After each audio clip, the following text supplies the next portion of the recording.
is of adult nature and may be inappropriate for persons under the age of 18. The movie is Howard Stern Private Parts, and Robin, you are brilliant in it, and Fred and Jackie. Howard, I have to say that every time, I've seen the movie twice now, I am more amazed by your performance. Thank you, Robin. Every time I see it. Thank you.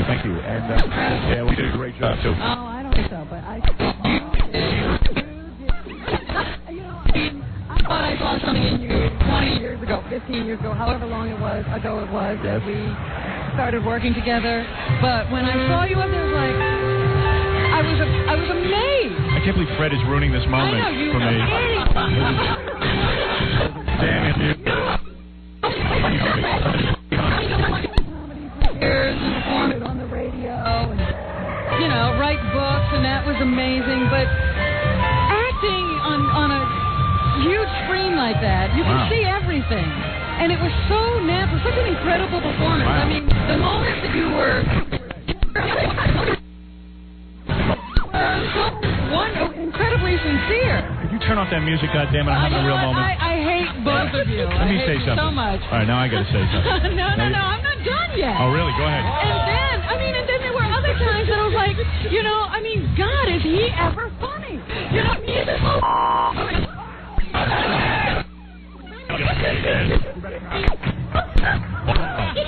Well, Robin. I feel like Luzo. Feel like Uzo. Robin, well, Robin, let me just say something to you. That I'm working. sorry, I'm crying. Wow.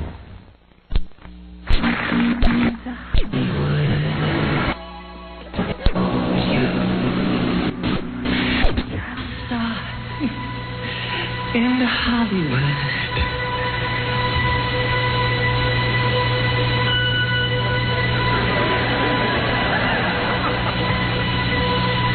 That's what they told you.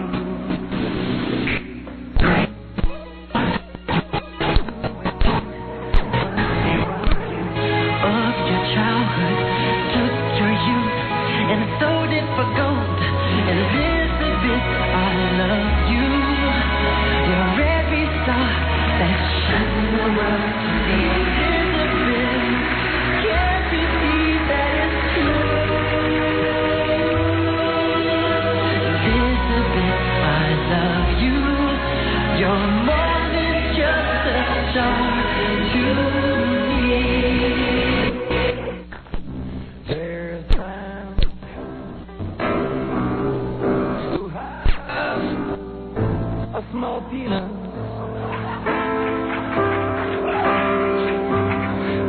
And in high school, he was beaten up by blacks and whites. Oh, he's that time. And the media. He could have girls, but he's faithful to his wife. I'll get to the core. I was sure.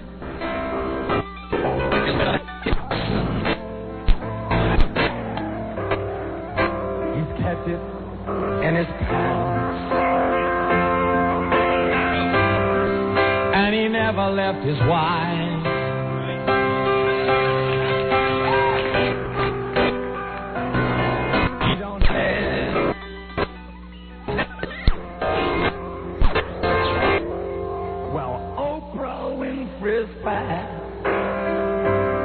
Thrilled on of you, just take a hike.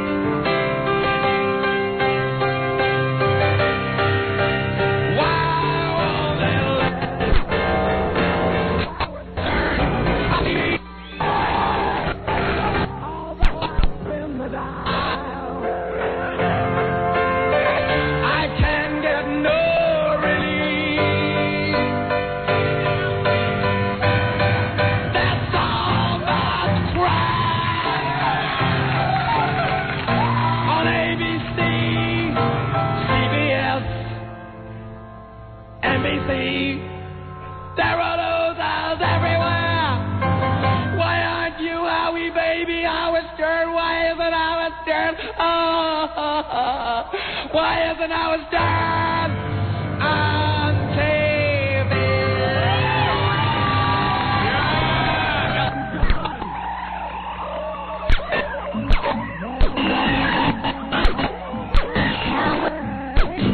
I'm just calling to say hello. Hi, I'm Tracy Bonham. Get ready for the funniest, handsomest, what does this say? Most brilliant entertainer of our time. Winner of tons of useless radio awards, Howard Stern. I'm dirty. I'm scummy. Listen. Oh, you're singing to me. Go. Okay, listen to this part. I miss you. I love you. How's that? Very nice. All right. Good morning, everybody. Good morning, Mr. Jackie Marling, Fred Norris, Robin Quivers. I'll tell you what. I'm going to eat a little breakfast, play a commercial or two, get everything started. No sense in starting talking right now and then getting interrupted by commercial words. So we'll take a little break. We'll come right back and tell you everything that's going on right after these words. We'll be back with the Howard Stern Show. Don't go away. 97.1 The E. Yeah. Good morning, Robin. Good morning. Oh, I blow my nose. Anybody here want to eat some boogers? I just grew a whole bunch. Are you done?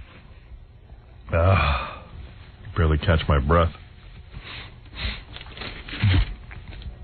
Boy, Carol Miller's a piece of ass. I wonder if this picture's accurate. Carol Miller? She's a DJ over on NEW. Oh, I haven't heard her name. I've never met her. Have I met her in person? I think you might have. Really? I'd like to nail her. Where are you looking at a picture of her? Actually, in the Daily News, they wrote an article that she's been 25 years as a disc jockey, but she looks pretty good. I was at the party. What party? At the 25. The 25th. What do you go to parties? This guy, he's out last night. He goes, I saw your knees at a party. He tells me this morning. Yeah? He saw my knees at a party. I go, No, he's always, last night he says, or yesterday he says to me, there's an Oscar body. Oscar. That's where he saw my niece, at the Oscar body. Oscar. But she looked good. Yeah? My niece? What was she wearing? Oh, no, I was talking about Carol Miller. Oh, I thought you meant my niece. I know you like my niece. Yeah, You're attracted to her, but no chance you'd ever get in her pants. And definitely not. Right. She was like looking at me like I had four heads. It's pretty just like that. 4 heads. Did you go over and say hello to her? Yeah, she was like behind me. I said hi, and she said hello. And oh, yeah? She remembered you? Yeah. She with her boyfriend? Yep. Yeah. I think so. Some guy. Yeah. I didn't inquire. Good looking guy? Yeah, definitely. Yeah. Much better looking than me. Have you met this guy? No. Oh. I don't want to meet any of these guys. You don't care what they're doing? Nope. That's up to them. It's their life. Go live it. You'll just leave me alone. Accept them into the family when they marry. No, I don't want to. I don't even want to know. If they get married, let me know. Just send me a telegram. I don't really care. That's your niece. What are you going to do with your daughters? Don't care. Let them do what they have to do. Oh, man. They're adults. You don't want to meet those guys either? Nope. When they're adults, let them handle their own lives. What age would that be? I don't care. After college, whenever they want to get married, get married. But you're not going to meet any of the dates told them, on the way I up said, to them? you girls want to go hook up with some imbecile, go ahead. Leave me out of it. Ain't nobody good enough, is there? No, I don't. They're all good enough. Let them have a nice relationship with a guy and see where it gets them. Guys are skunks. I tell my daughters that. It's so true. A shining example of what? A wonderful home life, married, being a wonderful no, it's not. experience. It looks good in the movies. Oh. Well, she's married to a skunk. That's horrible. No, she knows it. Tells me every day. You're screwed, man. She likes movie Howard better. Oh, is that right? So yeah. She's going to see you in the movie? Right. You're screwed, man. You're screwed. What are you talking about over there? You're screwed, man. You got 3 daughters. You're screwed, man. Not even like you got like one. You got 3 daughters. You got 3. So what does that mean? So you got screwed. So I got 3 daughters. I get 3 daughters. You're screwed. You're screwed. You got 3 daughters. You're so angry. You're so screwed. You're so angry. So what angry. Is he talking about? Who knows? He just yells out non sequiturs. What are non sequiturs? I said you're screwed. We're talking about something completely different. You're screwed. You're screwed. Some dopey. That's all. You have a dopey way of conversing. That's all. All right. What were you saying? Why did you even come in here? I was telling you that I saw Carol Miller and she looked as good as you really were wondering. She looked as good as you were wondering. All right, go ahead. Your command of the language is frightening. It's what I get out, man. There's a command of the language. I'm screwed. I'm screwed. Hey, I saw... Hey, come here. Come here, I want to tell you something. Come here. Hey, I saw Carol Miller the other night, and she looked as good as you was wondering. She looked like a young Patricia Arquette. You looked as good as you were wondering. She looked like a young Patricia Arquette. as old as she is. He just listened to me rambling the night of the premiere. Yeah. And he stuck his head through the door and he said, that's a testament to thinking of what you're going to say before you speak. But... Which is something he never does. I don't know. But you ever think before you speak? You're a lot more intelligent than I am. So. So you know I can do it. Yes, exactly. I haven't. And if I thought about what I said before I came on here, then I wouldn't be on. At parties, do you know what people are saying, or do people know what you're saying? Yeah, they do. A couple of drinks in me. When you go to those parties, like people listen to you and they understand what you're saying. Or do they sort of? No one talks to me. Right. Just blur over. Free drinks, man. So. Right. You goof on him all night. He goes to all these parties and people. Yeah, I guess he's at a party at night. Mr. Party Boy. Gotta. You hear how he talks like in a monotone? Yeah. When I come in first thing in the morning, he starts talking to me. I want to jump out a window. Hey, Howard. Hey, I don't say anything unless. How was your night last night? I don't do that. What's up? What's up? What's up? Yeah, what's up? Him and Ganji, that's their dialogue. What's up? What's up? Yeah. No hello in their vocabulary. You're afraid to ask them what's up because you know it's nothing. What's up with you guys? Nothing. Absolutely nothing. Absolutely nothing. Here, Gorilla, here, do what you do best. Take the skim milk and pass it around. Let people use it. Thank you. All right. Thank you. Do you have to get that big a thing of skim milk every time? That's what he got me. That's my boy. Oscar. That's my Oscar. My Oscar is this quart of skim milk, half gallon. Half gallon. Half gallon skim milk. I'd like to thank the Academy for this half gallon of skim milk. I would like to thank the Academy. Thank you, Dom Cruise. And you're only going to have one bowl of cereal. I had it already. It's either I get this or I had to go out of my way like 3 blocks to get the regular size. So. All right. Well, pass it around. Maybe someone will drink it. I'll drink it. Yeah. Mail it to India. They can use it. Mail like half gallon of milk to India. Freeze dry it. Take a few phone calls and then I'll get started. Did you watch the Academy Awards? I watched some of it. Yeah. You know, the only observations I had, and there weren't many, but I mean, I can't stand Hollywood and all that crap. I mean, I just can't stand it. A bore fest. You know who scares me the most? Who? Julie Andrews. She looks like a mannequin. Yeah, I said she's a puppet. Yeah. There's something wrong with her. She scares me. And the Robo, what's that? Robo Courtney Love scares me too. The new Courtney Love. The cleaned up Courtney Love scares me. Something really frightening about her. That? I don't know. Somebody. Often she'll go off. Yeah. Oh, well, she will. You know that can't stay. No, I mean, right mid, Yeah, but they must have to work on her. Yeah. They must sedate her, send her out. Julie Andrews is Howdy Doody with boobs. Oh. Because, man, It's true. She scares me. She really scares me. She scares me like my puppets used to scare me when I was a little kid. She scares me. Yeah. And then, this guy, Cuba Gooding Jr., they give him an Academy Award, which is a good thing to do politically. Oh, here we go. His performance wasn't that great, but all right. What else was there? She's white wife? Yes. Yeah. Oh. You're like, whoa. Hey now. Hey now. Hey now. That's his high school sweetheart.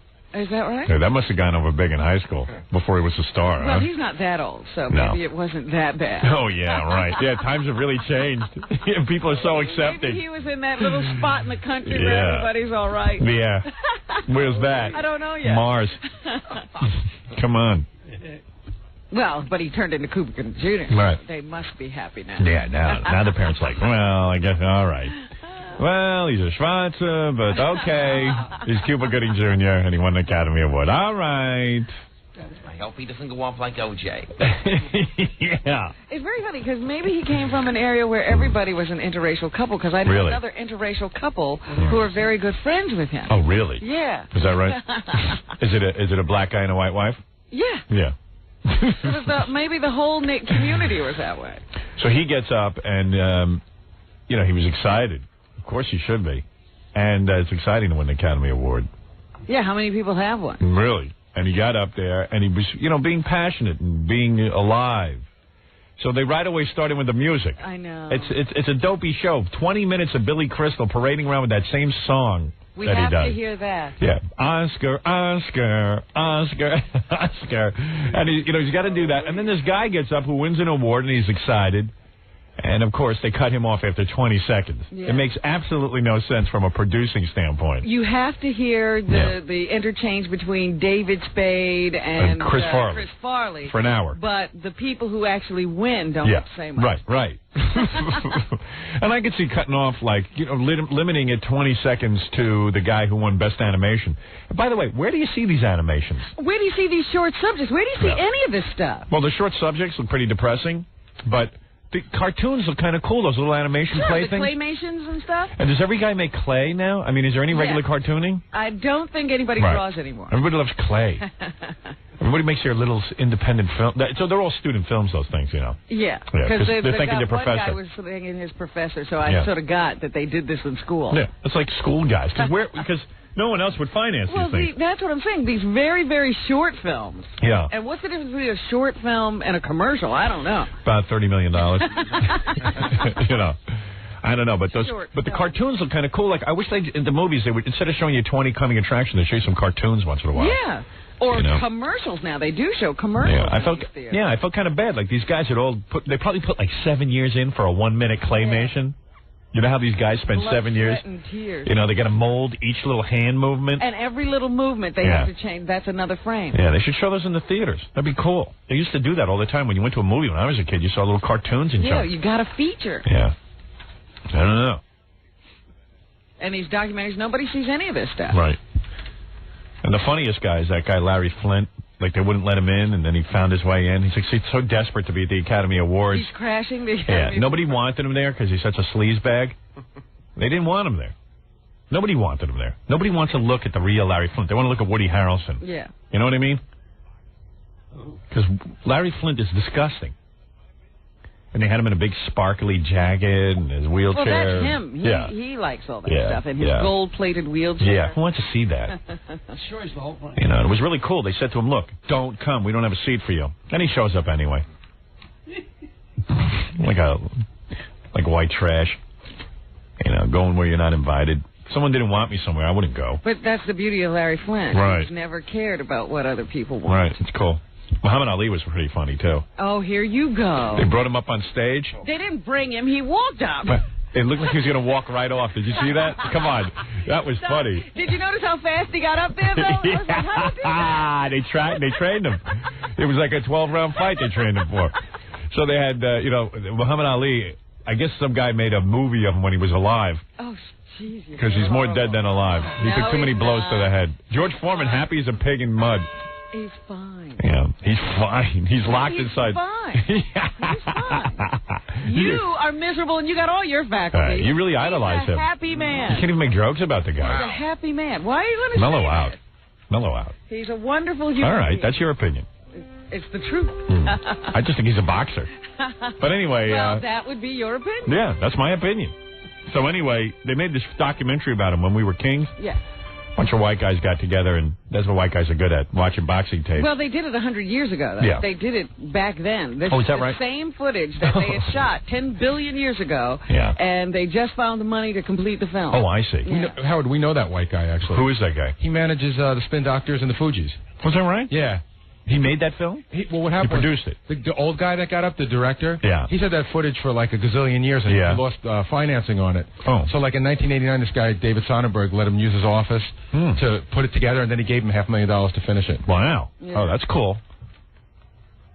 Yeah, that guy's a pretty nice guy, actually. Yeah. Because we know him. I know who you're talking about. Yeah, he's been pretty nice to us. Yeah. Oh, he did that? $500,000? Yeah. Yeah. That's pretty cool. I want to give any filmmaker I mean, that footage was sitting around in that guy's house for 20 years. Wow. He didn't know what to do with it. Wow. Had no money. I know, and then So they brought up Muhammad Ali. Did he ever say anything? No, he was never going to say anything. That would have been good. I mean, teach him to say something. I mean, George Foreman is like, even though he's fat, he's like so vibrant and you know, funny. But he quit. Remember, he didn't stay. Nobody's fighting now. He's fighting now. Yeah, but those guys can't hit. Well, whatever. At least he can talk. So they got Muhammad up there, and if that was a testament to stopping boxing, I mean, the poor guy, he just can't even function. Hey, everybody doesn't wind up that way. Right. I don't know. They should have let Muhammad play some horns like a seal. Remember when the seals on Ed Sullivan used to like squeak the horn? That would be Why good. not just hold up his hands with his fingers and spin some plates? Yeah. He's the little wand you use. Yeah, let him do something. I mean, let him have some fun up there. You are horrible. Imagine that they hold up his fingers and they spin plates.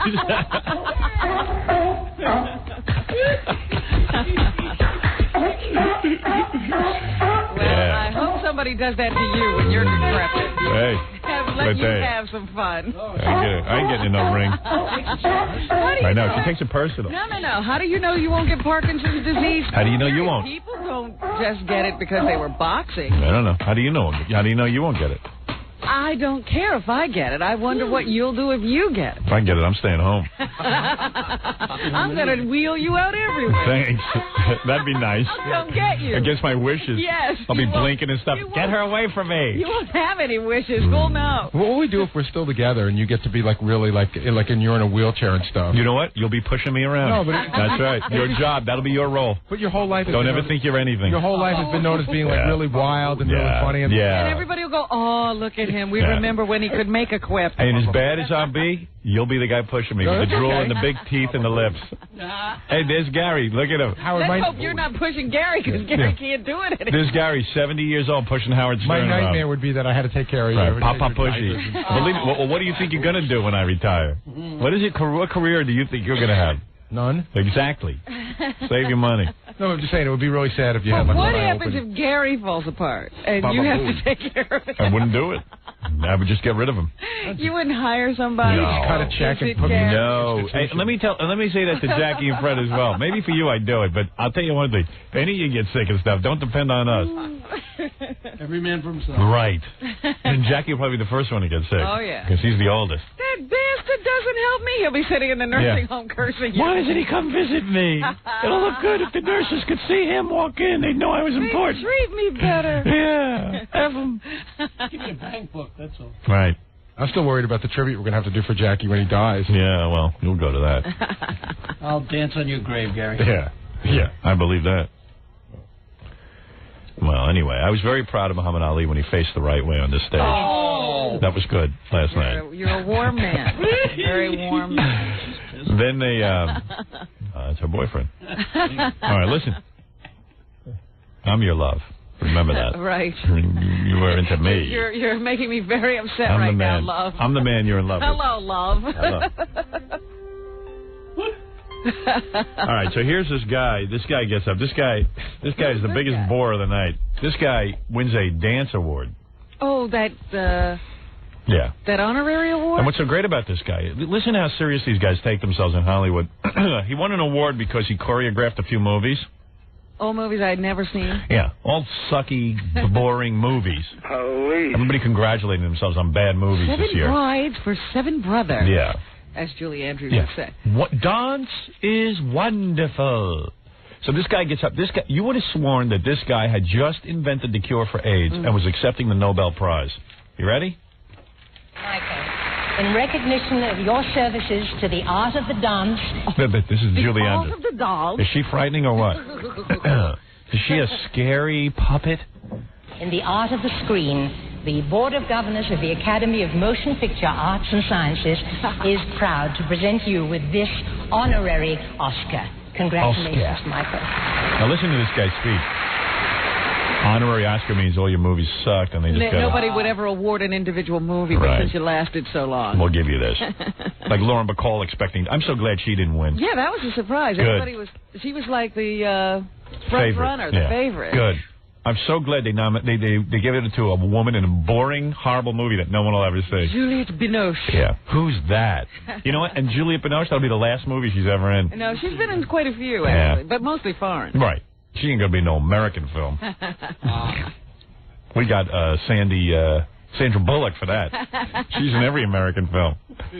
Another horrible actress. Wait, is she good? Am I missing something there? Just perky. Perky. Boy, after she lost, it must have been a long night for Lauren Bacall, huh? Where did she go? Was right in the beginning. Yeah. And let me ask you something. Be happy the whole night. Why was Barbra Streisand sitting there letting Celine Dion read her song? I don't know. She couldn't get up there and sing? No, because she said she didn't have enough time to prepare. Hey, you would have thought that's another woman who thinks she invented the cure for polio. The wheel. Yeah, the wheel. She's got that good-looking guy in her arm, which is a joke. Right. You know, that's as funny as seeing an old guy with his young girlfriend. Well, she's slumped over, and she's sitting there, looking like a model. He's goddamn gorgeous. I want to go to bed with him. Paid by the hour. Yeah. Yeah, right. And then, of course, nobody can look at her or touch her, or why even sit there? Yeah, she's all slumped over. A schnoz. Fix your goddamn nose already, all right? You know you want to. You don't sing anyway. Yeah. If you were going to sing, I'd say leave the damn thing. It says in the snorkel. It says in the New York Post the reason she didn't sing was because she was mad that she wasn't nominated. Yeah. But then why did she show up at all? Because they were making so much fun of her in the press, she realized it was more bad PR. They made such a big deal about Madonna not getting Have you ever heard? Right. Madonna was being gracious and showing up. Right. Have you ever heard? Like Madonna deserved an award for anything. Like she should have been singing. She was warbling like a junior high school student. Have you ever heard anybody bitch as much about not getting an Oscar? Because didn't we go through this in Prince of Tides? Wasn't she mad she didn't get Best Director? Yeah. Everyone. Yentl, everyone. They don't like her. It's Jew. No. They don't like Jews in Hollywood. Oh, stop it. Plenty of Jews win awards. No. What about those Coen brothers? What are they? Did they win an award? Yes. Who won Best Movie? Best movie was The English Patient, And but who they won? won for Directing? Best Writing of Best an original screenplay. Did Billy Bob win anything? Yeah, he won for Best Screenplay adaptation. Oh, too bad. He should have won Best Actor. Who won Best Actor? That was Ray Fiennes. Rush. No, Yeah. Jeffrey Rush. Jeffrey the guy Rush. from Shine. I was saying no to Ray Fiennes. Oh. The guy from Shine was awful. Did you see the real guy? No, did they have He him? was on there. Oh. Was he talking to himself? They didn't have a mic on him because his mouth is moving all the time. And he's always talking. See, they should have had him up there with Muhammad Ali. That was, another one of those things where, you didn't know whether he was going to walk to the piano or keep going. Did he right actually off the play? stage. Yeah. Oh, he played. He came out and he was like, and then he walked, and everybody stood up and they're clapping, and then you wondered, is that going to throw him off? And then he walked to the piano and he sat down and played that really fast Bumblebee song. Oh, yeah, the one his father doesn't want him to play? And he played it and played it and played it and played it. And did they just cut him off? No, he because it's a very fast song and it has a definite end. Let me ask you something. So, can he play piano? Yeah. Because they were saying in the paper the other day that he sucks. He's not a great pianist. A virtuoso who could he's actually crazy. work with an orchestra. Right. The review in the paper I read the other day said that he laughs in the middle of songs. Yeah. He gets bored in the middle of songs and just stops playing and looks around. Cool. Yeah. Cool. That's why he was playing a very short piece. They should have had Muhammad Ali sing along with him. That would have been good, like a duet. He should have been standing at the edge of the Yeah. You're horrible. Him talking. And then you could tell it was almost like he was somebody's pet. Right. Could they walk him off? Because, he stood up to take his applause after he finished, and you knew there was a handler off the side of the like pulling him back in. Like an animal trainer. Yes. Right. Oh. He peed on the mic stand. Did you see that? I read that in the newspaper. After he was done, he peed all over the mic stand. Billy Crystal's leg. Because there was a whole big deal about how, they didn't know whether they could get him because he always has to take at least a week off after he plays. Yeah. Why, because he's exhausted? He's just nuts. Yeah. He's nuts. He needs time to refresh. This should go in the net. Oh, wait. Thank you, Jules. Jules, you're a treasure. This is the guy. This is the dance guy. Michael Kidd. Yeah, you would have thought that this guy, invented the cure for polio. Be here. Thank you.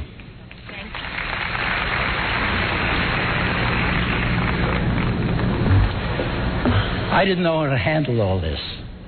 But my wife, Sheila, who was my assistant in many of these pictures, and naturally bore the brunt of my grouchiness, said to me, Michael, the Academy is honoring you. For once, stop being Mr. Bar Humbug and try to enjoy it. at least for your family and friends' sake. Well, she's not only beautiful. Yeah, I can imagine she's real beautiful. You'd think this guy invented feet. You know, the way he's talking. This speech should be over already. Nobody cares about you. Thank you. People have no idea that nobody cares about them. Or, you know, when I was listening to this, I said, does he know how boring he is? No. Nobody's ever told him. No. He just doesn't know. He just Nobody drones told him. on. Yeah. He's right. So Sheila and Matthew, Amy, Chris and Susan, and even Julie, who calls me an old curmudgeon, and many friends who wrote or phoned with the same message.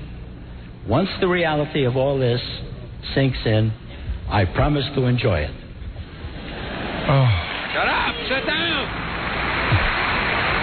And then I said to my wife, my beautiful wife, as soon as the guy calls his beautiful wife, he knows she's not beautiful. And then I said to my beautiful wife, yeah, right, he's hypnotizing himself. My beautiful wife, my beautiful wife. Oh, you guys. My beautiful wife. He doesn't mean it. He's convincing himself. She's beautiful, pretty. Stop it. I want to thank my pretty, beautiful wife. But you hear, and then I said, let's put 5 toes on each foot. Well, you know what? You think this speech would be over where he stopped and the applause comes, but no, he's not he's going to keep going. You know, you would have thought he was God and he invented the foot. Look at this guy. I've even had my glasses tinted slightly. And then they're applauding, which encourages him. They're applauding because they want him to leave. Yeah, they're hoping they can create an end to it. Was colored. So many of today's films stress the terrors that await us.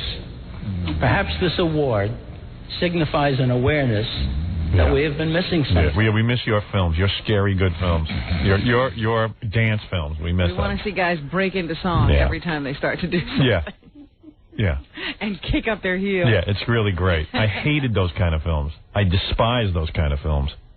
People breaking into song in the middle of the action. Yeah, today's films are no good. My films were good. They actually move along. Yeah, here's a guy making a plea to get work. Namely, the vitality and the joy of living of the human that spirit movie musicals can express in song and dance.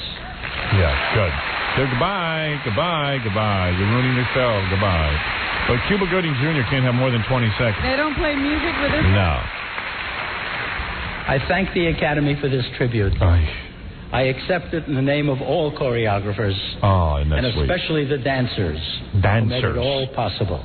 We feel honored. Look, you see how they're applauding? They just want him gone. They want him gone. Where's the hook? Yeah, there. Dun, dun, dun, dun, dun, dun. Get the hell off the goddamn stage. Cuba Gooding Jr. can't get 20 seconds to thank people, and Chris Farley and David Spade got to go on for an hour and a half. Yeah, with some really unfunny stuff. Yeah, well, it's not their fault. It's not? No. Who wrote it for them? I don't know. Guy should be shot. They're trying to deliver the material. But Billy Crystal's got to do that song every year. Oscar, Oscar, Oscar, Oscar. I bet you this was the lowest tune-in factor. I don't know, because it was, nobody was nominated that people would really Yeah, who would care? Most people I spoke to didn't even watch it. I got to take a break. We'll be back right after these words. You're listening to The Howard Stern Show. Stay right there. 97.1 The Eagle. Listening to the man with the #1 movie soundtrack in America. How about that? Howard Stern! Thank you.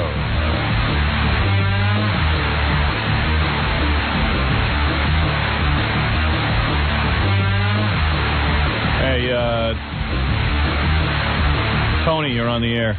Okay. Hey, you're on the air. Oh, I'm sorry there.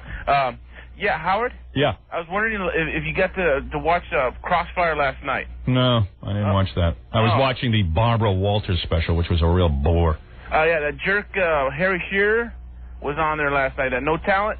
Harry Shearer, the guy from, what is he from? Spinal Tap. Spinal Tap, that's about it. Yeah, No Talent.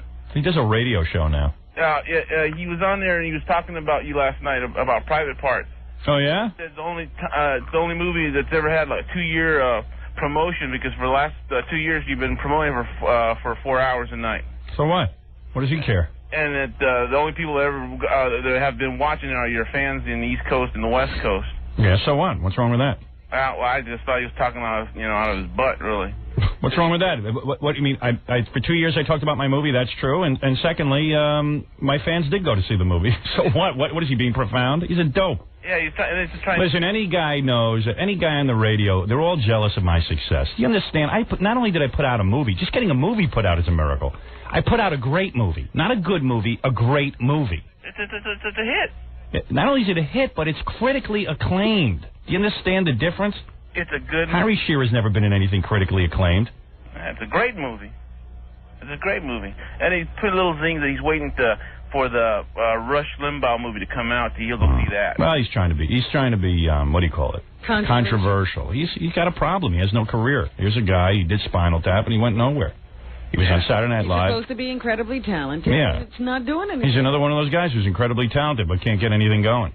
So, I mean, what are you going to say about Harry Shearer? I mean, did he really say anything bad about me? No. Did I promote my movie for 2 years? Sure I did. I was excited about it. I talked about it. Is it the only movie ever promoted for 2 years? No. Did I deliver the goods and make a good movie? That's the question. Yeah, I delivered the goods and made a good movie. And Hollywood can't stand that I got all these good reviews. That's when he can't attack you. Yeah. They can't. These guys can't stand it. They don't want me to succeed. I don't know what it is about me. They want me to fail. They feel that I'm an interloper, that I'm a guy who comes from radio and I should stay in my place. Well, it's that everyman thing. Yeah. You know, who is he? Yeah. He doesn't deserve success. Well, Barbara Streisand deserves success. Who is she but a big schnorkel nose? You know, Marlon Brando can do nothing. He spits in the direction of a film. They give him $5 million.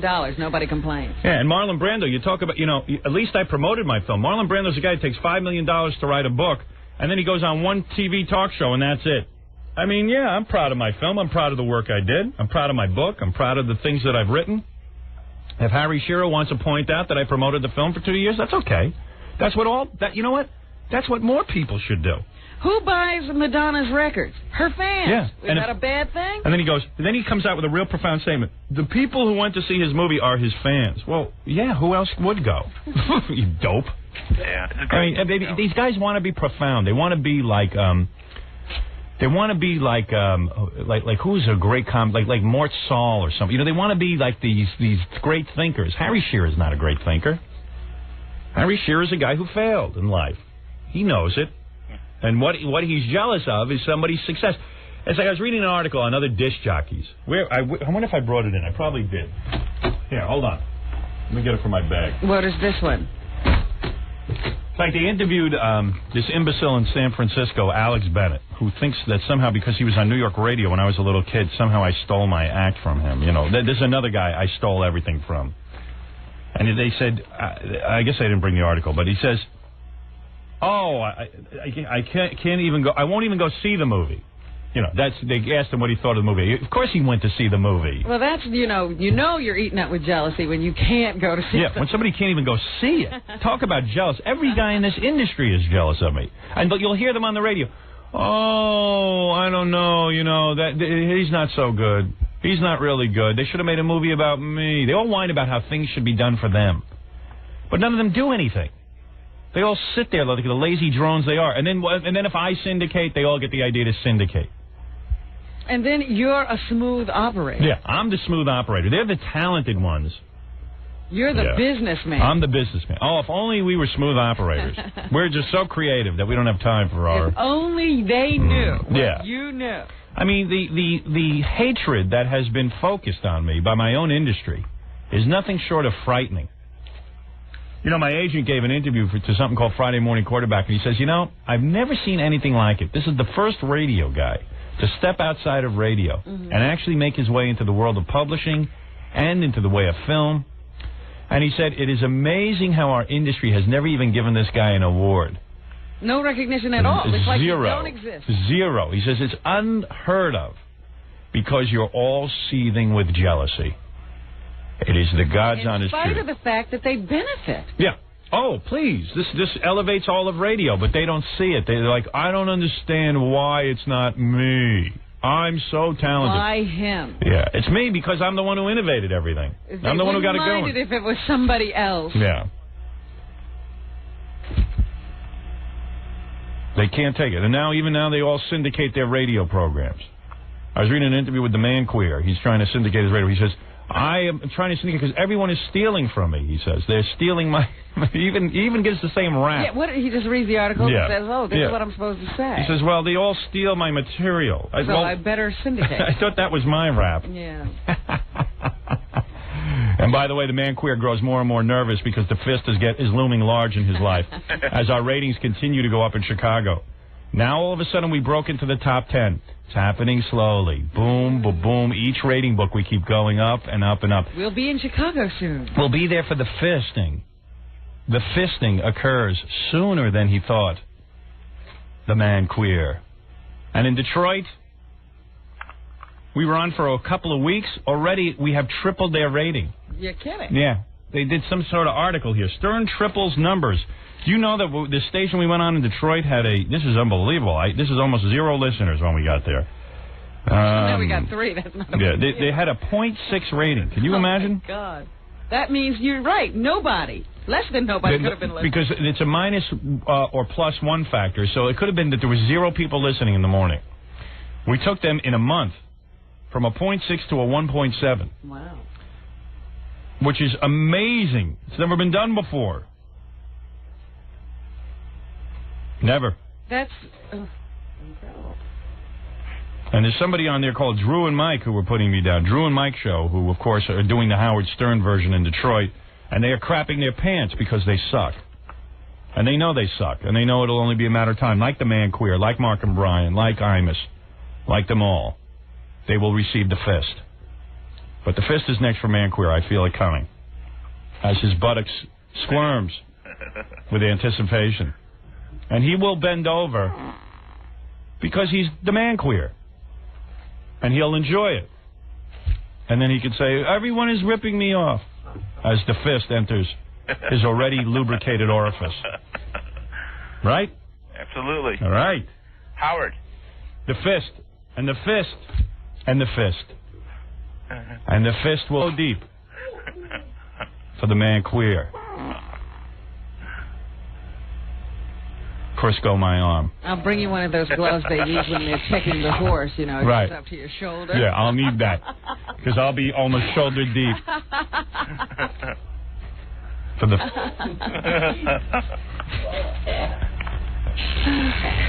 And I will F his dead daddy's skull on stage. And what will be a crescendo effect. A climax. A climax. If you will. Yes. But Harry Shearer is meaningless to me. He is a no talent. He is somebody that ended up in Spinal Tap and probably contributed nothing to it. And he is another jealous prick who can't be happy for my success. And, it's my mother who pointed out to me that everyone will share in your sadness, but very few will share in your happiness. Did your mother say that? Yes. Wow, she's a profound one. Yes. She's like Confucius. The Confucius of Long Island. She said it, but I didn't hear it. My wife heard it. I don't talk to my mother that much. People should flock to her door. She's saying things like that. They just sit around and wait for these pearls. Well, the problem is there's a lot of stuff that she says that you don't want to sit and listen to. That's the problem. If I knew she was going to say that, I would have listened. There's all the other stuff around it. She's like the guy in Shine. She could be saying stuff all day. You don't know. Every once in a while, he says something good. No, but my mother's very profound that way. She understands. Yeah. She understands. She's the female Confucius. So, there you are. What can I say? That doesn't bother me. What, that I promoted my movie? I don't take... there's no shame in promoting a movie. If you're proud of a product, you should promote it. It's a great movie. The problem with... Thank you. The problem with most actors is that they don't promote their movies. That they move on to the next thing. They think that the promotion is beneath them. I actually heard some guy say the other day that they ought to put it in actors' contracts now. Yeah. Because most do not promote their films. Well, I'll tell you this. I was in a private conversation with the executives of Paramount. And they were saying, oh, my God, you ruined it for us. Now all these actors are calling up and saying, why don't you get me on all the magazine covers? And why don't you do what you did for Howard Stern? And they go, well, we didn't. Here's the secret. They didn't do anything. Yeah, they bought commercials. That was it. Guess who went out and did all that? Me. I didn't sit around and wait for Paramount. I got off my lazy ass and went out and promoted my film. I didn't sit and wait for Paramount to do that for me. If I waited for Paramount, I'd still be sitting there. How come we weren't there last night? Where? The Oscars? Yes. Why weren't you invited? Center? Because I noticed that the woman who, Jim Carrey's movie just came out last week. He's there. Well, of course, because he's Hollywood's darling. But the point is, all these people who just released films were also there. Of course. Yeah. I am not there because they hate me. It's all the same old... Let me tell you something. Next year, they're going to have Oscars. My film will be up for Oscar contention. They won't nominate me, even though I deserve it. Take a look at the film. There is not a better reviewed film, I'm talking about put out by this movie industry, than my film. There is not a better reviewed film. Show it to me. The goddamn Shine, I'm reading reviews. They only got 2 stars in most reviews. They said that the guy's performance was good, but the movie was a bore. Which it was. But they won't nominate me. Well, how could they do that? How could you nominate Howard Stern? You can't. You can't bring yourself to do it. But do I deserve it? Of course I deserve it. I'm goddamn brilliant in that film. I make you laugh. I don't play it over the top. I know what I am. Harry Shearer's sitting there in jealousy. And I'll make a second, and I'll make a third film. I'll have a film career if I want it. I don't even know that I want it. Sit there with all the tied up for 4 years making a goddamn film. I got nothing better to do? Actually, I have nothing better to do. Get up off your lazy ass. Right. That's all. But Harry Shearer doesn't affect me. Harry Shearer's nothing. He's on. Do you know he has a radio show? It's on public radio. It's horrible. Oh, it's public. Never heard it. It's horrible. It's horrible. It's unlistenable. Somebody said to me, "You got to hear Harry Shearer's show." I said, "Okay, give me a tape." I listened to the tape. But 10 minutes I got through, and I was gone. Gone with the wind.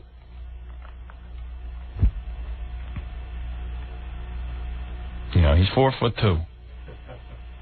He's 4'2". I've stood next to him. I think I've had Harry on the show. Yeah, we have. He's a bright guy. I'm not saying no. He's got some talent, but you know, what am I going to tell you? Do the masses love him? No. He does not capture the public's attention. No. He's a bore. He's as boring.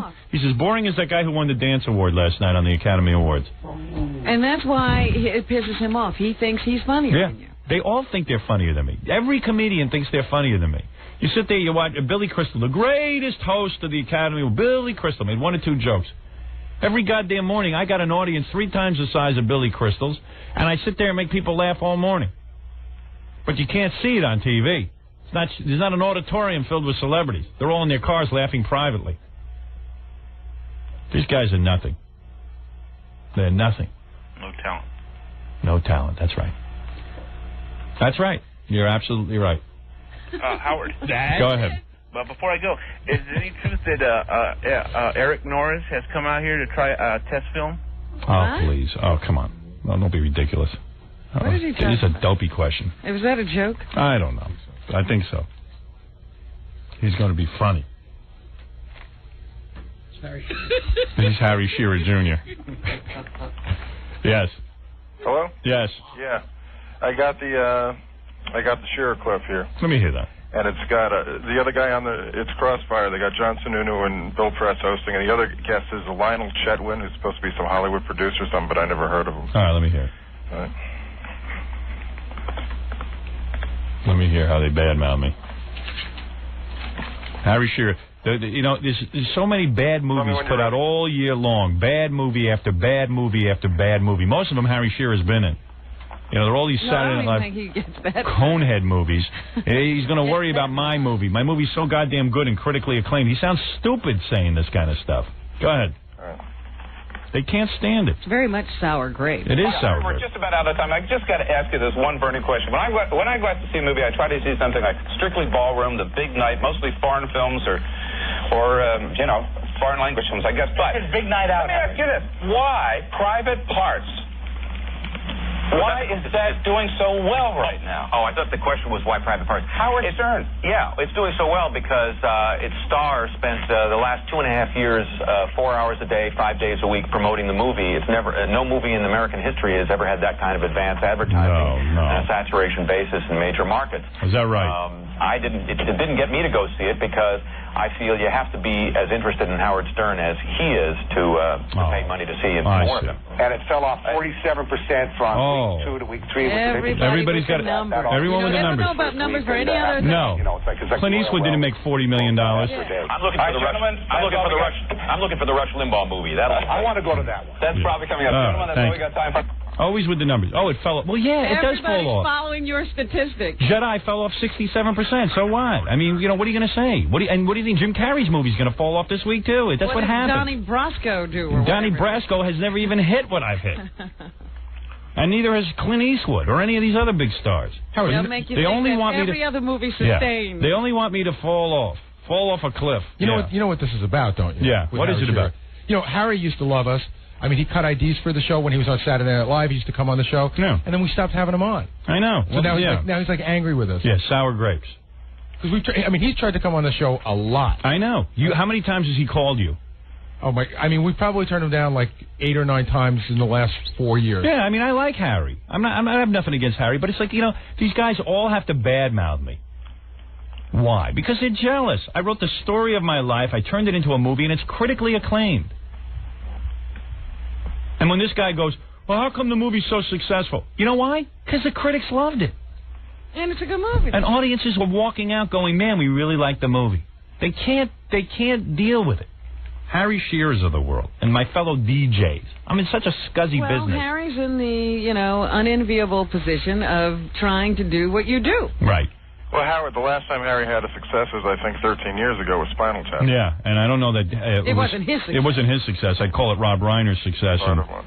But by the way, Fred, I saw you in Hotel Manor Inn. They're does he know they're showing screenings of that now? Yes. Oh, please. Who cares? Fred. Hotel Manor Inn. They'll be re-releasing Fred's old film. Yeah, well, now that he's a star. Sure. If I hear that. Yeah. Wasn't that one of the nominated films this year? As a matter of fact, it was. It was in contention. Right. But that's the thing now, is to not get nominated. Right. You won't know who won, you won't know who was nominated, but you do know who wasn't nominated. Right. Debbie Reynolds wasn't nominated. Yeah, well, with good reason. I don't know who was, but I know Debbie Reynolds wasn't. 3 people saw the movie. I mean, doesn't that count for anything? That's the other thing, too, with these Academy Awards. If 5 people go to see the film, I'm not saying it's necessarily a bad film or anything, but what does that tell you about Shine? That nobody can sit through it. Mm. What's that tell you? Because everyone's droning on in these films, they're considered art films or something. And why should you? Why is it mandatory that certain people be nominated? Right. Debbie Reynolds, like, how dare you not nominate me? Maybe because you were in a crummy movie. Maybe we didn't like you. Yeah, maybe you weren't that good. Can't believe it. Yeah. And Barbara Streisand ought to wake up. Yeah, why does she give up? Yeah. Just go out and do a film and not expect to get nominated. Right. Maybe it'll happen for you. The whole thing is so creepy. One of the funny guys was Steve Martin again when he got up and presented. Did you see him? No, I didn't see him either. It was funny. Guy is funny. Forget what he said, but it was funny. He's always funny. Did you see him? Yeah. What did he say? Nothing. You're laughing and you say, geez, what he said wasn't that, Well, what did he say, though? Do you remember exactly what he said? He says, and now instead of showing a clip, we're going to show the whole movie. Yeah, that was funny. It was funny. Yeah. It's Steve Martin. Yeah. He's funny. He's funny. He's goofy. He should be the host. Why not? Why do we have to have Billy Crystal? I don't know. Everybody's in love with him. Oscar. Oscar. We got to see him sing that song? Yeah. Fabulous. Oh, I wonder which movies he'll use. And a Barbara Walters special. They ought to can the Barbara Walters special and do an hour extra of the Oscars where you could see people walking in, which would be interesting. Mm-hmm. And also, when a guy like Cuba Gooding Jr. wants to make a speech, he can. Yeah, and you could actually spend more time at the Oscars. The Oscars wouldn't be ending after midnight. Right.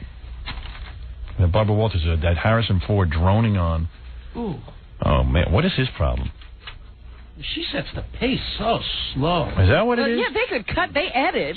Wow. They could tighten that up. And every word is important. He's like an anti-Hollywood guy. Yeah. You know, like, I live somewhere else. Yeah, he's having a lake somewhere. He's cool. I don't have to live there. I bet you if he didn't have jobs just waiting to come to him, he'd be right there in Los Angeles. Yeah. It took about 3 minutes. Is the force with you? Yeah, and what was that? God, is he a bore? Comes. If I had to work with him, I think I'd just jump off a roof. Oh, yeah, he's another one of those guys. He's pissed that Star Wars has been re-released. Right.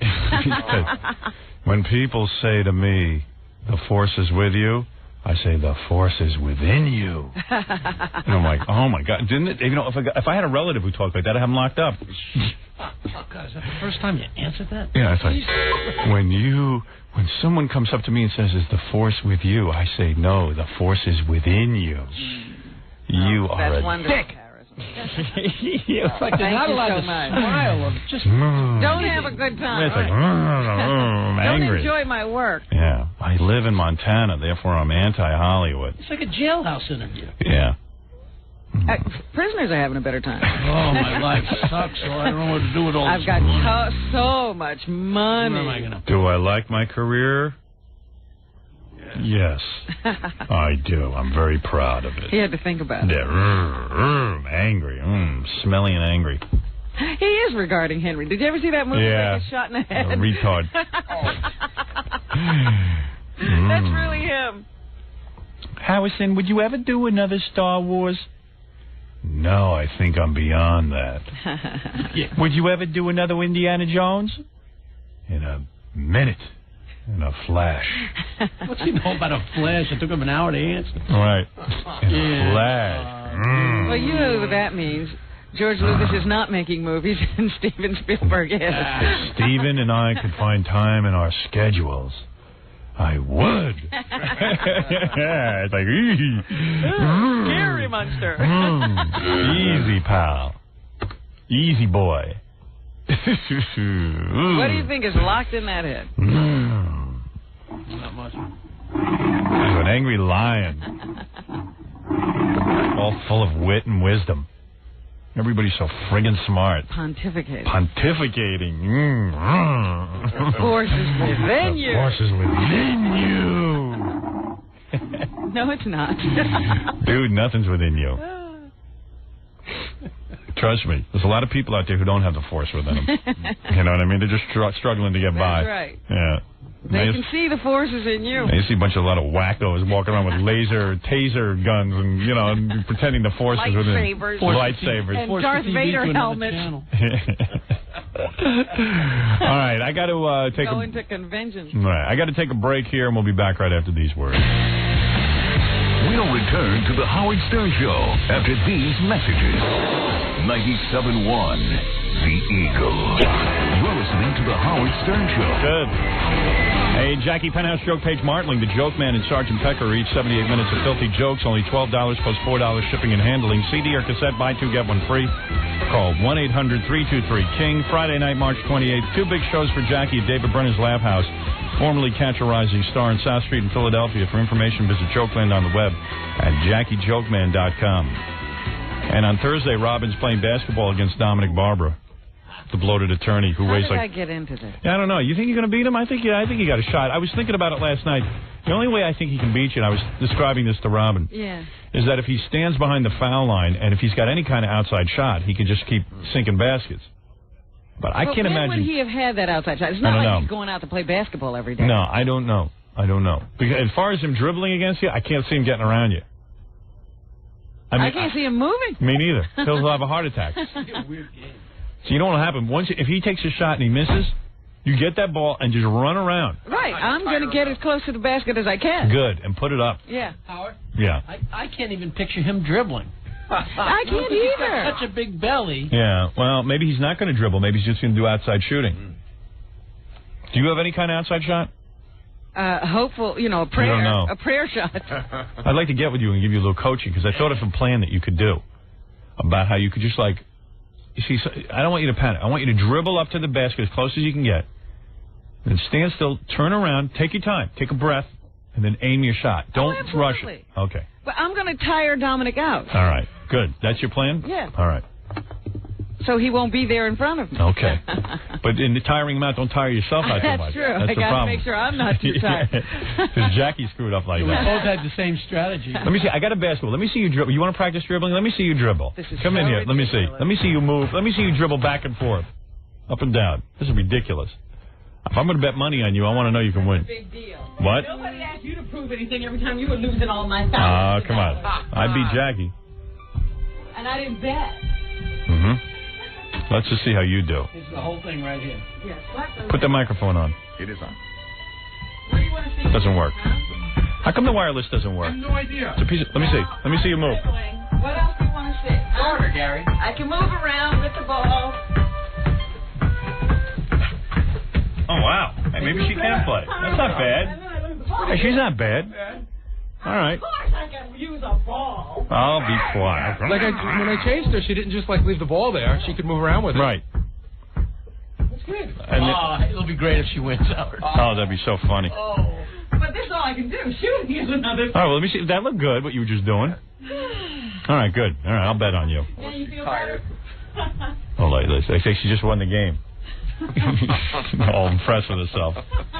You didn't win yet, my dear. It's not over, Rob. I simply told you I could bounce a ball and All right. Well, we'll see. That looked good. That was impressive. You were moving nice. All right. Why does the wireless microphone not work every time we go to it? Why do we have a wireless? And Gary sits there with that same puzzled look on his face every time. It's frustrating. We bring it in, it doesn't work. Yeah, Gary, it hasn't worked the last 3 times. Maybe you ought to bring it into the shop for a little fixing. No, they just put it away. Yeah. He'll put it away and go, well, it didn't work again. Howard, it's always the same move. He turns it Yeah. upside down, flips a little switch, Yeah. it's already on, Yeah. and he looks up with a quiz. Here's the then- look. Here's it. Yeah, and then there's that, I don't know why it doesn't work. The disgusted with Scott look. Yeah, but I know he doesn't take it back there afterward and get it fixed. No, he just put it away again. He did, right? I know. It's a joke. It is It'll a joke. be here for next time. Yeah. Hey, we have to finish playing the Charles Grodin tape. Ah, yes. Oh, here's Gary now. A minute too late. Of course I didn't put it away. Of course I brought it down. No, it to never Scott. works each time. It worked the last time we used it, which was Did the it? Rap Summit. No, it didn't. Yes, it did. It worked in the No, Rap one of Summit. them stopped working. Not that one. Those Really? are the new ones, and it was on a different board. We had to bring Well, what do you think the problem is? I think that the battery goes dead, and Scott should be checking it every morning, which is a conversation we had once before. Right. And nothing seemed to happen. So I just went in and I said, this has got to be on your checklist every morning. Where is his checklist? I don't know. He's supposed to have one. Yeah, but he doesn't. So make one for him. Well, he comes in every morning. He's got a checklist of things he's Yeah, supposed but he's to do here. stupid. Why don't you stand Why here don't you and go over watch that him? checklist? Seriously, you're the producer. Stand here and watch him. I Yeah. won't do that. Tape it to his forehead. I'm serious. Take a note and tape it to his forehead. Then he can't forget what he has to check. Oh, was I supposed to check that? What's that for? I don't know. Oh, I don't have to check that. I checked it yesterday. It was good last week. I mean, we have equipment here that never works. You guys lock up my studio every night? Yeah. You do? All right. Why? No, I'm just curious. No particular reason. Sometimes we lock it up. I don't always lock it up right after you leave. Sometimes I lock it up in mid-afternoon because the E-guys need to get All in right, there and okay. tweak I just stuff. want to know if it gets locked, that's all. Just want to make sure that's happening. You want to finish the Charles Grodin tape? Yeah. All right, let me just clear out these phone calls and we'll finish the We were tape. having We're a good halfway time through with it. that yesterday. Yeah.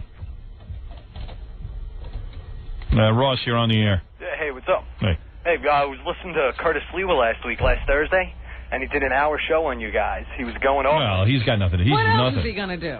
Well, he spent an hour. Part of it was saying how you guys weren't going to play these tapes because he said their arguments were so good that you guys couldn't edit them. All right. And Well, what happened to his theory yesterday when we played it? His argument every time to take Howard into a bathroom? Yeah, and rape me? His rape fantasies? Those are great arguments. If you missed it yesterday, we started playing the Charles Grodin tape, but I can't go back and play it all over again for you. So if you missed it, you missed it. But we're halfway through it. You get the gist. And Curtis Lee was... Charles Grodin had a whole bunch of bad people on to badmouth me. But Curtis Lewa is maybe the worst of them. Because he's a phony. Off the air, he kisses my ass every time he sees me. Oh, Howard, I love you so much, man. You helped us.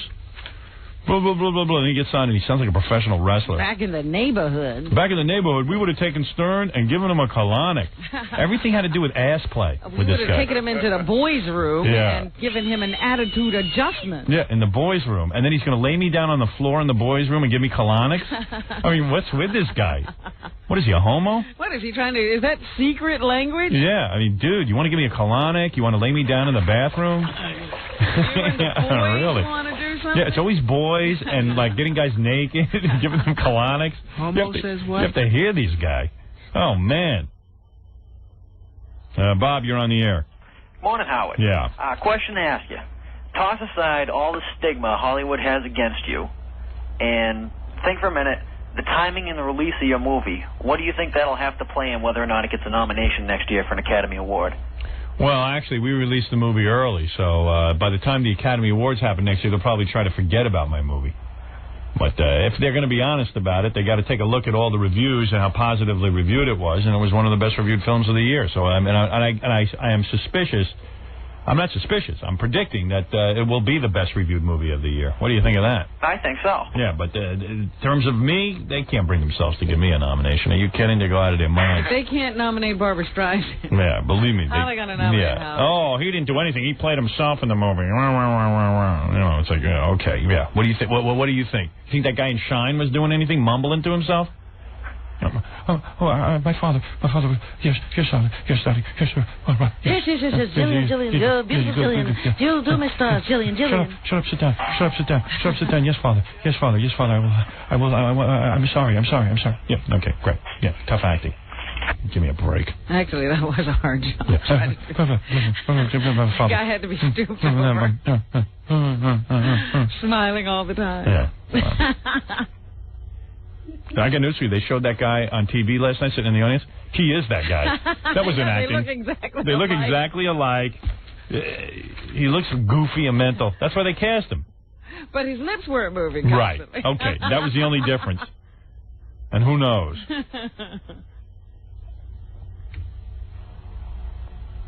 All right. You know, let me just play this, Curtis, and Charles Grodin, and the other black guy, whatever his name was. Armstrong something. Armstrong Williams. And then there was a woman defending me who wants to call in, by the way. She's some reporter or something. Yeah.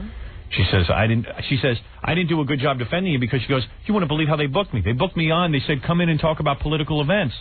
I got there. Charles Grodin started screaming about you, and suddenly I was part of a panel on Howard Stern. You're kidding. No, she said, I wouldn't even been there if it was for that. She says, it was totally bunch of crap. We would have given a attitude readjustment in the boys' room, and he would have been sucking concrete, and that would have straightened him out. But he's able to get away with it on 50,000 powerful watts of sound. A lot of people would be like that. A lot of people we know in television and politics. We would have put cement shoes on when we were kids, and hopefully never seen them again. And Curtis is a weird cat, man. Not only is he boring, not only does he talk like a professional wrestler and says nothing in terms of content, but what is his fantasy with every problem? He's the pickle eating champ too. Is he? Yeah. What do you mean by pickles? He has a record for eating more pickles. Wow. Than anybody else. Gee, what's a pickle look like? I mean, really, what a weird guy. His solution to everything is to beat someone up or to, or lay them down in a bathroom. Evidently, it always goes on in a men's room with him. And then he starts talking about giving me a colonic. But he holds records for he always anything phallic. Hot dogs, pickles. He really. No wonder Lisa left him. Does he eat the pickles in a men's room while giving colonics to guys? He eats them fast. Really? What's his deal? He's making me nervous. That they don't have A, the right, and B. Doesn't he wear a red little beret with a tight tank top? Yeah. T-shirt. Tight T-shirt.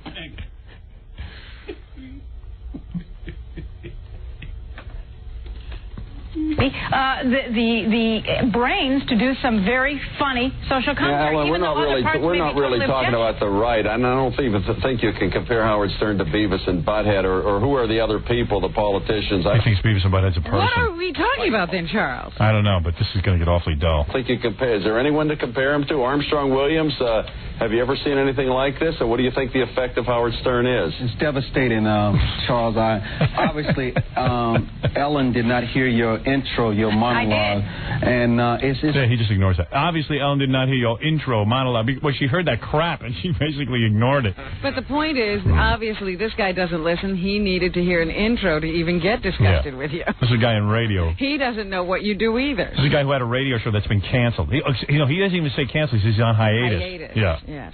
It's sad. Well, and he it's does a sad TV that show, he nobody sees it. Yeah, right. Millions of Americans who eat it up, who glorify it, who magnify him and make him feel as though he's the best thing since sliced bread. And, you know, sometimes I even wonder about Robin Quiver's role in all of this. I tell you, it's quite scary. And you know what? It sounds to me like he does listen because every radio guy listens. Yeah. And they try to figure out what our success is. What are we doing?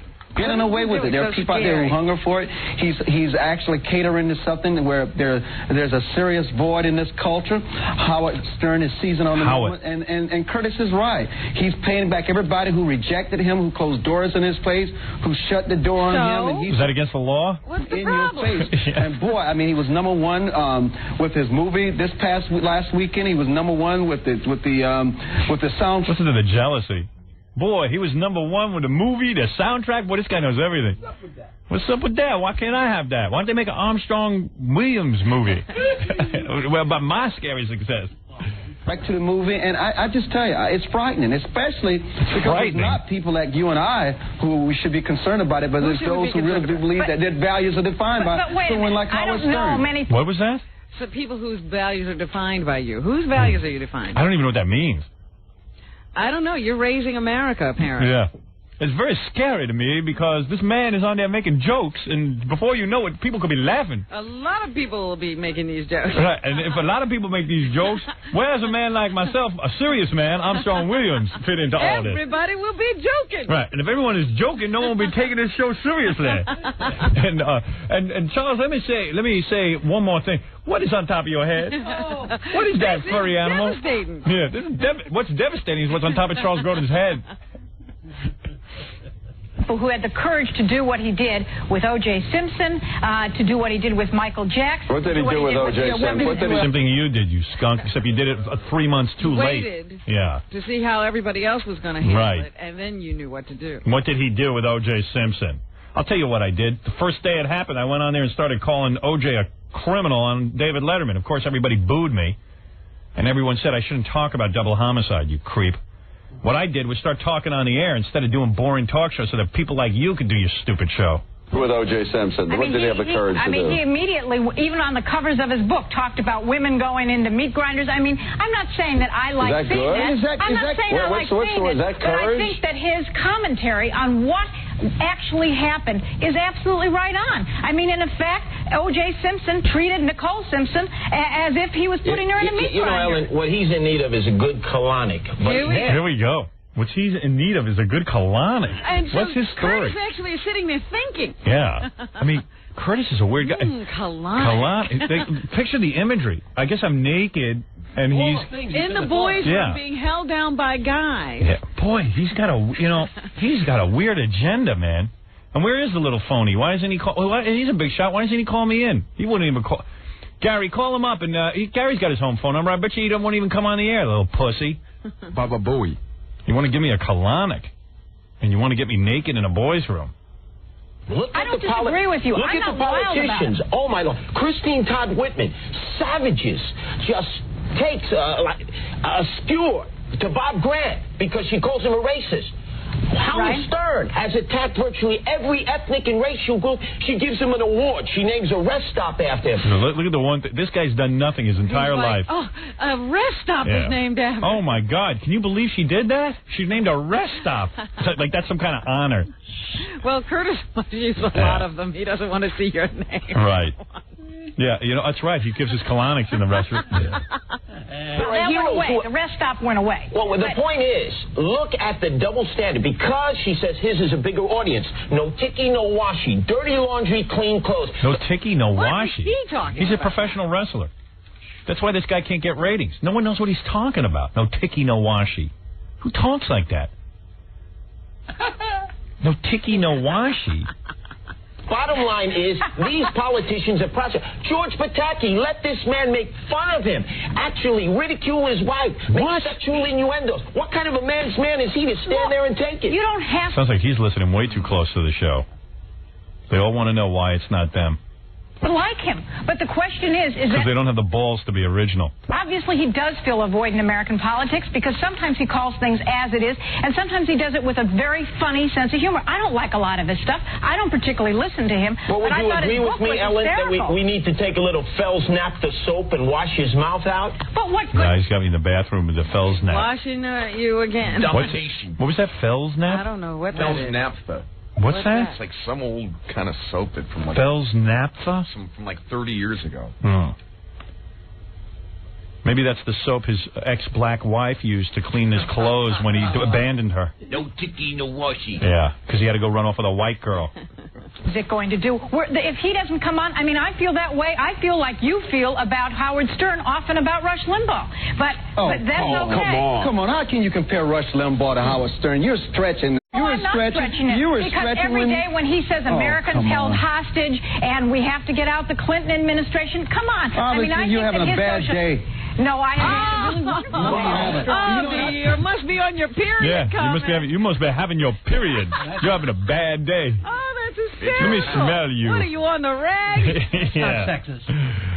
I can't believe these people are wonderful pillars. They're spending a whole show arguing about me. I'm so complimented. There's nothing to argue about. I'm so complimented. They're arguing about silliness. But I thought your argument about talking about Howard Stern had courage to criticize O.J. Simpson, how is that any different from someone like Charles Grodin and what I've said about... Yeah, because you guys say it when everyone's saying it. Yeah. You won't say it when no one's saying it, you big pussies. Who was the first? Yeah, come on. How come I got booed on Letterman? Letterman turns to me and goes, I don't find double homicide interesting or funny.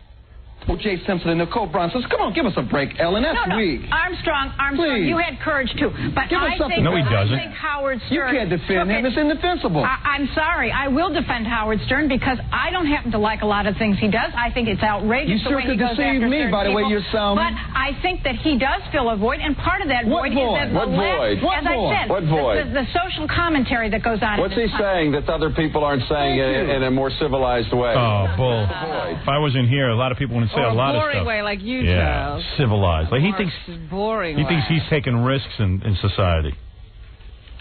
Would you prefer it if we talked about giving people AIDS and bleeding into cereal? And there he goes again. His one big thing. His one big bit that his producer told him about. Would you prefer that we talk about AIDS? Well, what's he doing? They're parading somebody's bones in his studio, asking whether this is the head or not. Who does he say? What does he do? He's to the stewards and others? I tell you, there are times I will either tune into Howard Stern, and believe you me, it's once every 6 months, or read his book. I was prepared when I read Miss America to think that this guy was the worst toilet mouth brain in America. But I actually found parts of his book hysterical. Or maybe it was cathartic. Maybe he had a deathbed conversion. He's fooled you and the general public out there by presenting one image. You know, what he really needs is he needs to keep his rocket in his pocket, and if he continues to misuse it, he needs to lose it because he's constantly fixated on his three-piece set. And that is what is being translated to young men in America.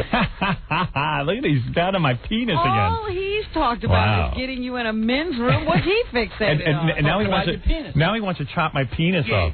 Jeez. Wow, is he weird? God, he's weird. You're fixated on it. Not only is he unfunny, not only is his manner of speech boring, in terms of like a professional wrestling presentation, not only does he have nothing to say, not only is he a hypocrite, because, I mean, you know, but everything out of his mouth has been about penis, ass, colonics, getting me naked on a bathroom floor. What's his story, man? And he rhymes it. Hey, Gary, come in here and get him on the phone, man. Let's see if he's brave enough to come on the air with me. What happened? Is he brave enough to come on the air with me? Yeah, I'm not sure. Where's Charles Grodin? Bring him on the air with me. Bring any one of these guys. Armstrong Williams. Any of them. Armstrong Williams. Who is he? I've never heard of this guy. This is an outrage. What? You're having a bad day. I tried calling Curtis. I don't know that that's his home number. But I left a couple of messages. Yeah. You know, he's a puss. I'm sure he'll get right back to it. He's a pussy, because whenever I see him, he comes up to me, oh, Lisa and I want to thank you. You've been so kind to us and the Guardian Angels, and I just want to say how brave you are and what a great broadcaster, and you paved the way, and I only wish I could be as good as you. He must be jealous because the few Guardian Angels that are left listen to us. Yeah. And he's making up these rhymes in his head. What was it? 3 He piece? needs to keep his rocket in his pocket. Or if he chooses to use it, then he should lose it. Well, you used it. Because he's constantly fixated on his 3-piece set. And this is the message he said. He's a nut. He's going, yeah, I mean, but it's void of any sort of content. Misogyny. That's what he is projecting. And you don't think Rush Limbaugh is misogynist? No. Oh, come on. Oh, Ellen, please. And you don't think that Curtis is misogynist when he marries a young black woman and while she supports him and then he dumps her? What about the guy who just said you must be having a bad day? Yeah. And then Lisa Sliwa he dumps? I mean, we're talking about a misogynist. Charles Grodin having a child who's 8 years old. He's guy's 63 years old. Where's his other wife? He's torturing some woman. Yeah. Talk about misogynist. These guys are all misogynists. Walking around with that wig. Who gonna massage him?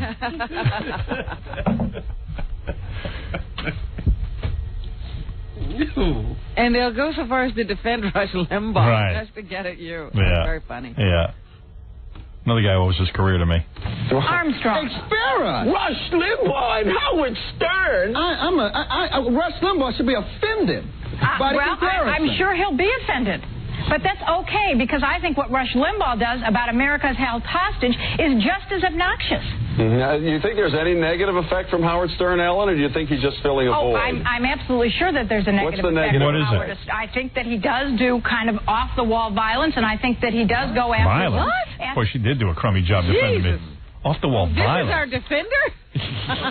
Well, in all fairness to her, she had no clue she was walking into this. And racial stereotypes that are very, very unpleasant, and that he deals with people's unconscious in that kind of way.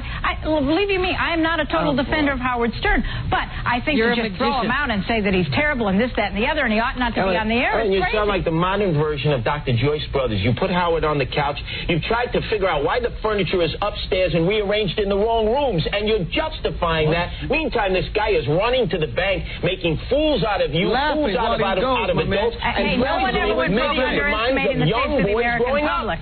Well, listen. Talking about young boys again. Every minute. Yeah. Curtis wishes he had an audience of any boys, any men, anything, women, something. What's it like to have a show and no one listens?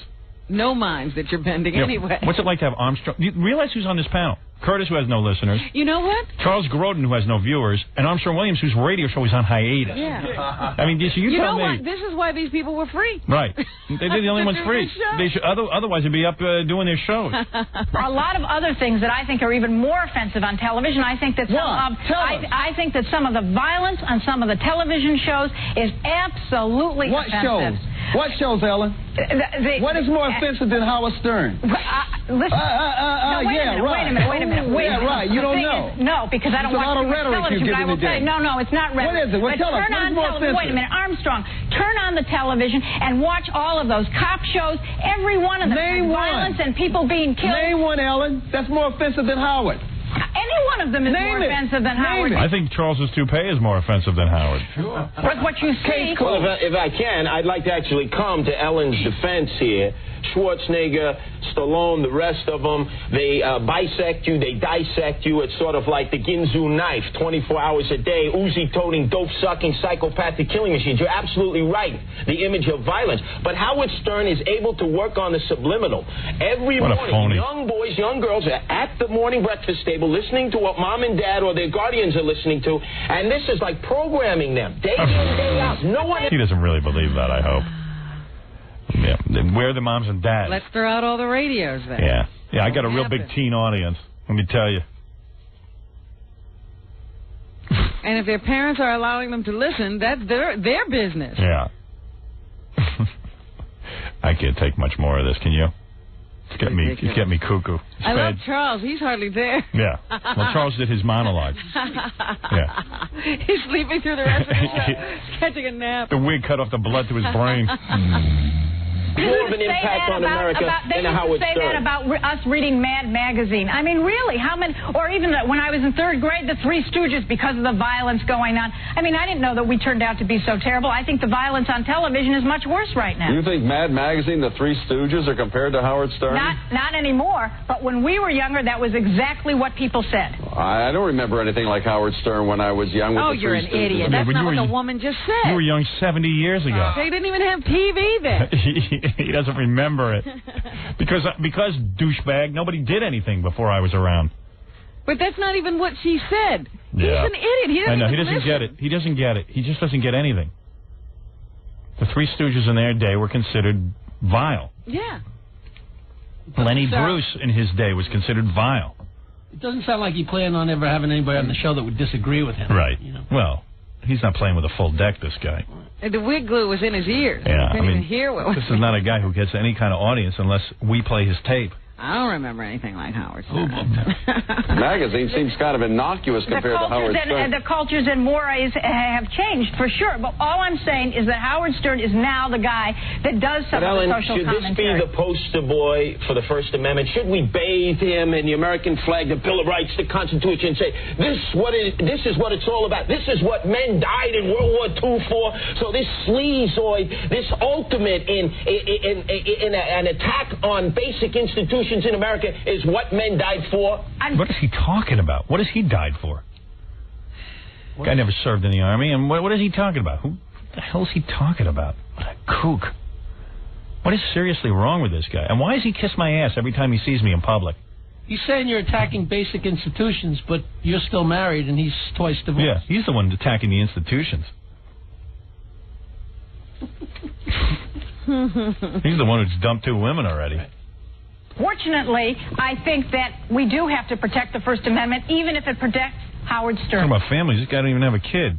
Right. He's worried about young boys, Yeah. though. He doesn't have any of his own. Yeah, why doesn't he raise a kid on his own? Dummy. Mm-hmm. Well, that's an interesting question. We'll go to a break. We'll come back and we talk about what are the rules. I mean, he was fined $1.7 by the FCC, Infinity Broadcasting, and you wonder, what was he fined for that he's not doing right now? And should there be more fines? Because to me, it feels like just a lot of garbage. It's spewing to the young people, and people think it's cute. It's fine. He's filling a void. He's a young people. I got the audience you desire, you imbecile. I got the 25 to 54-year-old audience, not you. What young people? What young people are listening to me? Poisoning minds. Yeah. The only person poisoning minds is you with that wig. People think that they can walk around with bad hair and not be noticed. Never seen hair like that in my life, Robin. There's nothing real about it. That's right. Isn't that false advertising? Shouldn't he be dragged into a men's room and given an attitude adjustment? Or a colonic? Or a colonic, or a pickle, or a hot dog? A cement sandwich. Bunch of nuts all sitting around discussing me. Wow, what a compliment. I tell you, if all shows did this, they'd get ratings. You know, you could run a whole network of people just talking about me. Absolutely, the Howard Stern Debate Network. Right, where they would just talk about whatever I did that day. Do you know you could do that? Oh, and you could sure. make a good living? You can get like a guy like Charles Grodin, Armstrong Williams. Or a beret. Yeah, and you get, everybody there was wearing something on their head. Grodin had on his wig. Curtis had his beret. Armstrong Williams had, I don't know what he had on his head. A kufi. I got to take a break. We'll be back right after these words. More to come when the Howard Stern Show returns in a moment. 97.1 The Eagle. You're listening to the man with the #1 movie soundtrack in America. Hold on 1 second there. What'd you say your name was? All righty there. All righty. Hey now. Hey now. Hey now. Hey now. Hey now. Hey now. Yesterday I sat in my basement and watched Larry Sanders all day. Oh, yeah? Yeah, it was a fun day. Just sat there and watched every one of them. Because I hadn't seen it in so long. Because I've been so busy with the movie and everything. I just sat there and watched the Larry Sanders show. So good. Well, that must be great. Yeah, it was great. You got them all on tape or something? Had them all on tape. Had them up on the... Four of them? What? Like 4 of them? 4 of them. I watched at least 10 of them. Really? Yeah. Oh, man. I was down there for a good 5 hours. I had the Larry Sanders Film Festival going. That's cool. Yeah. It was so funny. It's funny to watch them all in a row. It's like, you know how you... Like, yeah, sometimes, one is not enough. Yeah. So it's fun to go into a next one. I notice Gary Shandling every week now casts himself with a different young girl and makes out with her. I noticed that. Yeah, definitely shopping for a girlfriend. It's all about his love life. Yeah. That's how he books the show. I think Gary might be uglier than me. I mean, I think he is. I think he is. Yeah. Yeah. I'm looking at that face, and it's morphing. Yeah. And he's got a huge double chin, and he's with these younger and younger girls, and it's really even disturbing, which makes the character even better. Right. Because he's really disturbing to look at. But Gary is really doing it. Yeah, I know. That's even more disturbing. You know exactly what he's up to. About the show. He had himself in one show with Laura Leighton, who's really cool looking, the redhead from Melrose Place. She's really hot. Beautiful young starlet in Hollywood. Yeah. And then that chick who used to be on that Full House show with John Stamos, she was on there. Right, Lori Loughlin. Yeah, and then they had some other young girls, his girlfriend, some actress. Man, that's cool. That's why I'm going to do another movie. I'm going to get myself the hottest actress around. That's why you want to be a character now, not Howard Stern. Right. Because then you can cast anybody. Girls, girls. And I'm going to be having more than one girl. You won't have to have a wife. Oh, yeah. Wait till you see my next film. Never mind this one. The next one's that's the one. I got all these scripts now from these guys in Hollywood because now I've proven to them I can open a film. Mm-hmm. So now I'm sitting there with a stack of scripts. I see a script that don't have any girls in it, man. It's gone. Out in Z. Out in the window. You actually flip through to see the characters' names before you even decide whether to read the script. Yeah.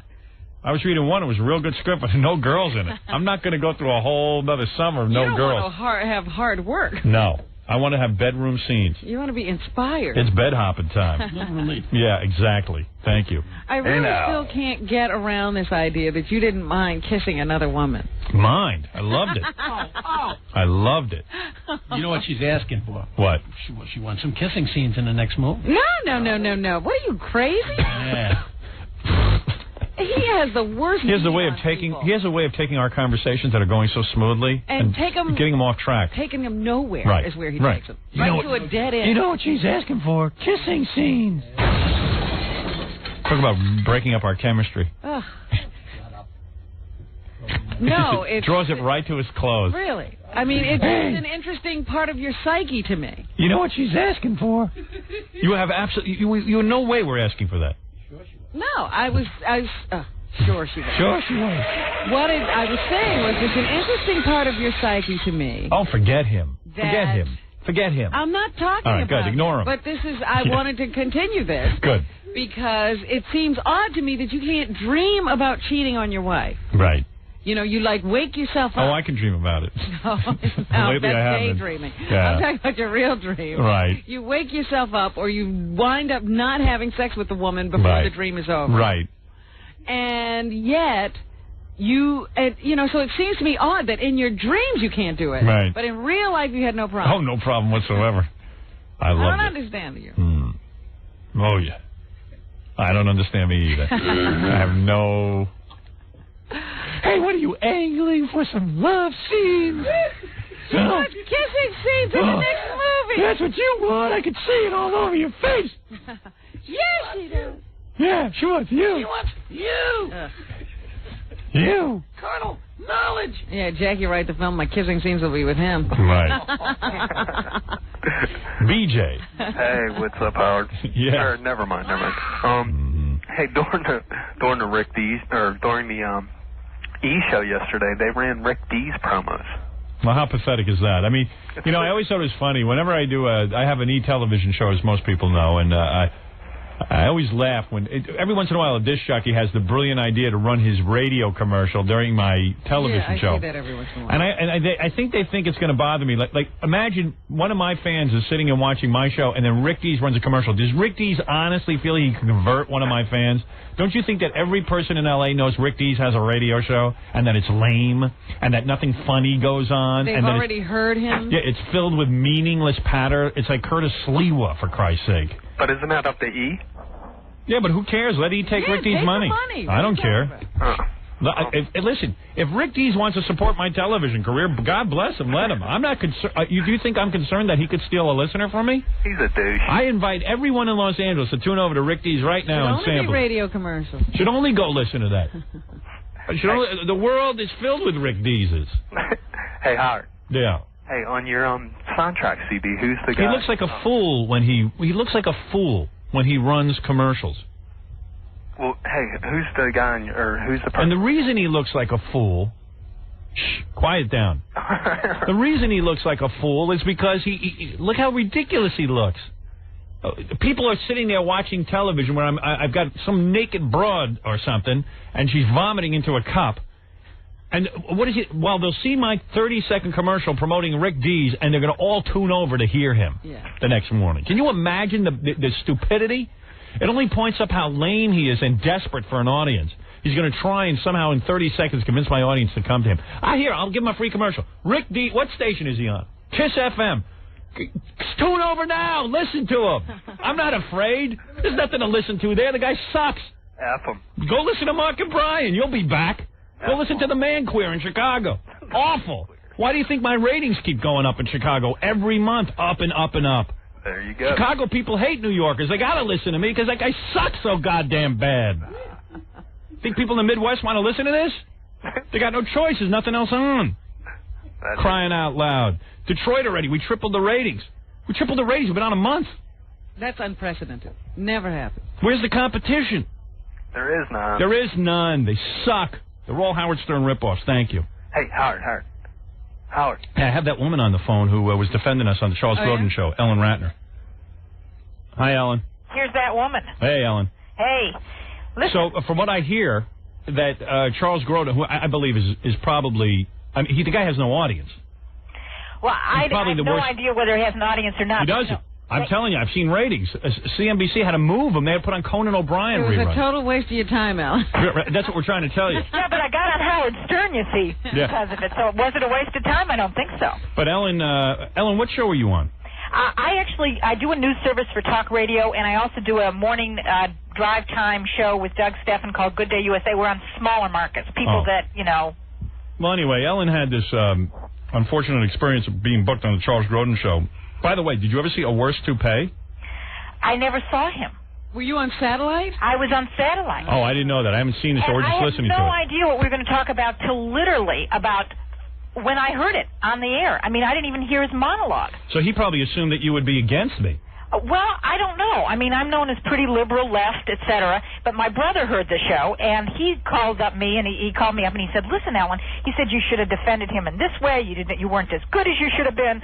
He starts ringing me over the coals, No, they caught you off guard. I mean, I'm listening to the show. It wasn't like you were prepared. Plus, you're arguing with idiots. And at the end of it, they said, "Well, would you consider putting him on at a different time?" And like a stupid fool, I said, "Well, I would consider it," which was a total mistake. I would consider it. Yeah, why? First of all, this is the only time of day where parents can regulate what their kids listen to. Late at night is when you don't know when your kids are up to. Of course, this is the time they're getting ready for school. Well, then yesterday there were 200 students in Washington for this Close-Up Foundation, where they, have kids on a bus from all over the country, Guam to Florida to whatever, and they show them Washington. So I was invited to speak, and they asked me about whether I thought Howard Stern should be on the radio. Well, as it happens, I brought in my Charles Grodin experience, and I told them that, hey, look, were their minds being ruined by Howard Stern? And they all said no. So you'd be happy to know that... Hey, in Nazi Germany, there was no Howard Stern on the radio. If there had been, maybe somebody would spoke up against the government there. That's what you tell an idiot like Charles Grodin. Say, hey, Grodin, what happened in World War II? There was no Howard Stern. How come Hitler came about? You know why? Because there was no freedom of the press. There weren't people who would punch holes and make fun of douchebags. That guy's an idiot. Well, that guy's a total moron. And you know what? If I ever run into him, I'm going to pull his goddamn wig off. And I'm not kidding. I am not kidding. I'm going to take his hair off his head and humiliate him. Howard, I had not, because I'm on the air when you're on the air, I don't listen to you very much. Right. But my brothers gave me your Miss America book. Right. And I was on the floor laughing. I have never laughed so hard in my entire life. And that's what it's about. Hysterical. It's a guy making jokes. And same with my movie. Everyone's talking, oh, his movie, how can his movie do well? But it's a funny movie. It's a goddamn funny movie. That's what we're about here. I can't wait. I want to go on a weekend when I can savor it. Well, go this weekend. I mean, how many weekends do you think it'll be around? I let people go. I let people go. I'm waiting. I'm waiting. What are you waiting for? the Haley's Comet?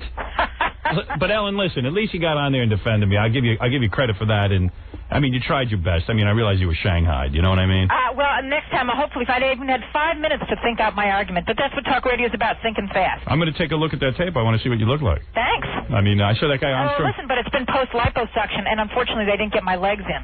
Is that right? Did you get liposuction? Oh, you betcha. Does that hurt? It did not hurt very much, and my brothers gave it to me for my 45th birthday. I've got great brothers, and I look like a new woman. Really? Yeah. What's that mean when your brothers go and get your liposuction? I don't know. I don't know, but all right. Listen, it's a gift. Listen, don't look at it like that in the mouth because I couldn't have afforded it. Yeah, well, anyway. I don't make as much money as you on talk radio. So Charles Grodin basically booked you, and all of a sudden he booked you under the premise that you'd be talking about politics, and then 2 seconds later he shanghaied you and put you in a show about Howard Stern. Well, they said they'd be talking about the news of the day, but I never expected, since I do politics, that, Howard would be the news of the day. Do me a favor, if you ever get on that show again, if they book you, I swear to you, I'll pay you. Get on there and just say to him, let me ask you something, Charles. What are you wearing on your head? What is this? I'm so distracted, I can't keep my mind on your topic. Just if I do that, I'll make you promote my new book that's coming out. And how lame is Curtis Sliwa? I mean, did he make any sense? I was surprised Curtis came out with that, but then everybody told me that he doesn't like you. Yeah, well, he does. He likes me when he sees me publicly. He sees me and he's kissing my ass like you would not believe, telling me how great I am, how I'm the greatest broadcaster that ever lived. But what about his arguments, Ellen? Every minute in the bathroom, beating somebody up, and then he screams that Arnold Schwarzenegger's too violent. And then he said he wants to give me a high colonic naked.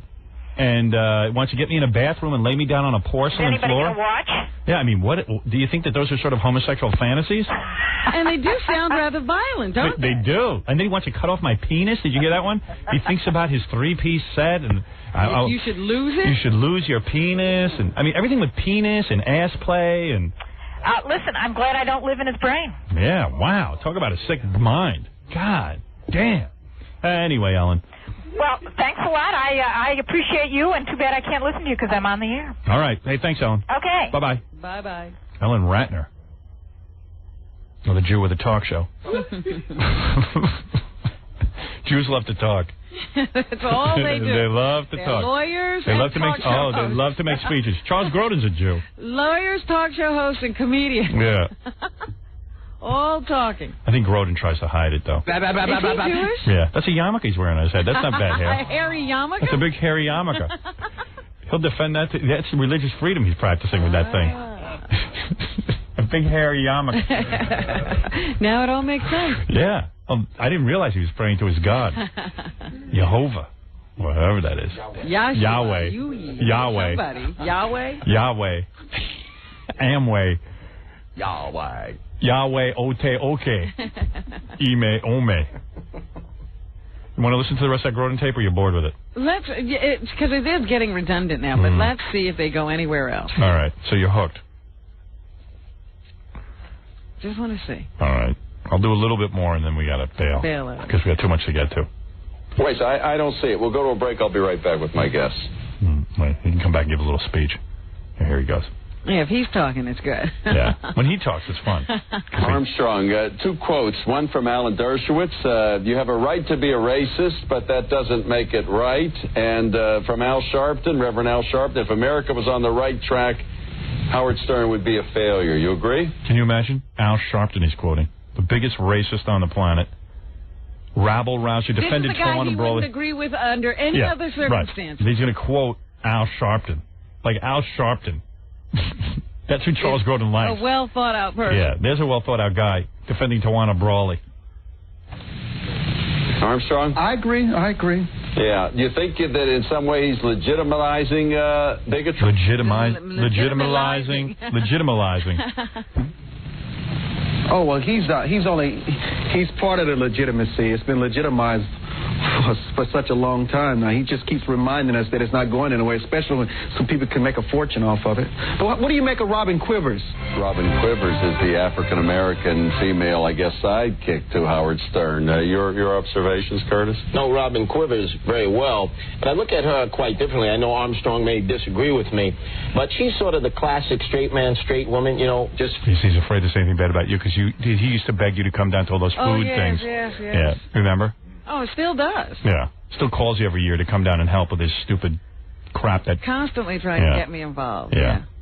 Well, that's the Curtis, the phony who kisses your ass off the air. Looking off for Howard's eccentricities, and I think she's between the hard rock and the hard spot. She's obviously... What? He's an imbecile. He's a total imbecile. She's making $800,000 a year. She's acquired fame and fortune. You're making 800. You're making 800,000 a year. She's wrong. Are you making more than that? She's wrong. Wow. No wonder you got a horse. She's wrong. Where does she go? Wow. Get off quoting my salary. I'm not even making 800,000. Where does she get off quoting my salary? She doesn't know what I make. And you know who's sitting over there with the calculator? I don't make $800,000 a year. Just as important. I don't make $800,000 a year. That's ridiculous. I need more. How dare she do that? What's that got to do with anything? Now it's got a lot to do with everything. I'm getting a raise. About it. But in listening to her, I haven't heard the biting commentary from her, the bizarreness, the wackiness, the freakazoid nature that you hear from Howard Stern. You know, Armstrong, I think that Robin clearly has gone along with the game because she's making a lot of money. But I did want to go back. I thought about. She's not a very good defender, Helen Ratner. I tell you, get her back. Yeah, you know, who knew that? During the break, I did want to go back to your saying everything with these people are consumed with money. Money. Do they think I got into this for money? It would be better if we did this for free. Yeah, like they do. Like Curtis and Charles Grodin and Armstrong Williams. Can you imagine their scary paycheck? Oh, boy. I love these guys who think I got into it for the money. Like there was any money to be made. Did it ever look like we were going to make any money? No, I didn't see anybody jumping on the bandwagon. Yeah, I hooked up with you because I saw the gravy train. Yeah, you made some money. I almost got beaten to death. It was a real picnic. That $96 a week paycheck is what dragged me into it. Oh, God. And all the love we got from all the bosses. It was great hanging out with you. Yeah, it's really good. I just love all these guys. All the money they're making. Yeah, we did it for the money. We're sellouts. That's right, and it's been easy. Yeah, you looked at me and you saw horses, apartments, condos. Yeah. Not a problem. Yeah. I wasn't walking around not changing my license when we moved to New York because I thought we'd be out of here in 10 minutes. Wait a second. Your personal struggle music is coming up. You had a struggle when you first signed up with me, and yet you hung in there and helped me take on the forces at NBC and DC 101 and XRK. Be quiet. And now the FCC. But it paid off. But you didn't do it for the money. I'd like to make it $800,000 if the FCC were getting. Right. And you didn't have time to change your license. Wasn't change. I thought we were. Might as well keep Might as well license. keep your I'll license. Be moving back to Maryland anytime. Anytime now, you'll be going back to Maryland. I wouldn't even leave on vacation. Remember that we wouldn't take vacation. We didn't know how long because you thought you would get fired. I did. You did get fired. It was quite a picnic working with you. Exactly. It's always been fun. Never had a problem. Everybody was happy to see me when I walked through the door. Rush Limbaugh can't be compared. What about somebody that takes the President of the United States and from day one says America's held hostage? You don't think that that's ruining the fabric of society? I think that's ruining the fabric of society a lot more than Howard Stern is. You know, I would think that Robin Quivers, any person who's decent, who has any kind of moral compass, any kind of self-respect, would be outraged at some of the things that are spewed out of Howard Stern's mouth. I think she has a responsibility to herself and to who she is. To say to him, man, we cannot tolerate this. Is wrong. Can't you not? You should work out all your personal problems on the air. Show without you're spewing this rhetoric, this hatred against all different ethnic groups. Give an example. In this society. But does she do it? No, she just sits there, smiles, and laughs, and just goes straight to the bank. I mean, I don't think she sleeps. Straight to the bank. Rather than slamming. You know, he wants to know how I sleep. Fine. I sleep fine. She's sleeping on a beautiful bed. A lot better than you, Armstrong. I have no trouble sleeping. The same bed he's trying to sleep in, except that he can't get it because no one listens to him. Thing about the show, she is the voice of reason from time. She does sort of bring him back to center. She does question him. She does say, Howard, that's outrageous. He's afraid of you for some reason. You got to give a little credit where credit is due. I mean, you can't put her in the same category. I think you're. Well, really? I think your concern, Armstrong, is that she supports going after every ethnic racist group that they can, and they do that. But again, I think that they're pretty equal in their opportunity on that one. Ellen, if Howard Stern offered you to co-host the slot, would you accept it, knowing what he represents? I don't think I personally would accept it, but I would do a very different kind of thing. Curtis, would you accept it? Not only would all people I respect, so I better leave. Not only would they accept it, they would give me oral sex to get the slot. What do you think of that? These are certainly certainly people I respect. And so would Armstrong Williams. He represents? Armstrong, yes, so that we could play Rock'em Sock'em Robots, and I could strike a blow for good, decent Americans because you want the think paycheck. Right. You imagine Howard Stern. The gravy train is here now. Whoa, that would be Slammin' Jammarooney. Well, Slammin' Jammarooney. Yeah, that'll happen. Keep dreaming. You'd be rolling all over the ground every day fighting. Yeah, that'll be a great radio show. Sitting there and fighting, arguing about everything. I'd be worn out in a minute. I would quit. You'd quit. I would quit. He could have the whole show. Would you do it for free if you were not paid? Yeah, in this case, in order to counterbalance exactly the flotsam and jetsam that just... Of course he'd do it for free. He used to come on this show all the time for free. He does everything for free. He does. Just that stupid thing. I know how to make money. There's that stupid show he does now for free. Meat from his mouth. You better believe it, Armstrong. Well, I would do it too if I could say whatever I wanted.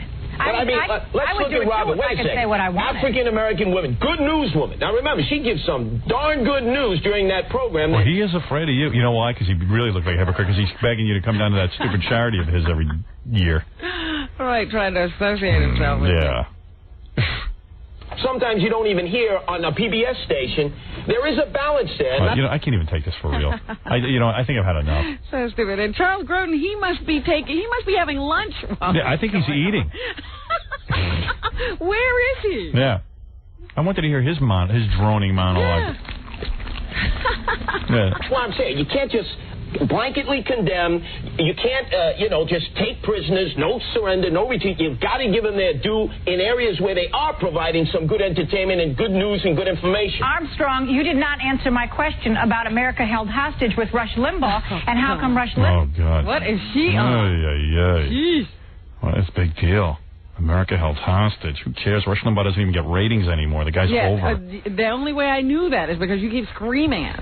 Rush Limbaugh is so over. You notice all these guys who are going to overtake me in popularity and all these guys. Like remember when Morton Downey Jr. was the new guy? And he's got Rush Limbaugh. Nobody. It's on middays. People don't understand the difference. You're on middays. You're not even a player. Rush Limbaugh. Guy can't even get a rating point in midday in New York. Well, is ruining, as my opinion, ruining the fabric of this country, even though I support his right to do it, by saying that America's held hostage from the first day the Clinton presidency even took office. What does that mean, Alan, America held hostage? Well, that's what he says. What does that mean? What do you have someone explain it to you? The guy's the president of the United States. How about giving him 3 days to succeed before you start raking him over the coals? That's what it means, you moron. He's a great host. What does that mean? What exactly does that mean? I wasn't paying attention. I was busy adjusting my hair. What exactly does that mean? Oh, boy. What does it mean, literally? He's basically saying that, the way I take it is that this is not a free country right now. It's being run by somebody who we can't stand. And he never gave the guy a chance. Isn't that satire? And he has made his career off going negative off the Democrats, in particular the president. Ellen, the president's not what it means is the president's not at war with the country. Why do you got to set him up to be a warrior? Why do you think? Not the enemy. And guy's in office 1 day. How could he be the enemy? Give a guy 2 days to screw up. 3 days. Not from day one. That's what she's saying, you dummy with the wig glue. You know, I can't trust a guy who can't even see that his hair looks fake. I mean, I just can't. He's got to be cockeyed in some way. Yeah, he's Kakayeni. That's his name now. Kakayeni. You know who Kakayeni is? Charles Grodin. President has never done better in the public opinion poll. Right. So obviously, the greatness of Rush Limbaugh, who I work with every day, is not sort of pulling from Bill Clinton. Not having an impact. Well, and do you really think that Howard Stern is having a huge impact on the moral fabric of society? On young children, yes. On young children. These messages, they're not adults. We don't have any young children in the audience, you moron. Well, yeah, they're saying the same things over and over again now. Yeah, it's getting a little dull.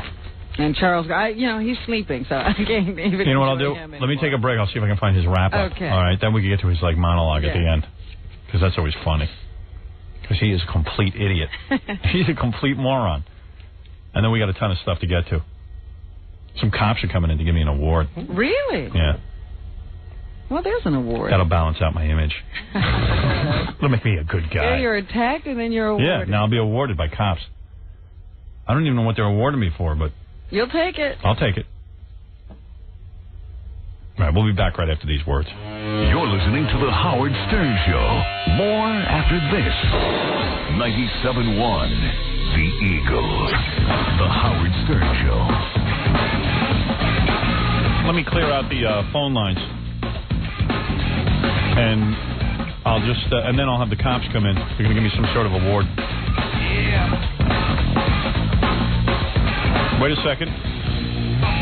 Robin, there's a horse race going on. We have to interrupt the program to bring you the horse race. We're covering sports now.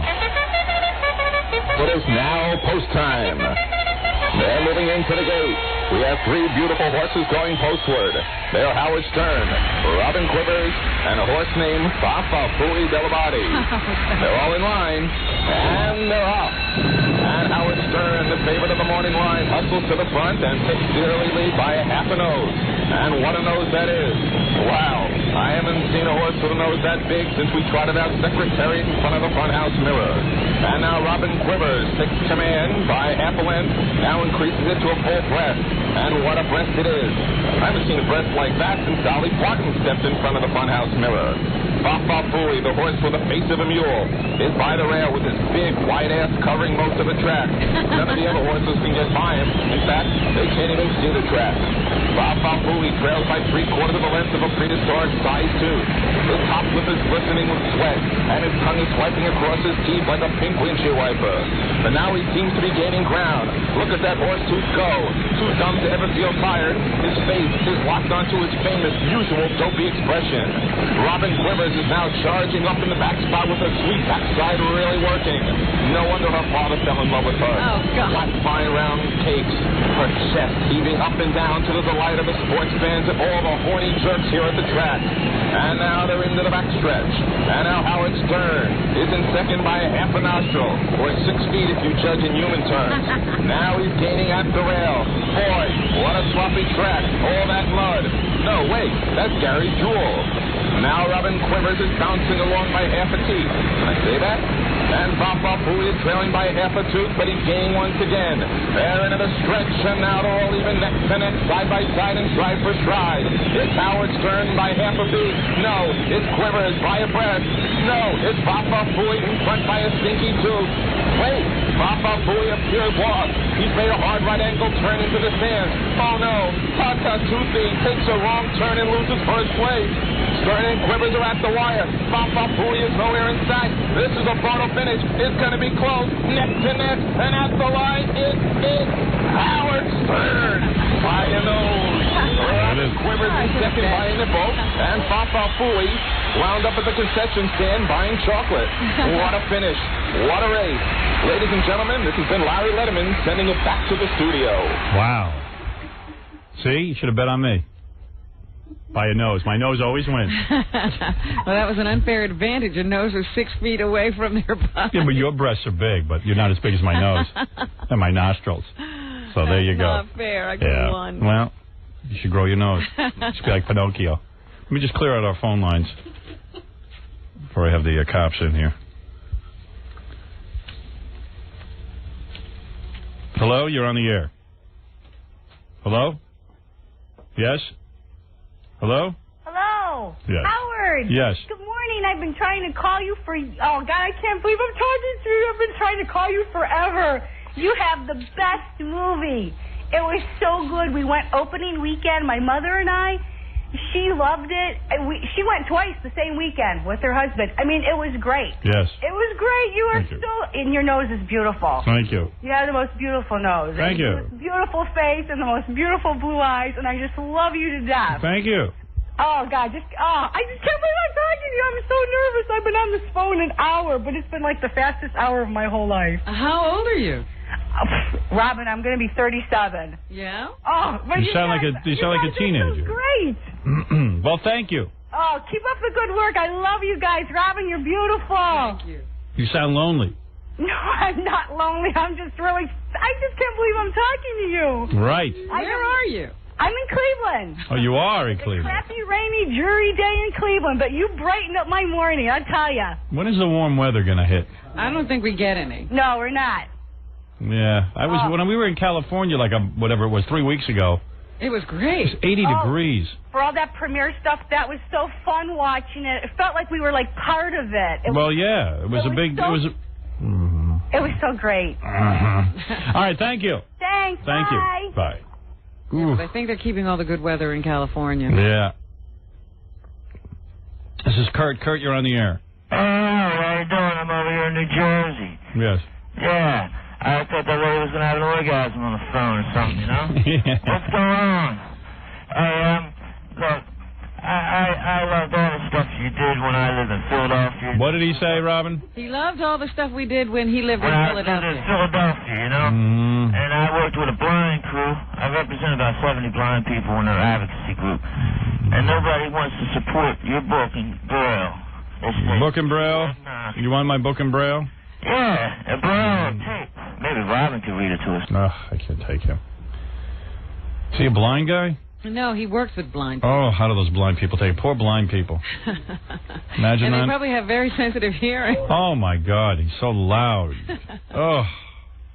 And he sounded like he had bees in his phone. Yeah.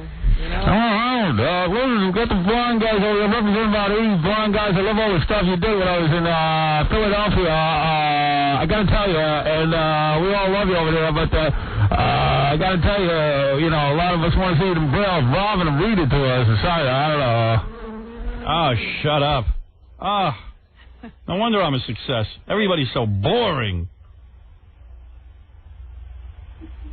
Oh, poor blind people being subjected, because, blind people have to take what they can get. And hearing is their major form of entertainment, I would imagine. I work with about 80 blind guys over here, Howard, and, Thanks to him, now they're going deaf. Yeah. Now they want to poke out their own ears. We're wondering if we could have Braille or Robin read us the book there. Not even an articulate sentence. Not only is he loud, but he's inarticulate. You know what? Is it my imagination? I don't know what most people are talking about. I don't know. People talk to me all day. I don't know what they're talking about. I believe I'm successful because I can just make a coherent sentence.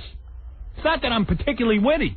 It's that I have the ability to speak. But when you realize that most people can't make a coherent sentence... Right. It must be genius. Yes. I am a genius. We got the book over here, Philadelphia. You're simply underestimating the talent because it's yours. Yeah. I always thought it was easy to talk. I realize now it's very difficult. Most people do not make sense, especially when they get on in some sort of on-air situation. I see it. You think they make sense when you see them on the street? Like I tune in Oh, forget that. But I tune in Letterman, even when they have these actors and actresses on. They barely make sense. You get them in an ad-lib situation, they can't even talk. Well, you were talking about Harrison Ford last night. Oh, my God. Barbara Walters. I never saw a guy interview. He gets lost in his own sentences. It's Harrison Ford. You would think he was saying something important. Well, Barbara, I'm here because I like you. And when someone says to me, the force is the force in you. The force is with you. With you. I say the force is in you. In you. See? And I live out here in Montana. And, I'm not part of the whole Hollywood scene. Does anything make him excited? Well, no. It's just he craxes. You know what a craxing is? No, what is that? It's a guy who just, that's a crax. It's belaboring everything. Yeah, everything is so contemplating. Yeah, he's contemplating every... It's like, what's the real truth? Why are you there? Because you're a big star and you want to be promoted, so you're doing the Barbara Walters interview. Well, Harrison, would you make another Star Wars if George Lucas was to come to you? Well, I think I'm beyond that now. What about if Steven Spielberg was to come to you and make another Indiana Jones? In a minute. In a minute, if both Steven and I could find time in our schedules, I would. He's one of the luckiest guys in Oh, Hollywood. please. Do you realize that? Absolutely. Police. I'm excited now. Can you tell? No? Yes.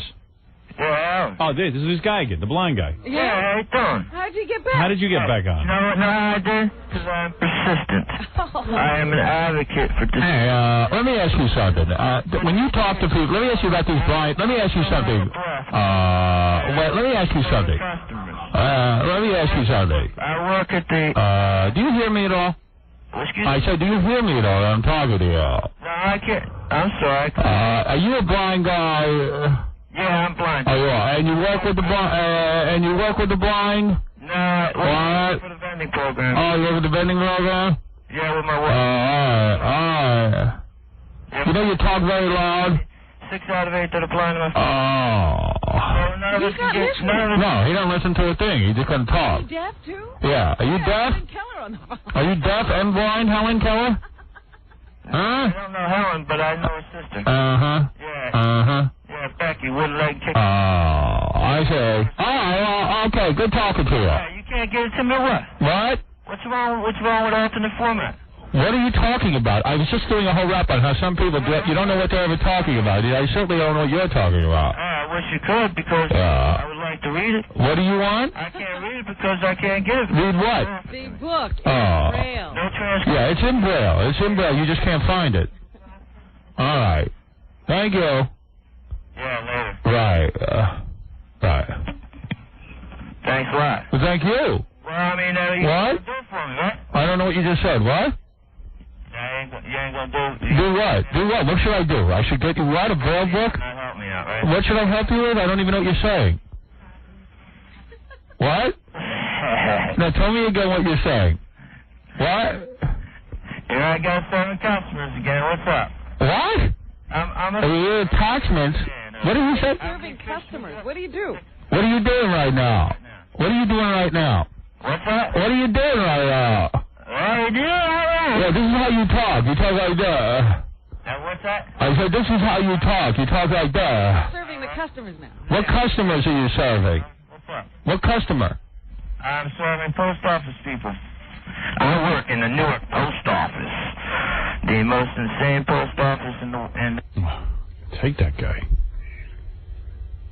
There's one other guy on the line. The guy dying of colon cancer wants to give us an update. Yes, he's supposed to call us and check in. Well, why does he keep... I don't even remember who this is. He called us last week. He said he's dying of colon cancer, but he went to the movie and he started to laugh. Oh. Well, then why does he keep calling me? I told him to. Why did you tell him to? I want to check on him. Yes, Eddie. Hello, Howard. How are you doing? Aren't you dead yet? No, I'm not dead yet, Howard. I'm trying to stay alive. Thanks, Robin, for taking up for me. I need somebody on my side. At least you don't talk loud. No, thanks, Howard. I He knows appreciate how to use that. the phone and he's leaving it. Yeah, great. The guy who knows how to work the phone is leaving the planet. Yeah, well, you know, I try, Howard. I really do. How long do you have to live again? They give me 8 months, man, but who in the hell's counting, you know? Right. I really don't keep up with Are it. you taking any medication or anything? Yeah, I take some medication and I have some radiation therapy, but... What's the point? I'm not going to get dependent on any kind of shit those doctors throw at you. You don't know. You know, when it's your time, You said it's your shiftless. time. Okay. Yeah, don't worry, he didn't say a dirty word. All right. Yeah, I'm trying to watch my language, you know. I mean, I think Howard's had to pay enough, but it's finally time you guys are getting your due. I mean, I think that's the reason everyone's on your band. Maybe it's time I got the award from the cops. I think so. Yeah. Did he call to say the same thing he said a week ago? Yeah, that's what you told this guy to... for him to go. Yeah. He's finished talking. It was really sad when he called like 2 weeks ago, but, you know, some people, when they're dying, they stay around too long. You know what I mean? They just stay around and stay around and stay around and have the same rap. My goodness, get Right. another thing to say at least Yeah. before you call in. Something new. You invited him to keep Well, calling. you know, he's going to use that dead thing. Right. Oh, my. It's wearing thin. You're going to die already. Or come up with something different. He's like a gerbil on that same wheel, going around and around and around. All right, we love you, but... Let me take a break and then get the cops in here. All right. All right, these guys want to give me some sort of award. It's about time I got an award. We are the most heartless people on earth. No, we're not. I've just We're realistic. decided. Even if you're We are dying, you got to have heartless. compassion for those Get that compassion for those who are living. You just hung up on a dying guy so you could get a humanitarian award. Yeah, I guess so. We are heartless. Well, when you put it like that, it looks bad. All right, let me take a break. We'll come back with these cops. These guys are good guys. They're going to come in here and finally give me my just due. And also, believe it or not, I announced that the 8th annual Rainforest concert is going to be going on April 30th? 30th. I announced it yesterday. And within an hour, I think 90% of the tickets went, so there's hardly any left. Call in today if you want. Yeah, that's that concert they have every year. It benefits the rainforest, but it's a mind-blowing concert. Elton John, James Taylor, Sting, Bonnie Raitt, Bobby McFerrin, Lyle Lovett, Gary Shandling, Stevie Wonder, they're all there. And it's always a lot of fun, and there are always surprises. Yeah, I'm going to go. No, you're not. It's a weeknight. Oh, it is? Yeah. What time? Probably 8. I would like to see it, though. April 30th. When is that? What month is like this? Like a Thursday. This is March. Last year I brought the kids. It was fun. I know. Tickets can be purchased through Carnegie Charge by calling 212-247-7800. For benefit seats and gala supper, you can call Event Associates at 212-245-6570. All proceeds go to the Rainforest Foundation International. Let me take this break. We'll come back with the cops and whatever the hell else we got to do right after this. We'll be back with the Howard Stern Show. Don't go away. 97.1 The Eagle. Can you believe it? You're listening to the man with the #1 movie soundtrack in America. I'll say that with no shame either. Howard Stern. Yeah. Speaking of the soundtrack, you know what? I got about 20 faxes on this. At first I didn't think it was for real, but it must be. The Ben Stern Megamix was on TV last Sunday during the CBS pregame show for the NCAA basketball tournament. It's one of the songs they played while showing highlights of the tournament so far. Yeah, I wish I'd seen that. Yeah, they played The Bear Went Over the Mountain and da-da-da-dum. You know? So, whoever puts that together? Yeah, well, that's a big hit song in dance clubs. Is it? Oh yeah, people love it. Fun dad, frivolous dad. I'm going to teach you how to sing. Yeah, A B C D. Doesn't he sound like a barrel of laughs? E F G H I. That's before he starts yelling at you. Maybe a barrel of laughs to adults. Yeah. Just imagine him with a kid. But this is my dad being, he's having fun, but serious fun. There's education behind it, and that's right. You don't just frivolously. I notice how he sings in a serious manner. Like he takes it seriously. He's really trying. Yeah. My father doesn't believe in doing anything frivolously. He's so funny. I mean, you didn't work in that Old Man River. He did. No, we couldn't clear it. What was the other one? When you walk through a storm? Couldn't clear that either. He just totally loses it. Couldn't clear it. That's the only problem. Clearance. Yeah. How could he, not crack up when he couldn't sing the song? Yeah. But he just keeps going. He barrels right through. Yep. Humorless and non-melodic. That's my dad. Got a hell of an ending there. My dad even knows his track on the album. Yeah? He tells everyone, be sure to buy it. Listen to track 16. He's very proud of his performance. Ben Stern Megamix. He wants to go on the road. He wants to perform. Where? He'll do it if someone hires him. He'll perform his song. Baby. He wants to leave my mother and go on the road. Just tell me where he's going to be, because I'll be there. Yeah. I told him to do it in the goddamn rock video. I'm trying to convince Warner Brothers. Is that the way it works for Warner Brothers? Yeah. Remember Tiffany? She did a mall tour. Yeah, mall tour. Listen, it's time for me to receive an award. Which glasses am I wearing, Robin? You're wearing your clear glasses. Maybe you want to switch. Maybe I want to wear clear glasses for my award. Oh. You know what I mean? Because it's an award. It's serious. It's not a naked girl? You don't need to look handsome? I don't need to look good in front of cops. You know what I mean? Unless they're really cute. Well, anyway, a year ago we set up I didn't. I just promoted it. Remember that cop who was shot, Kevin Gillespie? I do, absolutely. Kevin Gillespie, rather, not Gillespie. Oh, is that what you said? Yeah, Kevin Gillespie. Hey guys, come on in. Look at you guys, tough guys. Loco, you're not a cop, are you? Jeez. Hope not. Hi. Who are these guys? I'm glad they're on our side. I'm not sure. Yes, everybody's all tattooed. Are you guys sure you're cops? Actually. Who is a cop here? Oh, yeah. You look like a cop. He's a fireman. Oh, you're a fireman? I'm a paramedic from New York. Oh, are you really? Fire Department. Oh, I didn't know that. All right. Well, here today is Patrick. Do I say Bankin? Bankin? Yes. Patrick Bankin. And his brother was killed. Yes. Right? your brother was Kevin Gillespie. Yes. I forget. How the hell were you a bank and then he was a Gillespie? Yeah. Well, after our parents divorced, Kevin took our mother's maiden name to be his surname, and I kept our father's surname. Boy, that's weird. Well, what was stranger that? things happen in life. Right. You know? Yeah. I wonder what was going on there. Don't know. All right, let's see. If my parents got divorced, which name would I keep? You keep your name. Yeah, I would keep my name. You took your dad's name. I kept my father's surname. And Kevin took your mom's name. Yes. Why? Because he felt bad for her? I guess, yeah. Really? Did you both go with your mom? Yes, we did. Boy, your mom must have been pissed at you, keeping your dad's name. Damn. I'm sure I gave her better reasons than Was that. Kevin mom's favorite? No, not necessarily. Maybe he just wanted to win favor with his mom. Yeah, maybe. But did Mom take back her took maiden her name? maiden name, Yeah, I bet she fed him better. Perhaps. She was bigger than me. Probably, right? Now, Loco, you're not a cop, are you? No. What exactly... Loco, you scare me. What exactly are you? Said that last time. Yeah, I know. What do you do exactly? I'm an electrician at the Brooklyn Navy Yard Powerhouse. Oh, all right.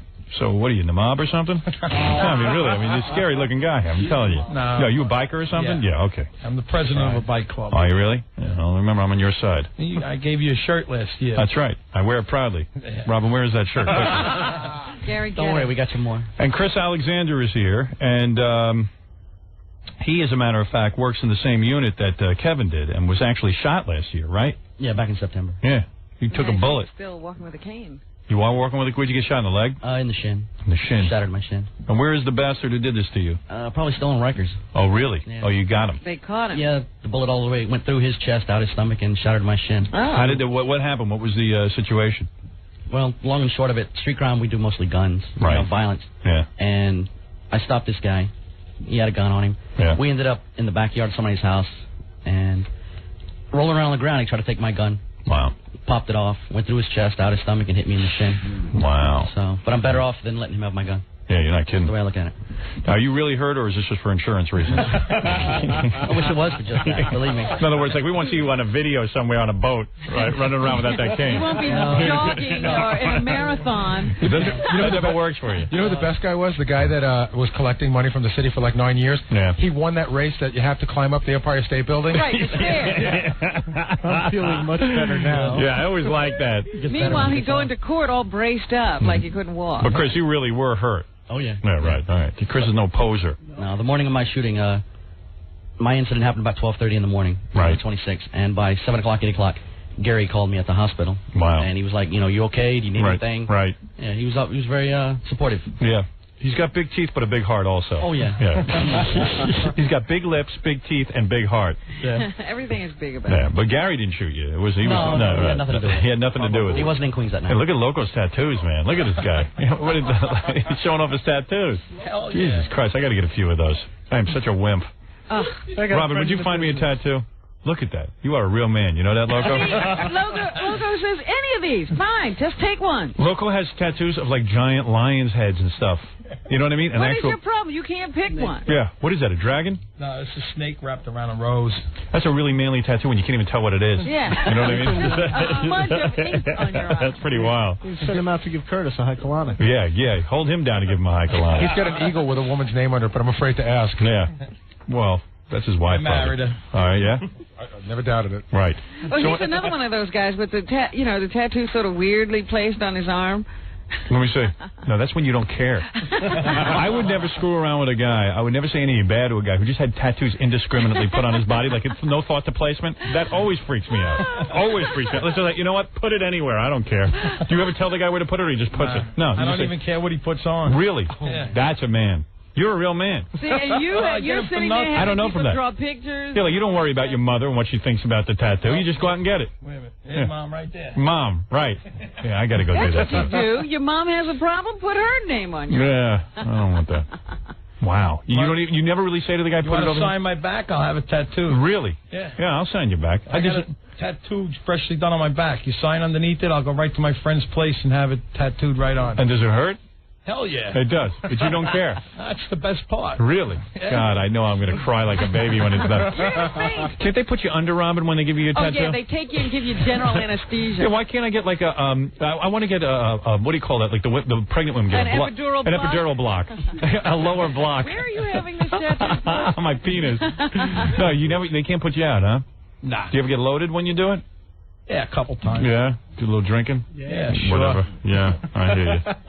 So anyway, guys, you're here because Kevin Gillespie died 2 years ago. A year ago. Is it a year? A year ago, March 14th was the anniversary. He wasn't so lucky. I mean, you got shot, but at least you lived. You know what I mean? Yeah. Was it going through your mind that you were going to die or something? Yeah, the night my partner, Stevie Hoffman, pulled me out of the alleyway. Yeah. The cops that responded from the 113 said that I was covered from head to toe in blood. They couldn't tell if I was shot in the head or in the leg. I didn't know where you were shot. And when I was in the back of the sector car, and Stevie was cradling me, I was scared. I thought I was going to bleed to death because I didn't know where the shot was at. I knew it was in my leg. But anybody who puts down cops, let me see you guys take a bullet, you bastards. Right? Exactly. You could have been shot in the nuts. That would have been the whole end of you. Imagine you get shot in the nuts. A real good shot. Yeah. But hey, it can happen, right? Yeah. We hang out with him. He wouldn't have lost that much. Really? Anybody should know. You're saying it's impossible for him to get shot in the nuts? So minuscule. Well, hey, I got the same problem. Nothing to be embarrassed about. Well, these are your friends. Yeah. You still have big balls mentally. They'll go out there and shoot, to be shot at. He's bigger than me. Are you still an active cop or no? As much as I can be active on a desk. Once you get shot, I mean, they don't put you out on the street anymore, right? No, not for a while, until you're back to full duty. Oh, I see. I'm still going through physical therapy and everything. Yeah, right. Oh, man. I still got the bullet in my leg. Man, does it really hurt? Oh, yeah, especially on rainy days. When the bullet goes in, does it hurt? Felt like somebody took a hot poker and jammed it behind my kneecap. And it wouldn't straighten out. It shattered about a 4-inch section of my shin. It's the kind of pain that lingers. So it must make you nuts when people put down cops and stuff. I mean, you took a bullet for people. Yeah, I hear things like that. I hear everything from, you shot yourself. You get a goddamn lousy, $30,000-$40,000 a year, and you're taking bullets in your legs, and then people start putting you down. You shot yourself? Yeah. Who told you that? Me. I don't have to beat you up now. Most of the people just joking around, but I didn't put the gun in my mouth. I didn't put it in my temple. Right. I didn't shoot myself. Right. I don't think you did. No. Thanks, I appreciate that. Yeah. Jeez. We had hollow points. Robin, give me some money, will you? Well, even if with your injury, you could still chase criminals who are in wheelchairs. There's a lot of them out there. I'm telling you right now. You know what? The wheelchair cop. Yeah, wheelchair cop. Think about it. It'll be a whole new mounted unit. Well, anyway, Kevin Gillespie died a year ago. He was a cop on duty who got shot. And where is the animal who shot him now? Well, Mr. Diaz committed suicide. Yeah, you remember that. Oh, that was right. That was it. The guy who hung himself. Well, Mr. Diaz did something good. He killed himself, which we applaud on this show, which is nice. How did he kill himself? He hung himself in his cell at Rikers. With what, a jacket? Belt. Fantastic. By the way, it was my belt he hung himself in. I sent it to him. Amen. Yes. Well, I'm glad he hung himself. Tell about your new program. We're going to start a program called Belts for Felons. Right. Why don't we send a belt in to the guy who shot you? What kind of crime was he in the middle of, this guy who shot you? He had a gun on him. He had a gun? Yeah. That was his crime? He just had a gun? Yeah. And what happened? It's against the law. Yeah, no, I know it's against the law, but he must have been up to something. What was he doing with that gun?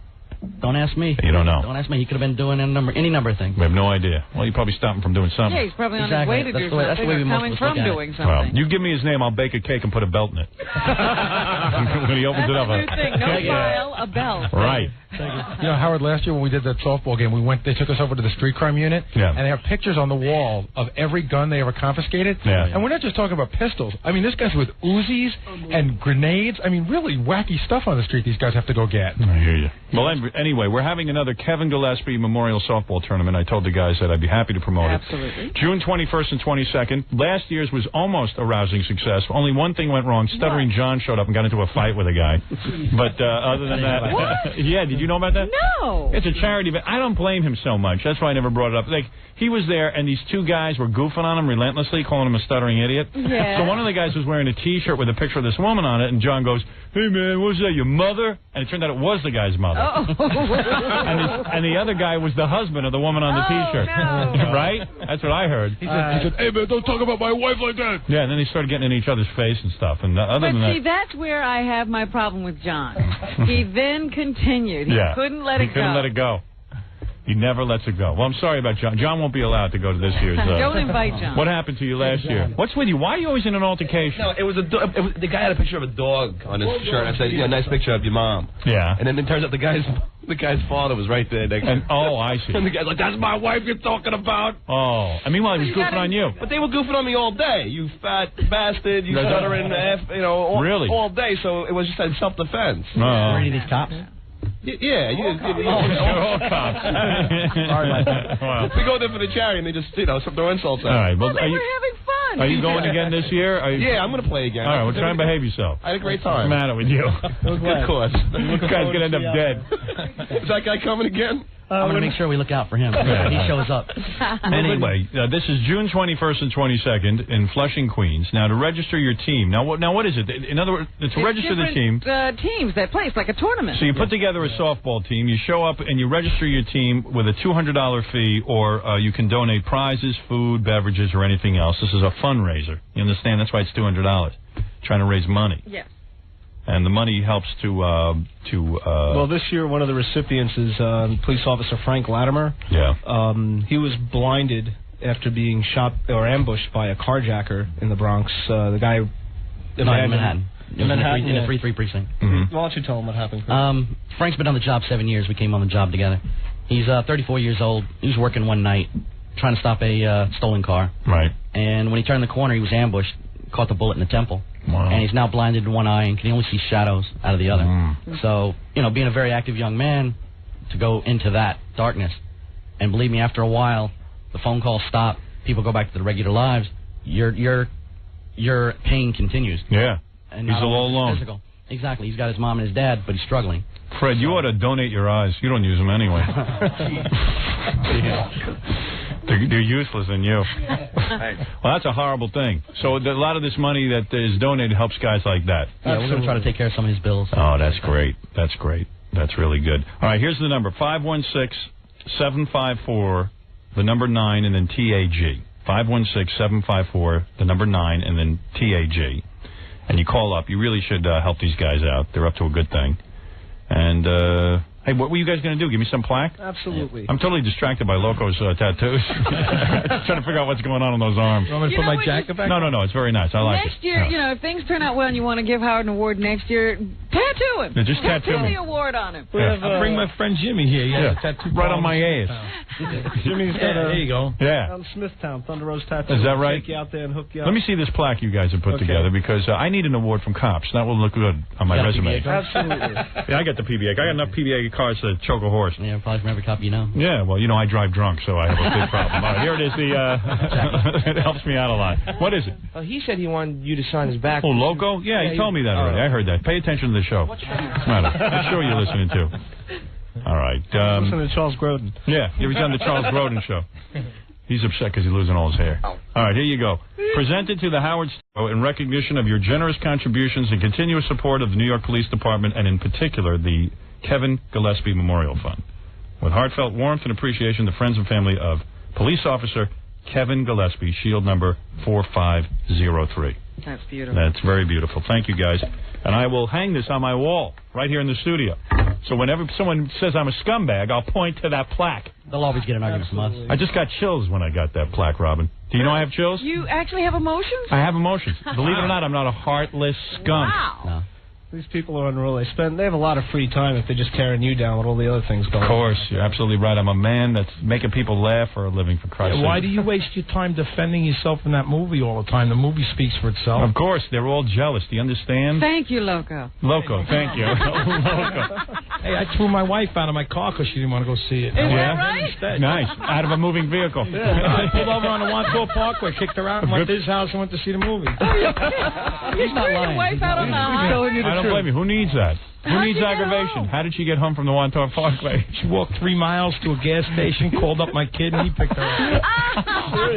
You know how to treat women, man. funny. I love I'm that. the best. Yeah, right. He's a good man. I bet your wife doesn't yell at you. Nope. No. Wouldn't even consider it. Right. Just not worth it. Right. Oh, I got to throw my wife out of the car. That is funny. I'm just going to dump her off on the Wandsworth Parkway just because I want to. Just like that. Put him in line. No kidding. And did your wife scream and yell when you told her to get out? Yeah. Like you said, just get out of the car. That's it. You don't want to go see the movie? Get out of the car. Did she willingly just get out of the car? Yeah, she got out and walked to a You didn't gas have to push her out. No. Wow. What happens when you go home after the movie? He slept like a baby. Well, let's see. Monday, we went on Saturday night, and then Monday morning, I was going to put my house up for sale and take it to a lawyer to draw up the Really? Is that right? So you were through with her? Oh, man. That's a movie. Let me all straighten out. Local, because you are a real man, give us some lessons of being a real man. Yeah, Seriously. look at you guys. Yeah, and like he doesn't think it's any big deal. He never would have brought it up. Play him Jackie's apology. Yeah, that would have been. Yeah, play Jackie's apology. But Loco. This is who I'm working with, Yeah, Loco. Loco, listen to this. This is a guy, all he did was hop into a bathtub with me and Jessica Hahn for 2 seconds. And this is what he says. In the movie? You know, No, in real no. life. I mean, But she got in at a trouble hotel. in the movie. Yeah, too. well, that's Fred. This is Jackie. Oh, I'm sorry. That's the sequel. Listen to this. This is what he I says. apologize to my wife Nancy for the Jessica Hahn bathtub incident. It's stupid, and I'll never do anything like that again. And I love you, and I'm very sorry. I'm very sincere, and please don't make a mockery of this. Look at Loco looking at Jackie. Like, what are you? Like, what are you? I'm not trying to bring the show down. I just wanted to apologize. Listen to I don't see him saying this to his wife. Loco wants to give him For some getting in a lessons. tub? What? For getting in a tub. Was he naked? No, he had his underwear on. Are you kidding or what? What a pussy. What a pussy. Playing basketball. Have you ever heard anything like that? Nah. Never. So, no, let me get this straight. Are you kidding? You're going to be paying for that for a long time. Let me get this straight, because you are a real man. I very rarely get to talk to a real man. No, thank you. Seriously. In other words, you're driving on a Saturday night Right. with your wife. To meet him and his girlfriend. To meet him and his girlfriend. They're going to go see the movie. Right. All right. And As your you're wife driving, says what? your wife started ragging on me. like saying what? Oh, I don't even pay attention. Right. You don't even know what she said. You just heard her voice. Yeah, she was loud and penetrating my eardrum. Jackie, you hear this, man? Jackie has a vagina. I swear to God. I think if we stripped him right now, we wouldn't even find a penis. I don't even think you're a man. You're a girl. You know, I know how to handle my wife a lot more than Jackie does, and Loco knows how to handle his wife better than Doesn't anybody. even pay attention to what they're saying. Right. He doesn't even know what his wife has said for the last 10 years. I go into the zone when she's Right. So you're driving over there. What do you drive? What kind of car? I got a Blazer. All right, you're in your Blazer, and your wife, she's dressed up. It's Saturday night. She's going to a movie. Right. And beforehand, did you tell her you were going to the Howard Stern movie? Oh, yeah, she knew we were going. She knew you were going, so you didn't open her mouth back at the house. Starts. So what does she say? She just starts, well, I don't want to see the movie. She started ragging on some, like about money and this, that, and other thing, Right, and blah, right. blah, blah. You Right. know, and I told her I didn't want her to ruin the mood I was in to see your movie. And Right. she just kept it up. And that, Right, so she wasn't slammed even the talking. brakes on. She wasn't even talking about the movie. She was just talking about like, hey, ragging on all kinds right? of You don't. Loco doesn't make enough money. Loco Yeah, doesn't right. give me the proper way. Didn't give me proper respect. Loco don't. Loco this. What Loco does she that. want He that don't you love can't me get? enough. Right. Loco doesn't love me enough. Yeah. Right. Okay. All right. So, bam, you hit the brake. So wait a second. Slide over to the side of the road. Go ahead. The door open. This is on the Get Wanto out. Parkway. You Yeah. say, please get out. Yeah, no, not please get Right. out. Get out. Get out. Right. Just get out. Get out. And what does she say? I'm not Told getting me to out. Go F myself. She did. Yeah. And you said Bye. goodbye. And she got out of the car. That's right. This is the nighttime, right? Oh yeah, it was Dude, like pitch black. 7, 8, and 9. It was raining, too. Yeah, it was raining. Saturday night it was raining. Yeah. That's right. It was the first weekend of the movie. Right, I remember. I was saying, oh, good, it's raining. People have to go to the movies. There you go. So then she gets out of the car. Right. Does she say to you, listen, it's raining, I No. can't get up? Nothing. She knows already. She knows she's started already walking done as it. soon as her feet hit the floor, man. Really? Does she have an umbrella? Anything? Nothing. You close the door? Does she close the door? No, yeah, she slammed it. She slammed the door. Good, because now you don't have to get out of the don't car. have to get You wet. don't want to get wet. I still had to lean over to lock it. And you don't even look in the mirror or anything to see if she's all right. You just pull out. Bye. You Boom, kept bye. going. Boom. That's See it. Goodbye. Who See cares what happens to you? Well, no, I knew she had some money to get a cab or something. Right, right. That's her problem. So she's on the Wanto Parkway. She's walking, and then she walked, what, 3 miles? Yeah, to an Amico station. Right. Called my son up. My Right. son drove over there, picked her up. Right. But now, did you go home that night? Sure. All right. Now, you went to the movie. Did you enjoy the movie? Oh, it was fantastic. Did you get distracted during the movie that you were thinking about your wife? and what Maybe would happen? at the beginning, yeah, because I even borrowed his cell phone to call the house just to make sure she got home okay. Right. You know, And I'm not totally heartless. Meet any Right. So you know, once you saw that she was gone, I mean, that she was okay, then you were able to enjoy the movie. Oh, yeah, definitely. Right. And you watched the movie, Uh-huh. and after the movie, what'd you do? You went out with friends? Yeah, well, we talked about how good the movie was and Right, everything. right. And I'm not just buttering your butt. No, I know it's If sincere. it sucked, I tell you. I hear you. I know it's a good movie, but I Right. appreciate you saying it. Absolutely great. the best. Thank you. Yeah. So you saw the movie, you enjoyed the movie, had a nice night, and then what'd you have, a dinner or something like this? No, then we hung out for a little while, and then I split home. So what time do you figure you got home? About 11, 12. Yeah, about 11. And when you walk in the house, is your wife in the bedroom? Is she? Oh, no, she was standing right by the door She was screaming. yelling. Yeah. Frying pan. Right. And she's yelling and screaming. Oh, yeah. And what do you say? Goodbye. Goodbye. I went back out. Oh. No kidding. Yeah, I went to the bar. I came home 4 o'clock in the morning. Right. You went out and got drunk. Now, at 4 Right. o'clock, was she still at the door? Yeah, still screaming. She was. She's right there waiting at the door for you. Oh, man, wound up. Right. And she's yelling and screaming. And then what do you do? I didn't care then because I was hammered. I was You were loaded. Yeah, that's it. Right. You don't even care at that point. So you're so loaded, and then you go upstairs and you go to sleep? That's it. I went to bed. And was she yelling as you were getting ready for bed? Oh, the whole time. The whole time. And then as you even were sleeping, you listened to her yelling? No, I go right out. We'll go right out. So she's yelling, but you're sleeping. Right. Yeah. So, in other words, the trick is not even to pay attention. That's it. Right. Now, wait a minute. But on Monday, you said you were going to go get divorced. No, but wait a second. No, we didn't get to Sunday. So Sunday morning we wake up. Was she still screaming when you woke up? No, it was like, then I got the silent treatment. She was totally cold. The whole day? And you didn't care because she was quiet at least. Yeah. And what'd you do all Sunday? Read the paper, relax? Yeah. Right. Enjoy yourself. Mm-hmm. And then you two go to church that day, or you don't even bother? Yeah, almost definitely. She sees a lot of the inside of the church. So Sunday you stayed home the whole day with her there. She didn't talk to you, and you didn't care. I watched Star Trek. Right. It was enjoyable. Yeah. And then Sunday night, same thing. Still quiet. Right. Right. And you watched TV, you did whatever you had to do.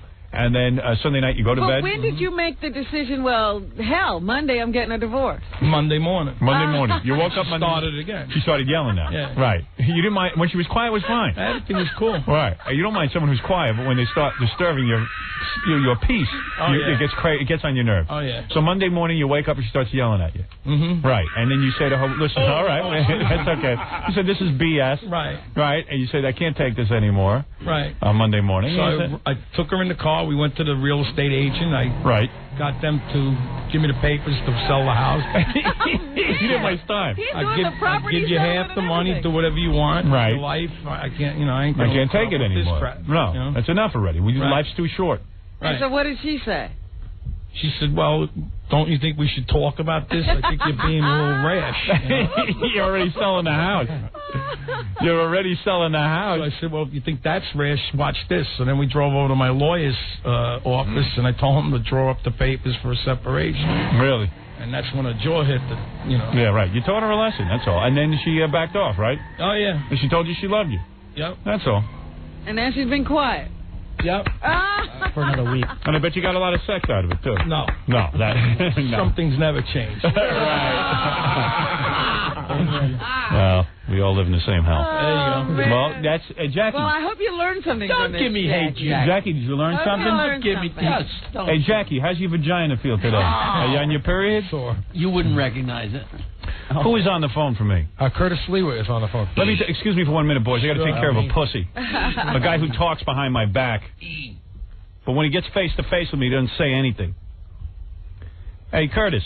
What? You're a big shot on TV. You're a big shot, but when you see me face to face, it's Howard. I love you, Howard. You're an innovator, Howard. I wish you'd come on my TV show when you worked at Channel 9. Howard, I love you, Howard. You do a great job. I haven't seen you. I got no respect for you. Got no respect for you. What do you mean you have no respect for me? And your show gets no ratings. You'll never get ratings because you talk like a professional wrestler. And everything you said on that Charles Grodin show about get me in a boys' room, you're going to give me a colonic, my penis should be cut off. We're talking about ass play, all kinds of stuff.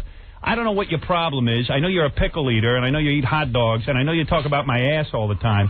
But I'm going to tell you something, pal. When you see me face to face, don't be a hypocrite. Don't talk to me. Don't bother me. Don't ask Robin to be in your little charity events. Hey, well, let me tell you something. First of all, you're a liar. I had only kind words for Robin. Yeah, you don't have kind words for Howard. You don't have kind words for me. I don't buy that crap. This is our show. Yeah. Well, that's right. And you're the king of all media. So what are you worried about a peon like myself for, Howard? Why don't you talk about the black woman you left? Is the left? only way you can get on TV to talk about us? No, it's not. That's the way you promote yourself. Why don't you just go ahead and do a show that somebody wants to listen to? I existed in this world long before there was... Yeah.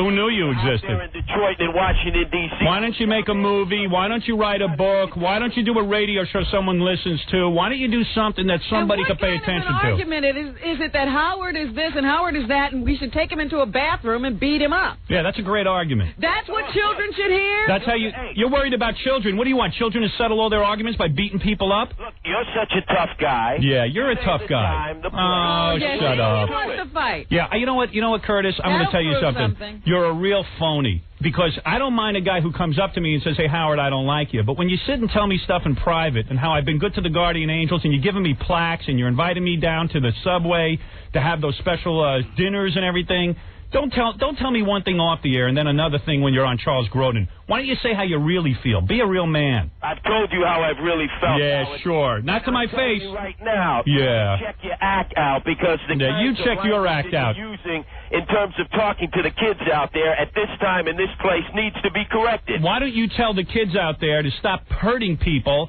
and stop trying to solve everything with your fists and use your goddamn brains? Well, what's the last time that Stop talking like a professional wrestler. You don't do anything for anybody. all you do is tear and rip people apart? Yeah, well, we're in the middle of helping Kevin Gillespie Memorial Fund. You know who Kevin Gillespie was? Of course I know. He was a cop who got killed. When is the last time you were up at the Grand Concourse? When is the last? Yeah, and what good do you do there in a beret, in an effeminate beret? You do nothing. You're a poser. Why don't you join the police force if you want to do something? Stop being a poser. Look, I'm not a poser, pal. Yeah, join the police force. You want to do something. Look, I got shot up 5 times. Yeah, by who? Explain by who? Who shot you? Explain what I've done in the streets of New York and in other places. Yeah. Let me tell you something. First of all I know is you worship me. Number 2, if it wasn't for me, you wouldn't even have a radio show.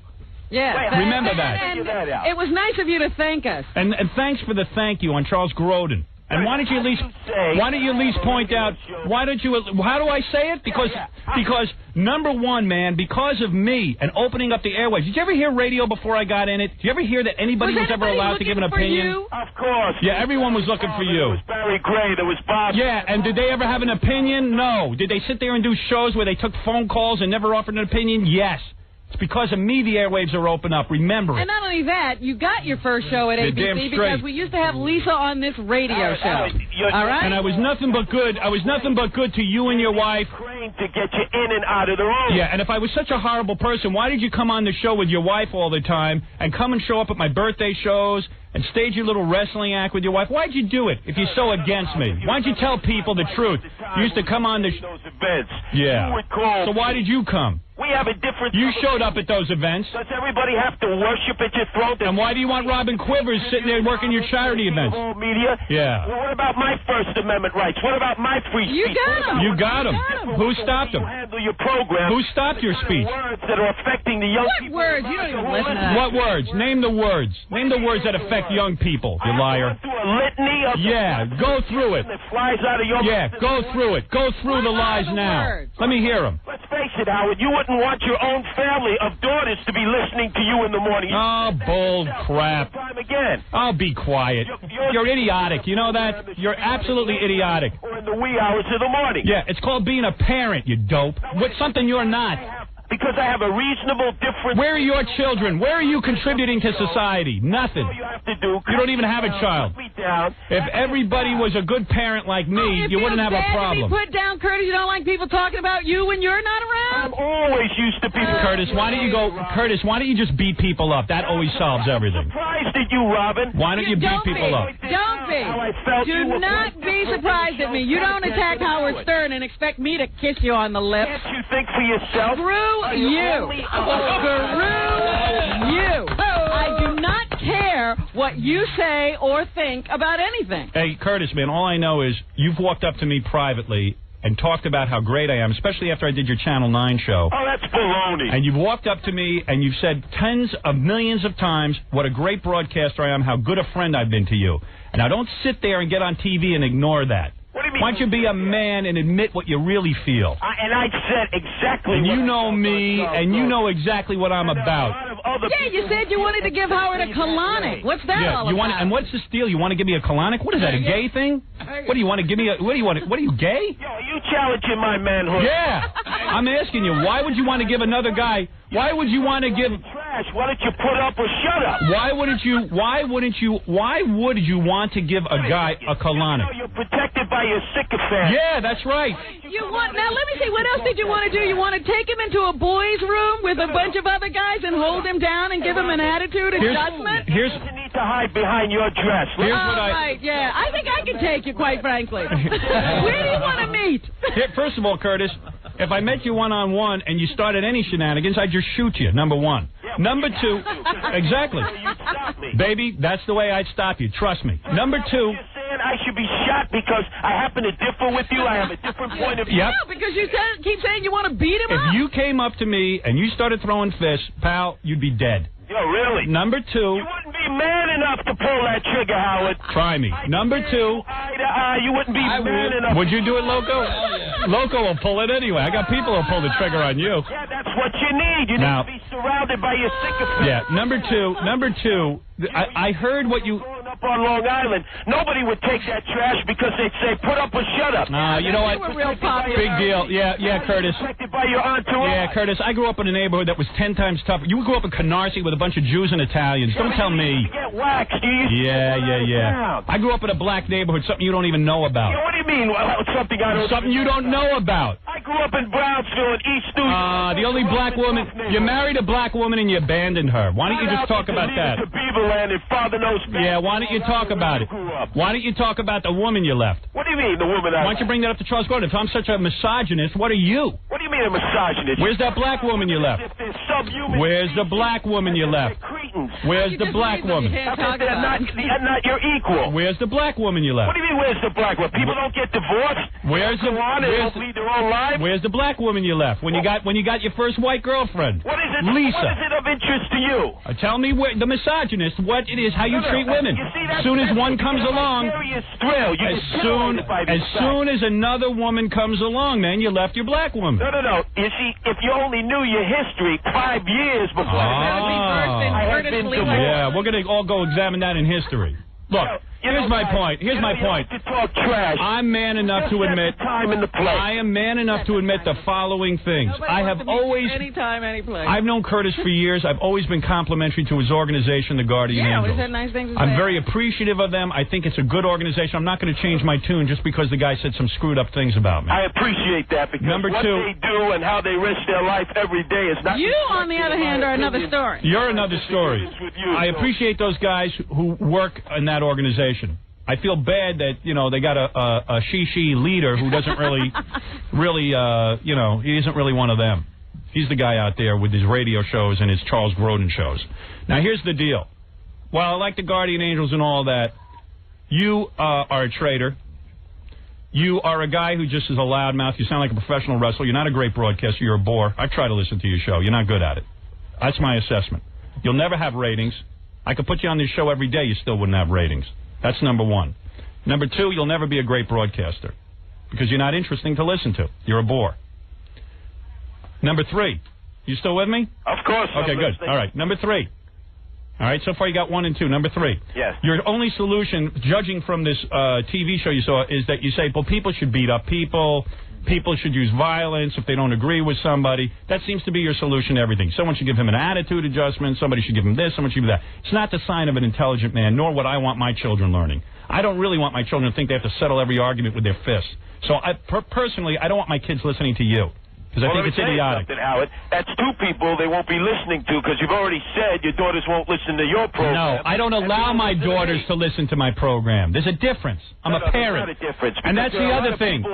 You're a guy who doesn't have any children. You're a guy who doesn't have any children. You're telling everybody how to be a parent, but yet you've raised no one. You've in 2 failed marriages. You're in 2 failed marriages. You don't know anything about the family. You have no parents. You've never raised a child. You have no guardian. Yeah, well, tell me about it. Let me see. You're sitting at home listening to us. Let me see the animals you raise, and we'll see the kids I raise, and we'll see who does a better job. That's where it counts, baby. Lip service. Lip service. Lip service. You're going to kill me in the street. If you attacked me physically, I'd shoot you. If you attacked me physically, I'd shoot you. Throw the first punch. Throw the first punch. I'd blow your goddamn brains out. The difference is, if you just want to be juvenile... Then I'll shoot you. No, you're the guy who's supposed to have the moral compass, you idiot. Don't you understand? You're the guy who's supposed to have the moral compass. You're the guy who's supposed to tell us that you're worried about children. So what do you get on Charles Grodin and say? Someone should beat him up because he doesn't say things I like. Someone should give him a high colonic. Somebody should knock his block off. That's intelligent. Somebody should cut off his penis. Someone should cut off his penis. Oh. Well, look, castration might be your cure. Yeah, but you know what? You should lose it. Yeah, well, maybe you should. Because you've used it on 2 women that you've left so far, so I haven't. So maybe you're the guy who should have his penis cut off. That makes you a better man than me, right? Now, who's your girlfriend now? Why don't you tell everyone? What do you mean, well, who's my girlfriend? Who's your girlfriend now? What is it? Why don't you tell everyone who your girlfriend is? What is it with... You won't, will you? Why is it you can't stick to the fact... You're using it too much. You should lose your penis. I think you should lose your penis. I think your penis is a dangerous thing. Well, I'll tell you what. You want to come over and perform a bris? Anytime you want. Look, you see, that's just it. Set the time, set the place. You can talk. If you want to have you, and by the way, Curtis, when you see me, you don't have to sit there and kiss my ass and tell me how great a broadcaster I am. You might as well tell the truth off the air. Kiss your butt because you have so many barnacles on your back. You know what, Curtis? From all the sycophants who kiss you. And you're one of them. 4 hours a day, 7 days a week. That I have to get online. How many You're a stupid wannabe. How many Guardian Angel events? That's what you are. You're a stupid wannabe. You want to be in radio. You want to be great. You're not. Face it. Where's the rating? You haven't been burning up the ratings pile. Why don't you announce your ratings to all my audience? What do you mean? Why do I announce my ratings? Because you're embarrassed. You don't have any. No. I'll be honest with you. They pale in comparison. That's right. Because you suck. Well, what do you mean? You're a bore. Everybody else in radio. You're a bore. I've heard your show. My dad is a huge fan of talk radio. He can't even get through 5 minutes of your program. Well, I tell you what. He can't get through 5 minutes. I having this discourse because obviously you don't like the direction it's going. You think that I'm physical and I'm advocating violence. That's exactly what you are. My dad have a conversation with your dad. Oh, gee, that's a great idea. Why would my father waste his time with your father? See, everything is a waste of time. It is. What's the point? It's lip service. You're all full of. You're about lip service. You want to be involved. Who wants to be involved with you? Yeah. Just stop talking about us. We'll just declare it a truth. You'll never talk about us. You're doing whole shows about the Howard Stern Show. Do a Curtis Lewa show, for God's sake. Keep doing shows about me. To the bank. You could end up making mega millions. Do a Curtis Lewa show for a change. See how many people pay attention then. Oh, you're not. Do a Curtis Lewa You're not doing radio for money. You're not doing radio for money, Curtis. Excuse me? You're not doing radio for money? You're doing it for free? Of course, but nowhere near the kind of money you make. Yeah, Curtis, let me ask you something. You keep talking about my money. You know what I made when I got in radio? I made $96 a week. You think I did it for radio? They pay me nothing. Yeah, wow, Curtis. They should pay you for having no audience. They pay me nothing. Yeah. They want me to work all kinds of strange hours, and they pay me nothing. Yeah, too bad. Well, get an audience. Maybe they'll pay you, too. Complaining about the money I make. Yes, you are. I understand. You're complaining about my money. They lend me the microphone. Yeah. I'll be in today and out tomorrow. You'll be out tomorrow, trust me. That show ain't long for the world.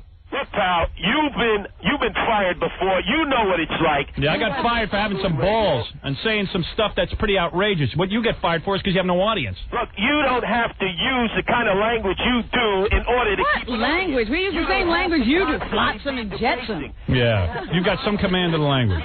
Climbing around with the tidy bowl man in the toilet. How come Lisa left you? What do you mean, how come Lisa left? How come Lisa left you? People don't break up. People don't have differences of opinion. Boy, they all love him and leave him, don't they? Well, look, I happen to have liked the woman. We had a great love relationship. Yeah, sure. We've gone in different directions. Not what she told me. Oh. Well, what did she tell you? I'm not going to say. I'm not going to embarrass you. No, go ahead. No, I'm not going to. I'm a gentleman. I'm a gentleman. You don't. She told me stuff. You might as well have just shot me with 5 bullets. She told me stuff in private. I'm not going to say it on the air. You might as well. You do it about everybody else.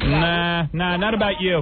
Not about you. You know what? I'll give you this one because he has respect for the Guardian Angels. I have respect for the Guardian Angels. I'm not going to do it. Well, something you don't know about. Yeah. On that level, I will always appreciate the support you've given to the Guardian Angels. Yeah, I mean, I just find it kind of odd all of a sudden that, out of all the wrongs in the world, you got to get on Grodin and knock me and all this stuff. And the best thing he can say is, someone should give him a high colonic. I mean, if you're that hard up to give a guy a high colonic, you know what I mean? If you're that hard up to get a naked man and give him a high colonic, maybe I'll let you put a tube in my ass. If that's what you want. It's not about that. If you want to give me a colonic... my manhood. You are sitting there in the lap of luxury, protected by a bulletproof glass, protected by an entourage. You can't go out into the street and stand on your own, talk that garbage, and laugh for 5 minutes. I see. So, in other words, Curtis, your problem with me is that you can beat me up. You're physically stronger than me, and you want everyone to know. So therefore, you should have ratings and money and everything else because you're more muscular. We're not talking about ratings. We're not talking about money. Curtis, while I was changing the face of radio and building a career, you were out pumping weights and learning karate. Sorry, I didn't waste my time in life with that nonsense. Howard, again, naturally, you have to go around this. You can't deal with it. Yeah. This isn't like when you were a teenager. I see. Hide any longer. I see. You know what, something? I'm not hiding from anybody. I'm right here every goddamn day. I'm not hiding from anybody. So, you mean if I come down there... Come on down. We'll kick your butt. What, you going to come down and what, and fight me? Come on, throw the first punch. I told you what I'll do to you. I'll defend myself. I will be there tomorrow. Good, and I will defend myself. We will make sure you're thrown right back out. Have those bullets, and you better have my my name on them because I Take the arrest. You'll hit the ground You'll make the so arrest? hard you don't know what happened to you. Show up. I got a big party planned for you. Definitely. We got a couple of officers ready to take you down to the clinic. And believe me, you know how the cops feel about you. I'm going to need the full NYPD, everybody at one Right. Oh, you're so bad. You're so bad. You're such a tough guy. That's it. You know. And by the way, for the kids listening at home, I want to remind you, this is Curtis's answer to everything. He's going to fight everybody. Hey, even his father you do admit the kids are listening to you. So when you're cursing over the air, when you're ridiculing females, and you decided that you are the keeper of the airwaves, and what I do is wrong, what you do is right, and you're going to beat up anybody you don't like. No, we have a disagreement. Obviously, you can't take criticism. I'm taking it. Criticize the world. I took it. To unload on everybody else. I took the criticism. You got your say. You got your say. Take it. I gave you your say. It's more than you gave me. You went on behind my back. And actually, we called you. Did you call us before No. you decided to rip us a new a-hole? No, you didn't even have the decency to do that. Look, I will be there tomorrow, pal. All right, good. And if you would like to settle things... Yeah, Curtis, I'm going to sit there and fight you hand to hand. ...opportunity of giving you an attitude readjustment. There you go. Yeah. There you go. Attitude readjust. Oh, wait, are you going to give me an enema, Right, too? you're going to hit him and he's going to talk differently, right? Yeah. Pal, and somebody needs to put you in deep check. Yeah. But you see, I don't have to revert to picking up a gun. I don't have to... Oh, I see. Well, what you have to revert to is coming down and threatening people. No. I will stand there. If you don't want to put your hands in the air, fine. No, I'm going to sit there and fight you. But I will give you the opportunity because you are. You know what? I'm going to tell you something, Curtis. You are very close to being retarded. You have missed the entire point of what I've just said to you. You are a fake because you say one thing off the air and you say another thing on the air. That's my problem with you. This is what I'm saying in public. This is what I say on the airwaves. This is what I said on Charles Grodin. You know what? Your problem is that all you have to do is talk about Howard Stern, and then you have a show. That's all you can do. You sit around and wait for somebody else to do something, and then you get to talk about it. Right. Because you don't know what to do on your own. Wait a second. You didn't even mention the fact that I praised you. I don't care. I do not care. You have to wait for Howard to do something so you'll know what to do. Think for yourself. That's what you need to do. You have to wait for Howard to make radio interesting so you can get a job. Then you have to wait till Howard does something on the air and makes a movie so then you can do hour-long shows about him everywhere. And what are you going to do? You're going to beat up Robin now? Stop hiding behind Robin. So what are you going to do? Beat up Robin because she doesn't like you too? No. Oh, why don't you beat up Robin? Oh, you're not treating me equal. Right. You're a misogynist. Of course. He's a real ladies' man. I don't know, man. I appreciate the fact that you continue to support the work of the Guardian Angels. I do. I do. I happen to think the Guardian Angels are a great idea. And I happen to think that... They saved us a few times. I don't ever remember Curtis being there, but they did say Well, I don't know. I don't know what happened, Curtis. I was just quite frankly surprised to see on Charles Grodin bad-mouthing me after... And not one good thing. I mean, you're a guy who was... You called on me a couple of times to help out with various things and even help out with your Channel 9 show when you and Lisa did it, and I was more than happy to do it. I don't understand... I don't even mind you bad-mouthing me. I think what hurts me the most is that if you're going to bad-mouth me to my face. You know what I mean? Don't let it be such a surprise. Howard, you've bad-mouthed me over the most powerful... I don't think so. I don't believe that's true. I think I've been nothing but complimentary about the Guardian Angels. And I'll tell you something. I appreciate that. Yeah, I don't know. Personally... You've talked nothing but trash. That's wrong. And that's a lie. You can't get away with that, Howard. You can't. That's a lie. In the last day or two, yes. Yeah, the last day or two, because you attacked me. Of Charles Grodin. No, there comes a time and a place, Howard, where you can talk trash. No, be quiet. Why don't you knock it off with that? You know, what are we at the World Wrestling Federation? Yeah, what are you, a wrestler now? No. I travel by myself. I know. I know you do. You know what, Curtis? Nobody's looking for you. You know what, Curtis? I know you travel by yourself. You're a very brave man. We all know that. We know that you're the strongest man on the planet. You're a he-man, okay? You're the strongest guy. You can beat up anybody. You're the pickle-eating champion. You're the pickle-eating champion. You're the strongest man on the planet. There are guys very strong in my studio right now, but no one can beat you up. You're Superman, okay? You're the strongest man on the planet. But it still doesn't make up... And you're the most righteous. It still doesn't... my disagreement with you has nothing to do with Guardian Angels or anything else. It's just like, hey, man, you're going to badmouth me. Let me know about it. I'm going to continue because of what you're doing on the air. Because you have nothing else to do. Yeah. Why don't you find an act of your own? No, this is not an act. There are people who legitimately disagree with you. Okay. Not You know what? everybody is It going to doesn't even roll matter. over He's and going to hear him kiss your anyway. feet More and people lay heard him down today in than front will of ever Robert hear him on the Quivers and radio. Howard Stern, So the what do we so-called even kings of care? media. All right. What do Curtis, we even care? Curtis, a pleasure talking to you. Thank you for calling. Unless you have one last statement or something. That I'm people gonna, will hear. That people will hear, because you can go do it on WABC. No one will hear you doing it. Hey, look, the disagreements I have with Howard, no matter what he and Robin have said about me, at least you continue to support the work of brave men and brave women who put their lives on the line. Of And I always like will. The police you have there. And I always will. Thank you very much. Thank you, Curtis. All right. That's Curtis. What am I going to tell you? Oh, my God. Unreal. He's a character. But you know what? I mean, I'm worn out from characters. You understand I'm worn out? I don't understand why you keep defending yourself. Because tell me, wasn't it interesting or what? Oh, he's a moron. All right, but come on, wasn't it interesting? Loco, you were right there for the whole thing. Yeah. I mean, you didn't tune out. Not for nothing, but I mean, you know, all he kept talking about was having to get in line to kiss your ass and kiss your feet. Yeah, well, he's upset. Yeah, he's jealous. He's jealous. That's jealous. Absolutely Takes The a whole tough guy to sell Happy Meals. yeah. He's jealous. He's jealous. Listen, the whole industry is jealous of me. That's what I've learned. There's very few people who are happy when you're successful. Amen. They all you see in the paper. They can't wait. They want my movie to fail. They want the soundtrack to. They can't wait. But they can't keep me out of the movie industry, and they're not going to keep me out of the radio industry, and they're not keeping me out of any industry. Well, journalism, you got a couple of bestsellers, and yet people write nasty things about it. That's right. Well, listen, we're not here for this. Let's get back to what we were here for. The Kevin Gillespie Memorial Softball Tournament. June 21 and 22, this was a cop who got killed in the line of duty. He was a great guy. We told you about him. And anyone who wants to help can give a call at 516-754-9TAG, T-A-G. And you can register your softball team. It's actually kind of a fun event. Yeah. How many teams did you have last year? Well, we started out with 36 last year. Yeah.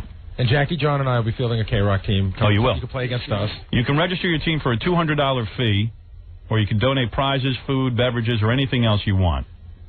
Last year we went from 36 teams in one day. This year we're going 56 teams in 2 days. Oh, great. And, you know, if anybody wants to help out with anything, you call 516-754-9TAG. Patrick Bankin, Loco, and Chris Alexander. These are the guys who are putting this all together. This guy, Kevin Gillespie, was a great guy. Great guy. He's a good cop. Had a family, right? Yeah, 2 kids and a wife. And wow. And they are fatherless now, thanks to some imbecile who, thank God, had the decency to hang himself. Well, I got 2 more guys to go. He wasn't alone that night. Right. You know, they run in packs and they're all out on parole. Is that right? Sad part. Yeah, they are. They were all on parole at the time of the murder. Oh, they were. Yeah, right. Wonderful parole. Yeah, Guy who terrific. shot Chris. These are the important issues, not whether or not whether we're on the radio doing jokes. Right. People are missing the point. My friend Curtis there, who was so misguided, Charles Grodin. He's thick. So. Yeah, I mean, these guys are missing the point. This is what's important. You'll never get through to them. They don't have enough oxygen going to their brain. What is it, Fluff Fluff Lily? Speaking of no oxygen to the brain. I just lost some right now. Really? I forgot what I was going to say. I am worn out from my argument. All right, we'll take a break. Thanks, guys, for coming by, and we'll be back right after these words with the news. Listening to the Howard Stern Show. Stay right there. 97.1 The Eagle. You're listening to the Howard Stern Show. Yeah, baby.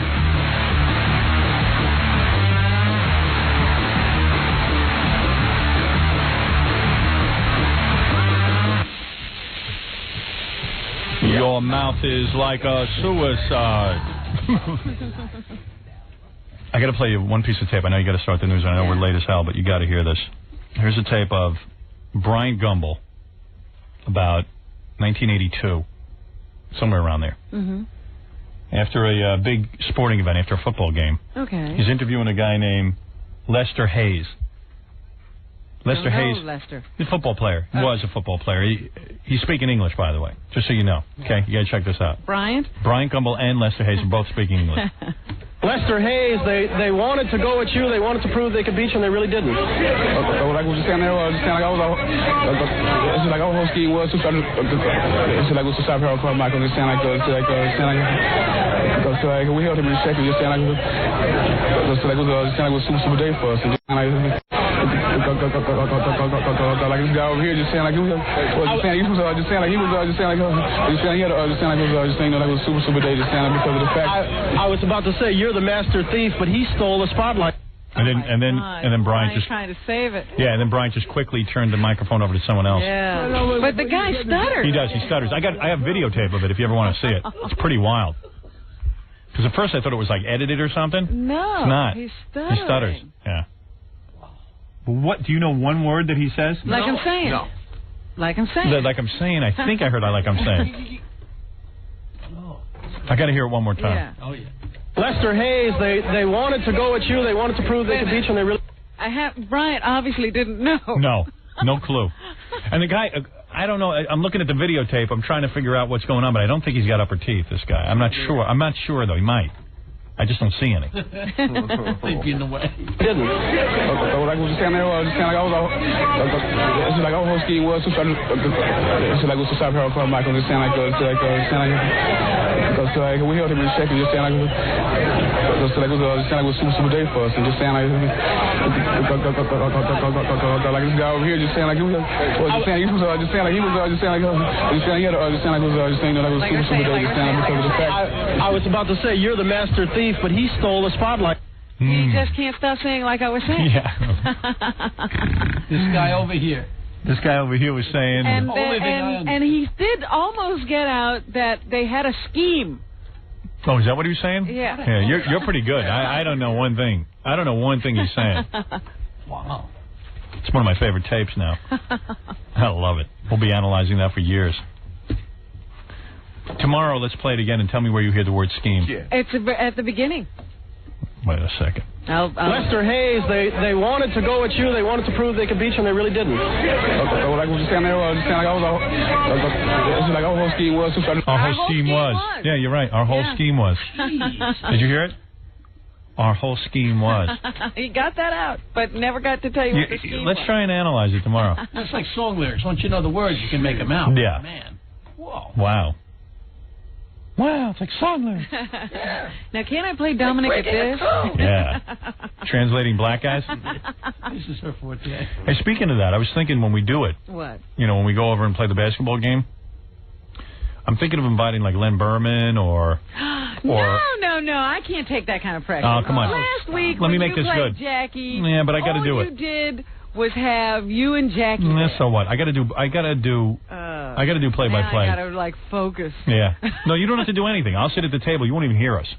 I'll be like, Len. There's a lot of distractions, when you got real sportscasters. Nah, just play. You remember when you were playing Nils and they were Walt Frazier and yeah, you'll just have Bucky. all these professional, the guy from the Harlem Globetrotters was there. You were really embarrassed. Of course.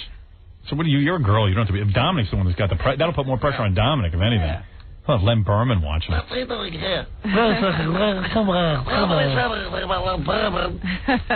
Either Len Berman or like Greg Gumbel. Guys who can do play-by-play. Uh-huh. And then I could sit there and do color commentary. Greg, what do you think? What do I think? I think that guy ought to lose about 300 pounds.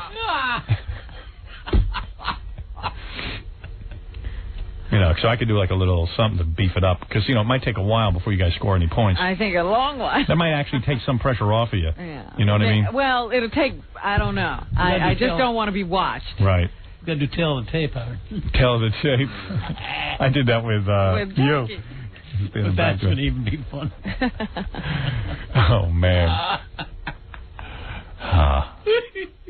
And I'll be throwing in color commentary at this point I think Dominic has bigger breasts than Robin. I'm not really sure. Not fair. Yeah. So who would you prefer? I think Len Berman's a better play-by-play guy. Yeah. Then who was the other one? Greg. Does Greg do play-by-play? Greg Gumbel? Yeah. No, he does the midday, that in between the halftime sports thing. He doesn't do play-by-play. Yeah. But doesn't say he never did. I'll ask Len if he'll help us out. Because Len's real good at it. Remember at the Geraldo fight? Yeah. He's really good at it. He's done it for us before. Yeah. That'll be good. So let's do the news. That was pretty good. Curtis Lewa was pretty good today. But, he's only good with us. Yeah, don't expect to hear that on his show. Right. You can tune in all you want to his show if you can find it. In fact, I was going to say he could take that tape to Charles Grodin and say that's a debate. Yeah, that's how you do that a mess you have. Yeah. On TV. This is interesting. Next guy I want to debate is Charles Grodin. With his toupee, but I would rip his toupee off his head. Well, that's two people against one. You and Charles Grodin and the toupee. Right. You're saying he counts as two people? That's right. The toupee is another separate person. Because I'm not going to debate him and allow that toupee to get my way. I'm not going to be distracted by it. You're right. So that's coming off. That should be in the negotiation. The toupee comes off.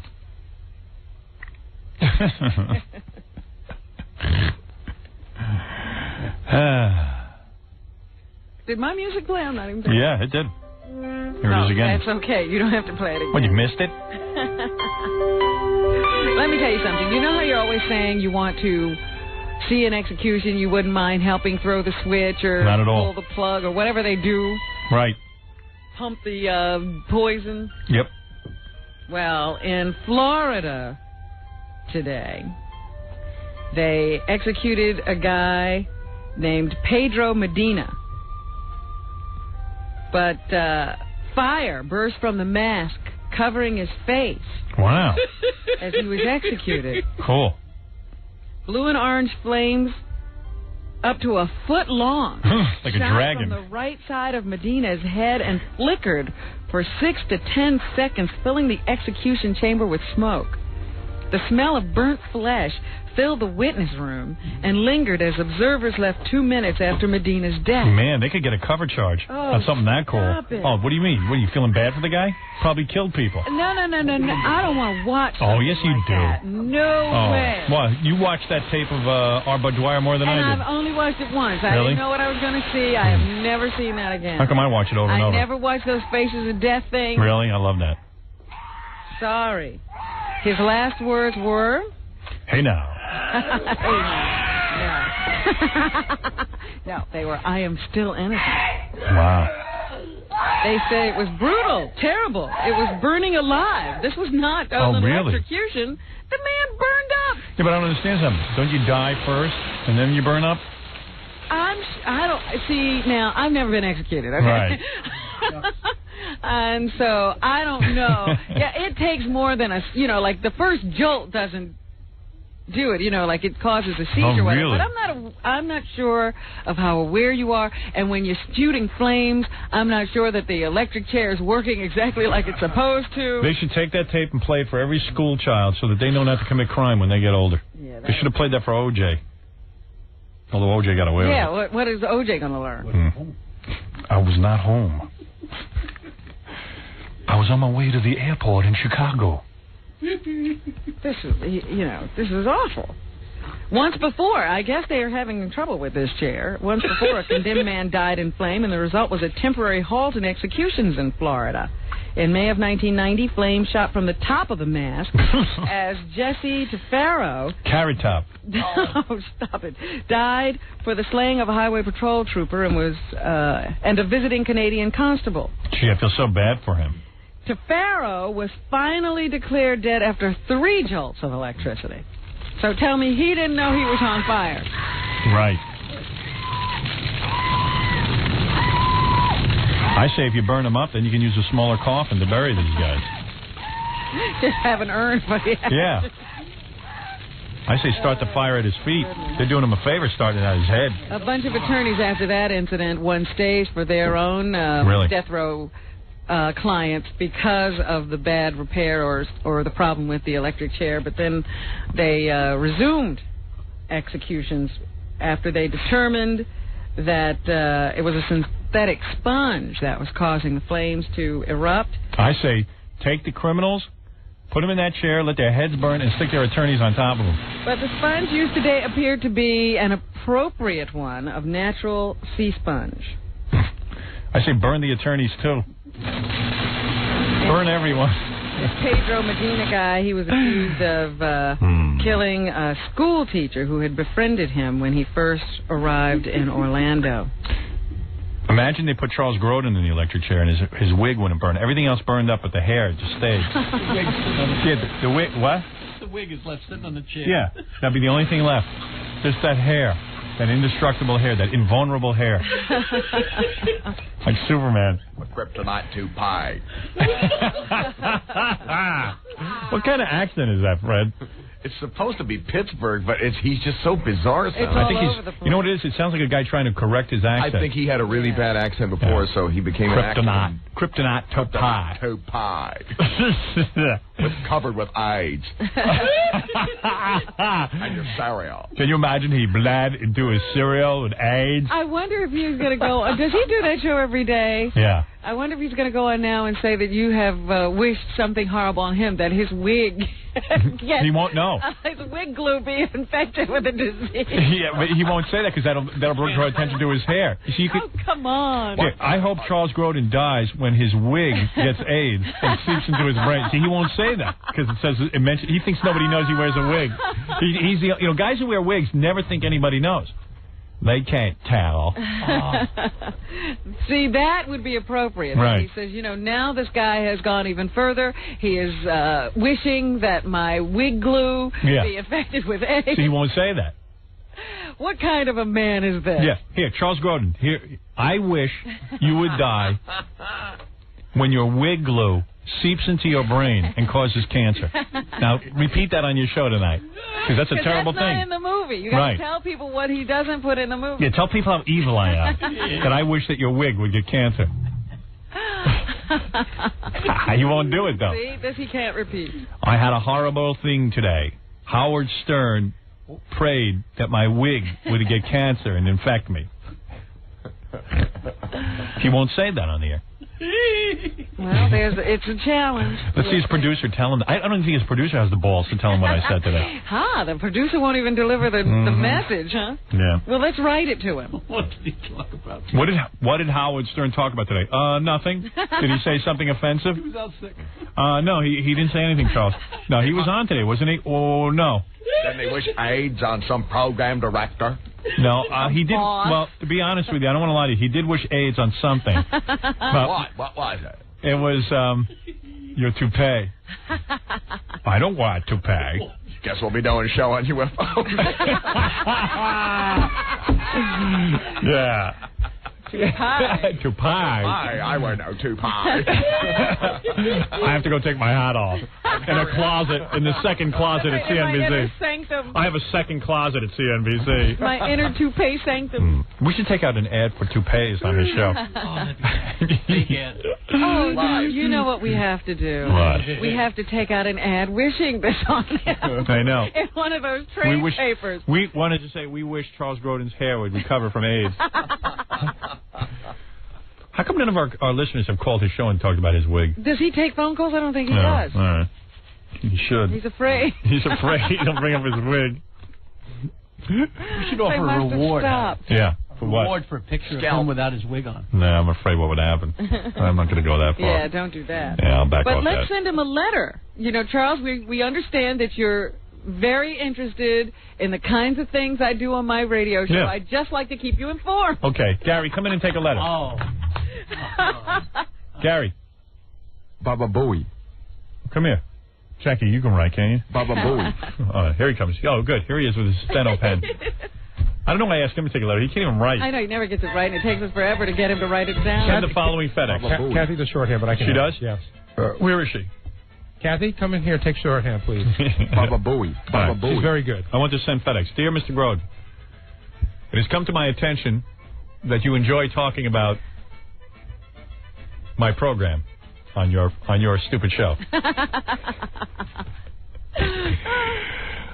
So I have begun. I am now sending you daily updates. I don't think you're getting a full account of what I do. So here is a daily update. Today I did something really horrible. Again, I wished cancer on someone. I wished cancer on your toupee.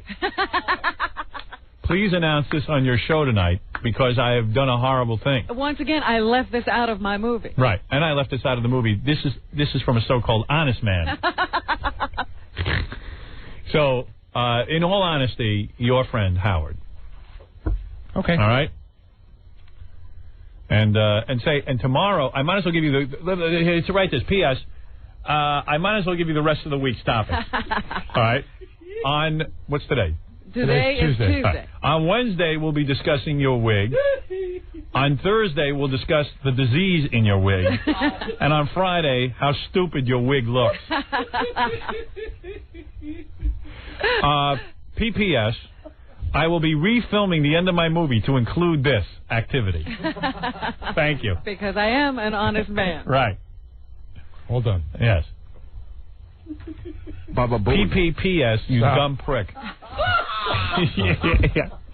How's your 8-year-old? Have another show on me real soon. Yeah, do another show about the wig and about me wishing cancer on your wig. You. I would love to do your show, but you'll have to promise me that you will not wear your wig. Right. Because I can't. I'm allergic to horse hair. Send him. What? Send him one of those caps with the wig. Hey, what are your hats with the hair attached? Howard Stern hat. We have these Howard Stern hats with hair attached to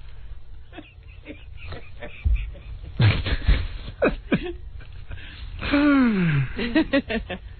All right. You know what? Maybe E could take his picture and superimpose that Howard Stern wig on it. Yeah. Okay, they all can't be great ideas. That was a great one. Well, sometimes that was a keep. Now that's where the car crash should be. If you don't use it, I'll sell it to Rodney. I still owe him $2,000. Kill for 4.5 hours on all right, you tried your best, joke man. There you go. But your best won't do. All right.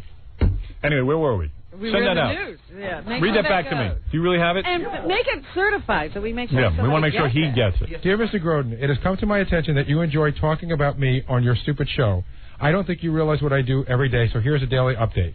Today, I wished cancer on your toupee. Please announce this on your show.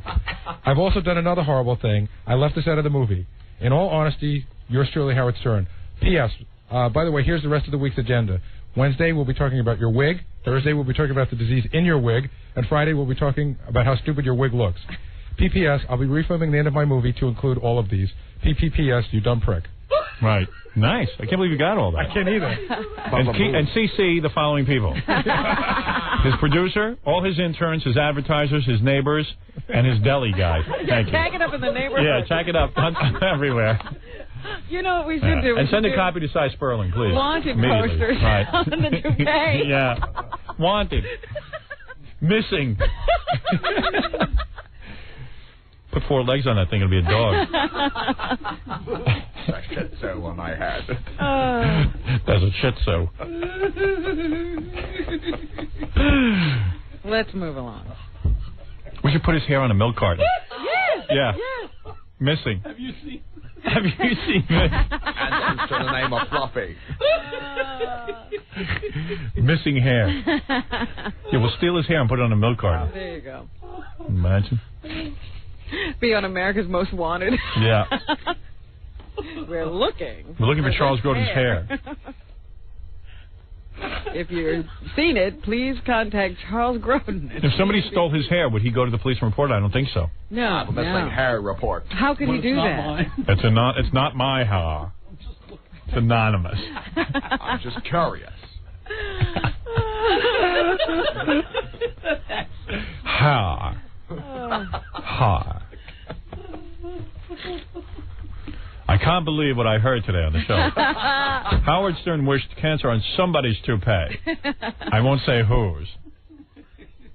At this point, who can look at him and not laugh? Never get another guess. All right. Camera operator shaking. Anyway, go ahead. You were doing the news. Everybody on the set should be wearing a toupee. Right. What are you guys laughing at? They should all come in toupee. Toupee. I must be funny. All right. The Oscars were last night. Yeah. And if you were in The English Patient or you had anything to do with The English Patient, you probably won an award. Wow. Except for a couple. Jeffrey Rush won for Best Actor in Shine. That's a joke. Actress Frances McDormand. She's pretty cool. From Fargo won for Best Actress. Supporting actor was Cuba Gooding Jr. From Jerry Maguire. I told you he'd win. Supporting actress, that was the only one you got right. I knew that one was coming. Juliette Binoche of The English Patient. She beating out Lauren Bacall, who was supposed to be the front runner. Right. in that category. Now, Shine, wasn't that the story of Charles Grodin's head? That's right. That's right. So anyway, let's recap a little bit of what went on last night. Of course, Billy Crystal was the host. Did he sing that song again? I didn't see his opening monologue. I really am sorry. Weren't there bets as to whether he was going to do a joke about private parts? No, he didn't. Okay. He can't bring himself to do it. So I figured he'd sort of overlook that movie. Yeah. Any other time, that would have been perfect fodder for a Billy Crystal monologue. Yes. But not this year. No, he stuck to the nominated films. Okay.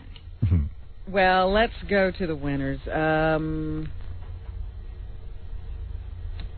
Juliette Binoche, number 2. Who is that? She is a French actress. Oh, yeah, she was pretty good looking. But I never heard of her. Well, you don't go to see those kind of films. No way. I saw Shine. That was enough. Oh, my God, was that boring. Here she is accepting her award. And I saw a lot of the films. I saw Fargo and I saw Sling Blade. Yes. I thought Fargo and you was saw cool. Shine. Yeah. But, like, as cool as Fargo was, and even, all those movies, they weren't that cool. You know what I mean? No. They weren't that great. Here's Juliette Binoche. Whatever. I'm so surprised. You know you'll never hear from her again. She's a good actress. It's true, I didn't prepare anything. I thought Lauren was going to get it. And I think she deserves it. Why? Why? Because she's an old bat? Yeah, because how many more times will she get to be nominated? Why would Lauren what's her name again? Lauren Bacall? Yes. Yeah, why would she deserve it? Well, because she's been around a long time. She don't deserve it. She probably deserved it at some point in her career, never got it. No, she didn't deserve it. Never? She's not that good an actress. She's just not. I liked her in those Humphrey Bogart movies. Nah, Humphrey Bogart was good. He carried the film. Right. You know how to whistle, don't you? That was her great line. You just put your lips together and blow. No, that's a fart, you idiot.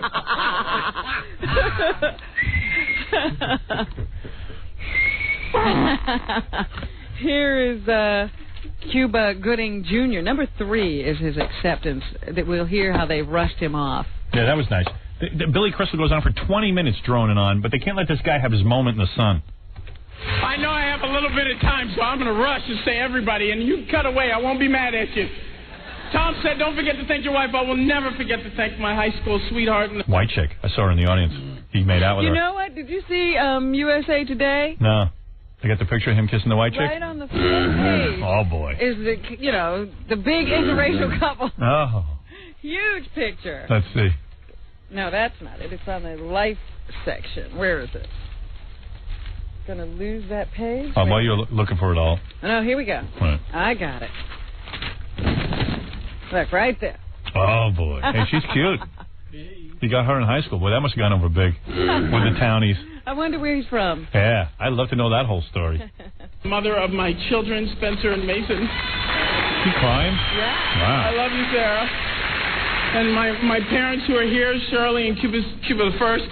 And, God, I love you. Hallelujah. Thank you, Father God, for putting me through what you put me through, but I'm here and I'm happy. Started getting embarrassed. I just want to... here we go, okay? At least the guy, at least he was emotional about it. It was the first real moment. Really happy to have this award. And they killed it with that music. They cut you right off. But, bastards. Amazing. It was nice to see a guy, really feel something. Right. Plus it made you feel good, like maybe there'll be some racial harmony. Oh, never. More people. Not with people like you. More people would behave like Cuba Gooding Jr. Not with people like you saying, oh, give it to the black guy. No, I'm glad that he got it. It makes things easier. Now the Academy doesn't look so racist. Just it's good. Stop. Stop. Who are you, Stop. Curtis Lewa? Please. The studio, I love you, and Cameron Crowe, and Tom Cruise. I love you, brother. I love you. Brother, see? That's good. Crowe, Sean Settle, Keith Butler, all my behind-the-scenes crew. Regina King. They're going to play louder. People started applauding. They just wanted to get off. They were just embarrassed. Great job when we made the movie. Everybody involved with the movie. I love you. Here we are. I love you. I'm going to keep going. Boy. Everybody. I love you. I love you all. Oh, boy. I'm I'm embarrassed for him. I'm embarrassed.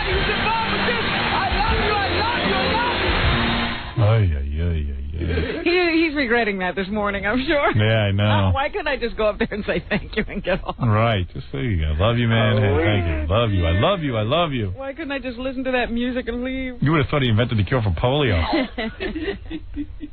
They could have made another movie during that speech. I love you. I love you. I love you. I love you. Heard you. We heard you, right? Enough already. Yeah. Here's Best Actress, Frances McDormand, accepting her award. Oh, yeah? She's married to the director. I wonder how she got the part. Well, he claims that it would not have been made without her. Oh, really? That character was her creation. I congratulate producers like Working Title and Polygram for allowing directors to make. Boy, when actors try to talk, it's frightening. Her husband's not feeding her those words No, right now. write a strip. Suddenly I miss Cuba. I love you, I love you.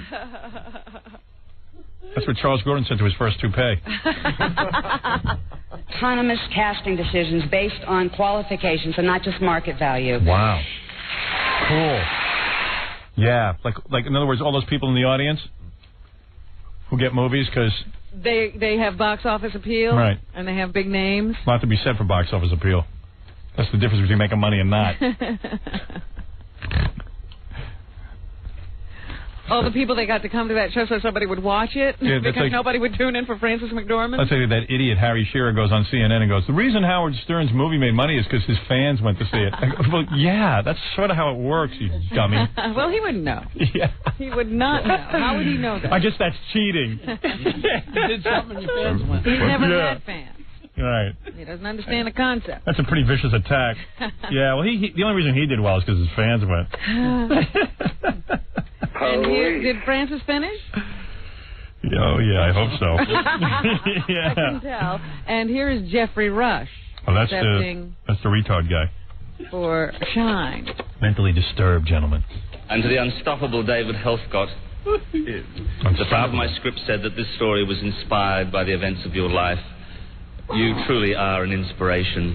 And to those people who say it's a circus, then with your celebration of life, you show me that the circus is a place of daring and risk-taking and working without a safety net and giving us your personal poetry. Thank you. Sit down. You'll never hear from him again. Demonstration of... I got 3 words for him. F. Murray Abraham. David Helfgott. Yeah. He played number 11. This is a part of the musical presentation. I got this on tape. I want to see him. This is the real crazy guy playing piano. Yes. Only a crazy person to play it. Right. Is that true? This is so hard to... You got to be nuts. Flight of the Bumblebee. He plays it so fast. Is this the right speed? Is that why he has to take a week off between performances? He's exhausted? He's all sweaty and stuff, right? Oh, they don't... Because at the end it was so fast, it was just like hysterical. I don't want to hear it. It's giving me a headache. A bumblebee wouldn't listen to that. Who dances to that? Flash Gordon? Or whatever it is, the Flash? The Lord of the Dance. The Lord of the Dance? Did you see that guy? Yeah, I saw that guy. I didn't know what that was. I like those dancers that hit garbage pails and stuff with their feet. That's stomp. Yeah, I like that. I like people who stomp. You're not into that Irish nah, dancing? I like when black people hit garbage cans with their feet. Well, those are white guys from Britain, actually. Oh, really? Yeah. Stomp? Yeah. They look black to me. And a couple of... Those are white guys? Yes. Wow. People who have distinguished themselves. Well, if you got out of the house, you might know. I know. Someone's got to let me out of my house. I just sit at home watching Larry Sanders tapes. And he hasn't had them on yet. Yeah. I know. Yeah, why doesn't he have that show on? He had Butthole Surfers on. Here is Jim Carrey, who's like the biggest star in Hollywood this week. Jim at least had something to say. And how was your weekend?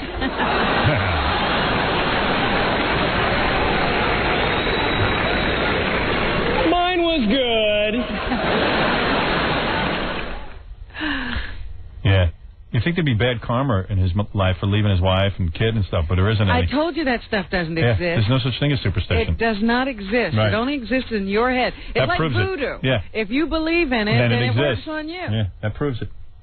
That proves it. I'm getting out of my marriage. I bought into a whole sack of lies. Here's Chris Farley and David Spade trying to be funny. Trying to be funny. We don't belong here. What are we doing here? Maybe there was some sort of mix-up, and right now Jeremy Irons is performing at the Improv, and Daniel Day-Lewis is at a fat camp in Hilton Head. Oh, my God. Oh, my God. Better than what other people had to say. Well, here's an acceptance speech from Jessica Wu, who won in one of those little characters. Oh, that Chinese girl? Yeah. Yeah, she's hot. She won for Oh, goodness. It was some kind Best of Documentary. Best documentary, was it? Yeah, just a little Chinese chick, man. I'd love to get like a foot rub from her. Or have her do something to me. Foot rub. Mm. Yeah, right. Back rub. Let her walk on my back. Yeah. She's really cute. And then didn't it surprise you when she speaks regular English? No, it does not. I don't have these problems, Howard. What a thrill. You know you've entered new territory when you realize that your outfit cost more than your film. That was a pretty good joke. Yeah. That was pretty funny. He said it was true, too. Yeah. And here's Billy Bob Thornton. Did he do the grunt? No, he didn't. What did he win for? He won for Best Screenplay Adaptation Too bad. from a play. Oh, that's from a play? That was a play? His own play. Oh. Whoa. Lord have mercy. That's it? Oh, jeez. They didn't tell me how short they were being Boy. with these things. Lord, that must be boring. Mm-hmm. Did he mention my name? I asked him to do that. No, he didn't. He mentioned something else, but he said, "I promised to do that," inside joke, but he didn't mention ours. You know. Guy's a liar, see?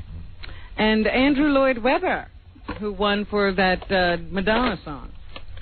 Oh, was that bad? Andrew Lloyd Webber. Sir. Boy, was that bad. Well, that was indicative of all the music in that musical. I see. You know, it was really horrible. Oh. Well, thank heavens there wasn't a song in The English Patient, is all I can say.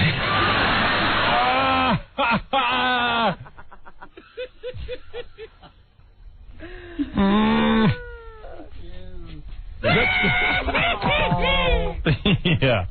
Anyway, that's another year of the Academy Awards. Yeah.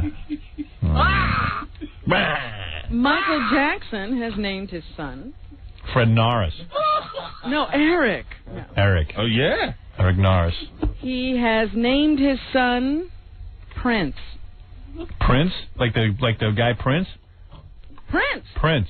Wow. The British magazine OK reports Jackson has named his son Prince Michael Jr. Prince Michael Jr. What?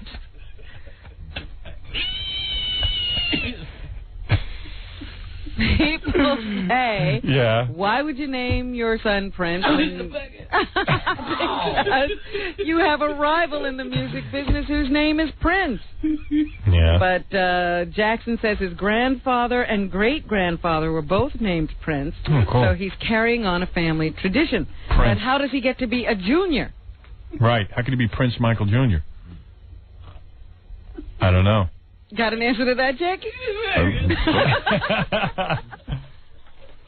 You don't know that. The magazine also printed 9 pictures of Jackson and his wife, Debbie, cradling the baby, born February 13th. Jackson says he's been in bliss 24 hours a day since the baby was born. Who's bliss? Mrs. Jackson says she loves her husband even more now than before her son was born. Really? She also says fatherhood has brought out a very protective streak in Michael Jackson. I didn't think they were supposed to be living together. I heard reports that she was in Arizona, he's in California, and just took the baby right from her. Yeah, I think you're probably right. I think that picture was, she was in Arizona. They were both in different hemispheres, and they pasted it together. Yeah, they painted her in. Computer animation. It took 30 guys from Disney to get her next to him. We're the happiest romantic couple there is. Where's Prince? I'll put my arm here. You paste it in. There's Prince Michael Jr. George Bush is going to be jumping out of a plane today. Good. He does it again today. He did it many, many years ago when he was a 20-year-old Navy lieutenant jumping from his burning bomber into the Pacific.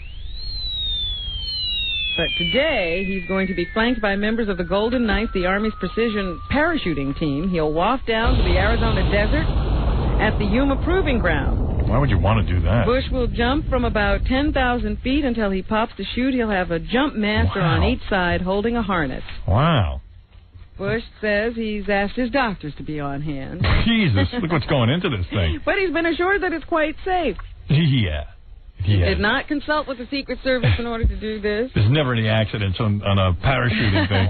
It's quite safe. The jump will be shown March 30th on CBS's Sunday Morning. Bloopers, bleeps, and blunders. They say he's looking for a sense of closure. Bush's plane was shot down on September 2nd, 1944, as he attacked a Japanese radio station. His 2 crewmates were killed. Boy, I hope at his age I'm able to walk to the toilet. Let alone parachute Bush was on a submarine. He was picked up by a submarine. He was on the sub for about a month, and it had a profound impact on him. As you grow older and try to retrace the steps that made you the person you are, he wrote in his autobiography, looking forward, the signposts to look for are those special times of insight, even awakening. You know who doesn't jump from a parachute? Who? Charles Grodin, because his hair will fly off. He doesn't want to be seen that way, in that light. He says it's the closest he can come to replicating the events of that day. So that's what he's going to do. Hey, He I don't says jumping understand out of that. a plane was a rush he's never forgotten. Really? He's going Loved to it. Why don't you just smoke pot or something? Right. Yeah, get another kind of rush. Right, chill out. It's amazing. You know, if you were married to a barber, you'd be jumping from planes, too. All the time. Any excuse to get out of the house. It'd be much fun there. Yesterday I told you about the 3-year-old boy who was grabbed from a gator, and there were a couple of questions. Yes. Saw it on TV. I saw a picture of the little boy. He's cute. Yeah. Well, they looked like Jackie. Say now that he died from drowning. So the alligator hadn't even killed him. He drowned as this alligator was dragging him out in this lake. Wow. And they did say that the alligator had eaten parts of him. They found parts of his body inside the alligator. Well, what they found was an arm. Wow. Hey, now. Oh! The boy's body was found on Saturday in the jaws of the alligator. Hey, now. Hey, now. No, there's a sad hey, now. We got to get a tape of that. Hey, now.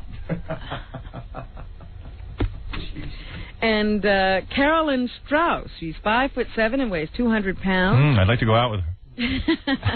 She's suing the New York State Lottery for $1 million. No, I'd really like to go out with her. She was on a commuter train, and she saw this advertisement in late 1996. She says the advertisement inflicted emotional distress on her and, I suppose, other big women. What did it say? It said, how to get a bonus whether you deserve one or not. A better bonus was supposed to be winning the lottery. Strauss says the ad implies that a man who won't have to marry a fat woman, you know, to get a job. Yeah. I guess he was going to, you know, marry the boss's daughter, and she was a fat woman. That's what the ad depicted. Right. And then he would get these great bonuses because he's married to the boss's daughter. But they said a better way to get the bonus is to win the lottery. She doesn't sound very fat. She's 120 pounds. 200 pounds. Oh, 200 pounds. Oh, I thought you said 120. That's a whole different story. She's 5'7" and 200 pounds. She's lucky she will never get eaten by an alligator. What is it? You know, Dominic Barber's on line 1. Yeah. And for once, he's actually not trying to get on the air. Right. But, you know, he's giving me this whole rap. He goes, gee, Gary, you know, I'm not so sure about this thing. You know, what if I lose? And he's like, sort of backing out of it. I go, you practiced yesterday, didn't you? And then he just started laughing. He goes, I never knew the net was that high. Now he's worried about me? Now he's like, let me tell you something. He backs out. Tell him he will never, ever get to speak to me again or be my friend. He's on line 1. He's like, I think I twisted my ankle. Hey, Dominic. Do you know how Are you a pussy? Are you trying to give me false confidence? Do you know how embarrassing it's going to be if I lose to a girl? Yeah, it's going to be very embarrassing. When you lose. Please. She can at least dribble. I went yesterday to practice. Do you know how high that basket is? Yeah, I know. This is the... You challenged her. You know Well, you're taller than me, Dominic. Yeah, I mean, you should have a height advantage. You know how focused Dominic is on this game? Yeah. He had his favorite pastrami company call me to ask if they wanted to cater it. Really? Yeah, he wants that pastrami. Ooh, I'm for that. Yeah. I told him I didn't. Meanwhile, we're going to get Len Berman to do the play-by-play. Well, I did hurt my ankle a little yesterday. I'm just, Good. Okay, you still should be able to You're a beat guy. You should be in a cast and be able to beat You don't have it. Dominic went out yesterday and realized any movement is a lot. Right. Were you out of breath? I'm icing my leg right now. Yeah. I may need surgery. If I do, then if I'm in a hospital, we don't play, right? No, you're playing. Even from the hospital. If you don't, you're completely Reel banned that from my bed life. in there and take your lumps. I'm going to tell you now, I'm going to kidnap boys.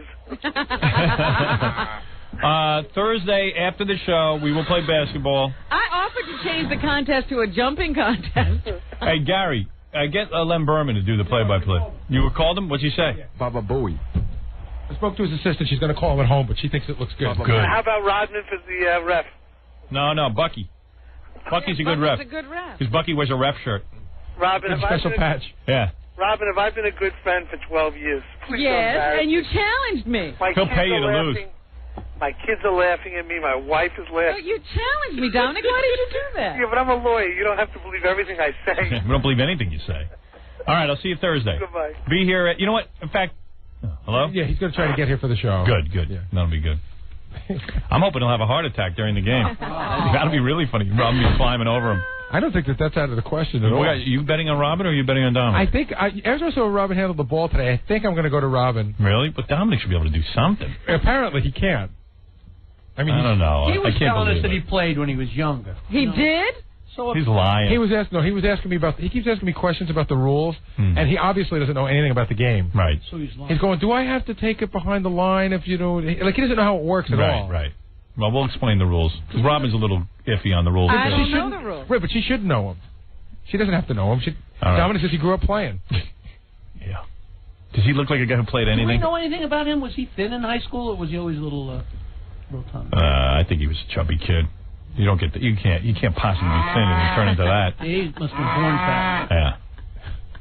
Hey, he's a good-looking guy under all that blubber. What's the thinnest you've ever seen him, would you say? I would say I've never seen him any thinner than he is now. I don't think I've ever seen him thin. And what do you think he weighs? I'd say he weighs about 310, 320. I got to go with Robin. What? I just got to go with Robin on this thing. Yeah. Anybody betting on Dominic? No. I wonder. How can a guy not beat a girl? Yeah, it's. I mean, who are you betting on, John? She did dribble much I'm better. taking Dominic. You're taking Dominic? Yeah. How much action? $100 I'll take with somebody. Let me think this through. Only Let's because- bet tomorrow. Let's wait till Thursday to bet. Let's wait till Thursday. Because I want to see him in here and sort of get a look at I everybody. don't want to see him dribble. It's only because I don't think that Robin could shoot. I But don't he care. can't either. He'll never make it to the basket. I think He'll Robin's be capable of getting a best, ball and in. I could probably get But I one or two hear baskets. somebody was saying in the office that Dominic used to play basketball. No He way. said that. I think, listen, the only hope Dominic has of even beating Robin and not being embarrassed is if he has an outside shot.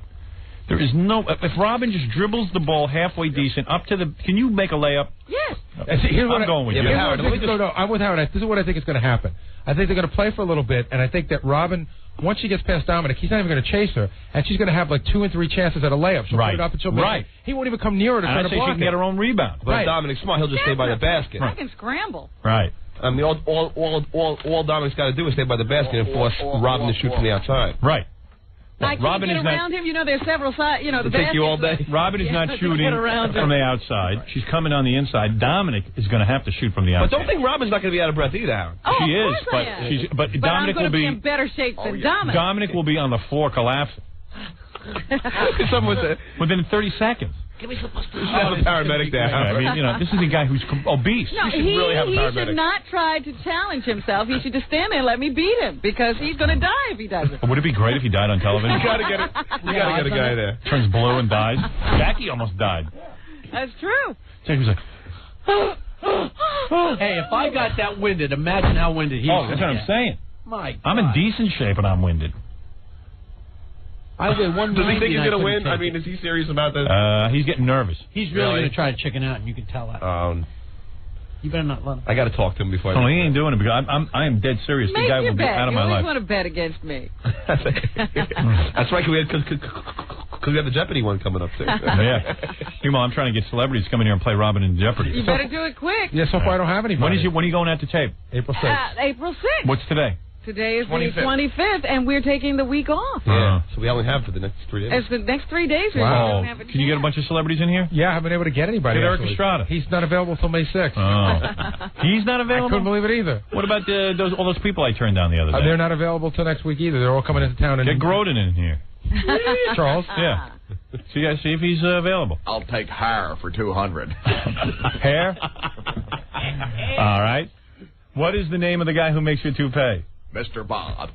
Wrong. It's what is Mr. Bob. Sorry. All right. Anything else in the news? Yeah, a couple of things. There's a weird thing that happened in Michigan. 2 missing sisters. Yeah. They think they were spotted in Florida at a car wash, but they got away because the off-duty police officer who saw them was unaware of the national search being conducted by the FBI. Jessica Hayner, who is 6, and Teresa Hayner, who is 9, appeared to be okay, but a little bit disheveled in brown, baggy clothing. Hayner. Say the name was Hayner? Hayner. Hayner. The 2 missing girls and the 3 men police believe took them were spotted at this car wash. Wow. And I don't understand what's going on here, but the girls were just nabbed by these guys, and they've been running around the country. People are looking for them. There's a nationwide search. The FBI says they're hot on the trail. The girls disappeared from their small town in East Kalamazoo after getting off of the school bus on Friday. They were seen Sunday afternoon in Gainesville, Florida, by a police officer who didn't realize until hours later that the group was wanted in Michigan. The grandmother says they're tickled to hear this news, and they're just waiting to get these girls back. The girls have lived with their father, Jesse Hayner, who is separated from their mother, Teresa. They have declined comment. Wow. So a couple of guys are brothers, and then there's a third guy. They're accused of kidnapping the girls. There's guys who have to be executed. We got to teach guys like that a lesson. Come on. What are we waiting for? As soon as we catch them, execute them. Oh, yeah. Very weird. Weird. And finally today, they sometimes do these award things in newspapers, where they select, weirdest stories or whatever. Yes.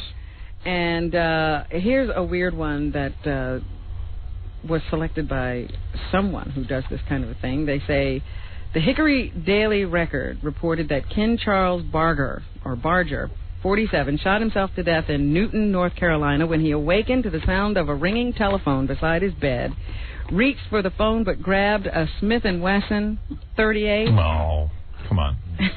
What paper is that? What, the Hickory Dickory Dock? The Hickory Daily Record. Oh, the Hickory Daily Record. And he just put the gun to his head and blew his brains out. Once I answered the iron, my wife left it plugged in. Terrible diet and a room with no ventilation are being blamed for the death of a man who was killed by his own gas.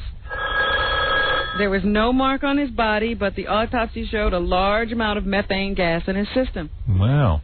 His diet had consisted mainly of beans and cabbage and a couple of other things. And what happened? He blew himself up? Apparently it was just the right combination of foods. It appears the man died in his sleep from breathing poisonous cloud of gas. Is that from the Hickory Dickory Dock? Yes. Yeah. Wait a second, the phone's ringing, Robin. I got to answer it. Hold on a second. It'll take me a minute. Yeah. Oh, boy. Had the guy had his windows open, they say it wouldn't have been fatal. But the man was shut up in a near airtight bedroom. He was a big man with a huge capacity for creating his deadly gas. Oh, come on. That's insane. 3 attempted rescuers got sick, and 1 had to be hospitalized. Wow. So there you have it. All right. Weird story. I'll option that story. If there's somebody who owns the rights to that, I'd like to option it. Guy who kills himself with his own gas. That could be my story. Hey, that's my story. Why don't I get to do that? I'll cast Dominic.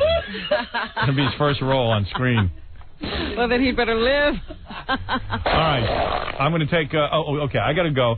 Kevin Gillespie Memorial Softball Tournament, June 21 and 22. If you want to, contribute something, make a donation, or play, $200 fee. It's for a really good cause. Call 516-754-9TAG, T-A-G, prizes, food, beverages, or anything else you want to donate. Jackie Penthouse Joke Page Martling, he's helping no one but himself. The Joke Man and Sergeant Pecker each 78 minutes of filthy jokes, only $12 plus $4 shipping and handling. CD or cassette, buy two, get one free. Call 1-800-323-KING. Friday night, March 28th, two big shows at David Brenner's Laugh House. Formerly Catch a Rising Star on South Street in Philadelphia. For information, visit Jokeland on the web at JackieJokeman.com. Steve Gorillo and Grandma Sylvia's funeral. There you go. That going on right now, and blah, blah, blah. Fred's in some movie. I don't know what it is. What's it called again, Freddie? Hotel Manor Inn. Hotel It's like Manor. a little opening on Friday. There you go. And Robin, you are going on Jeopardy when? April 6th is when we tape. I don't know when it'll air. Can't wait for that. That's going to be great. I know you're going to win. I'm going to get you some celebrities this week to play. Sure. Gary, I want celebrities in here tomorrow for the practice Well, what round. kind of celebrity do they have to be? Maybe you better lower your sights a little bit. Yeah. What, you don't think Eric Estrada was lowering my sights enough? I mean, where do you want me to go? The guy's on a Mexican soap opera. Maybe if somebody once had their name in the paper, they get to come in. Well, maybe you'll be playing Lonnie from Scores. Anyway, anywho, we got to take a break. I'll be doing some commercials here, and also, you want to stay tuned for that. And Fred will be doing the plugs right after these words. Thank you. We'll return.